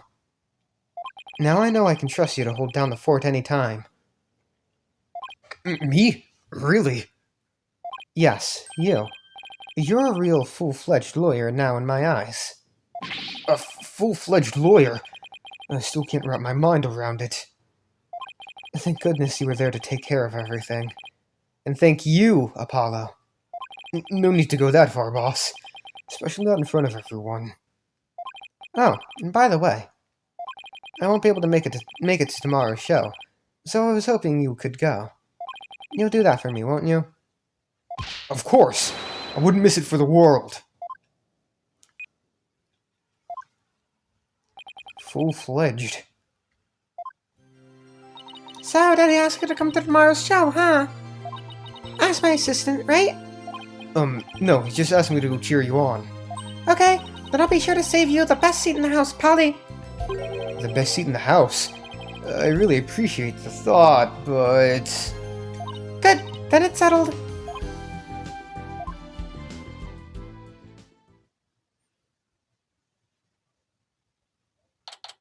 April 29th. Penrose Theater.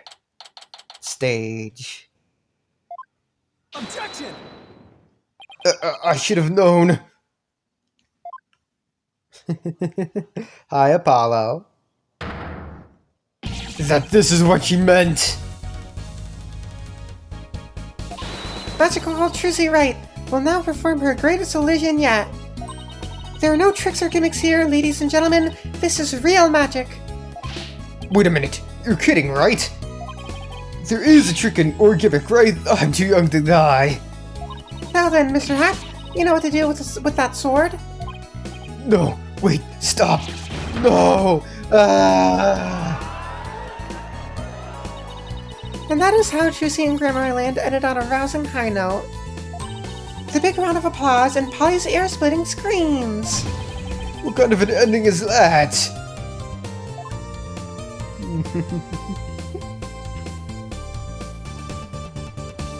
End.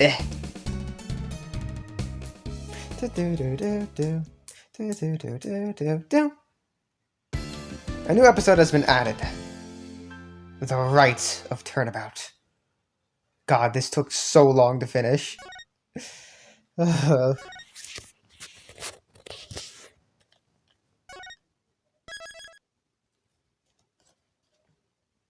Return to title. Yes. Okay. I just want to see. Hi. Hi, guys. Maya! See her. She's right there. She's right there. She's gonna be in the next case. Yay! Okay, well, we will do this third case next time. We'll be starting the Wright of Turnabout and see Maya again. It's been so long. Next time. Bye bye.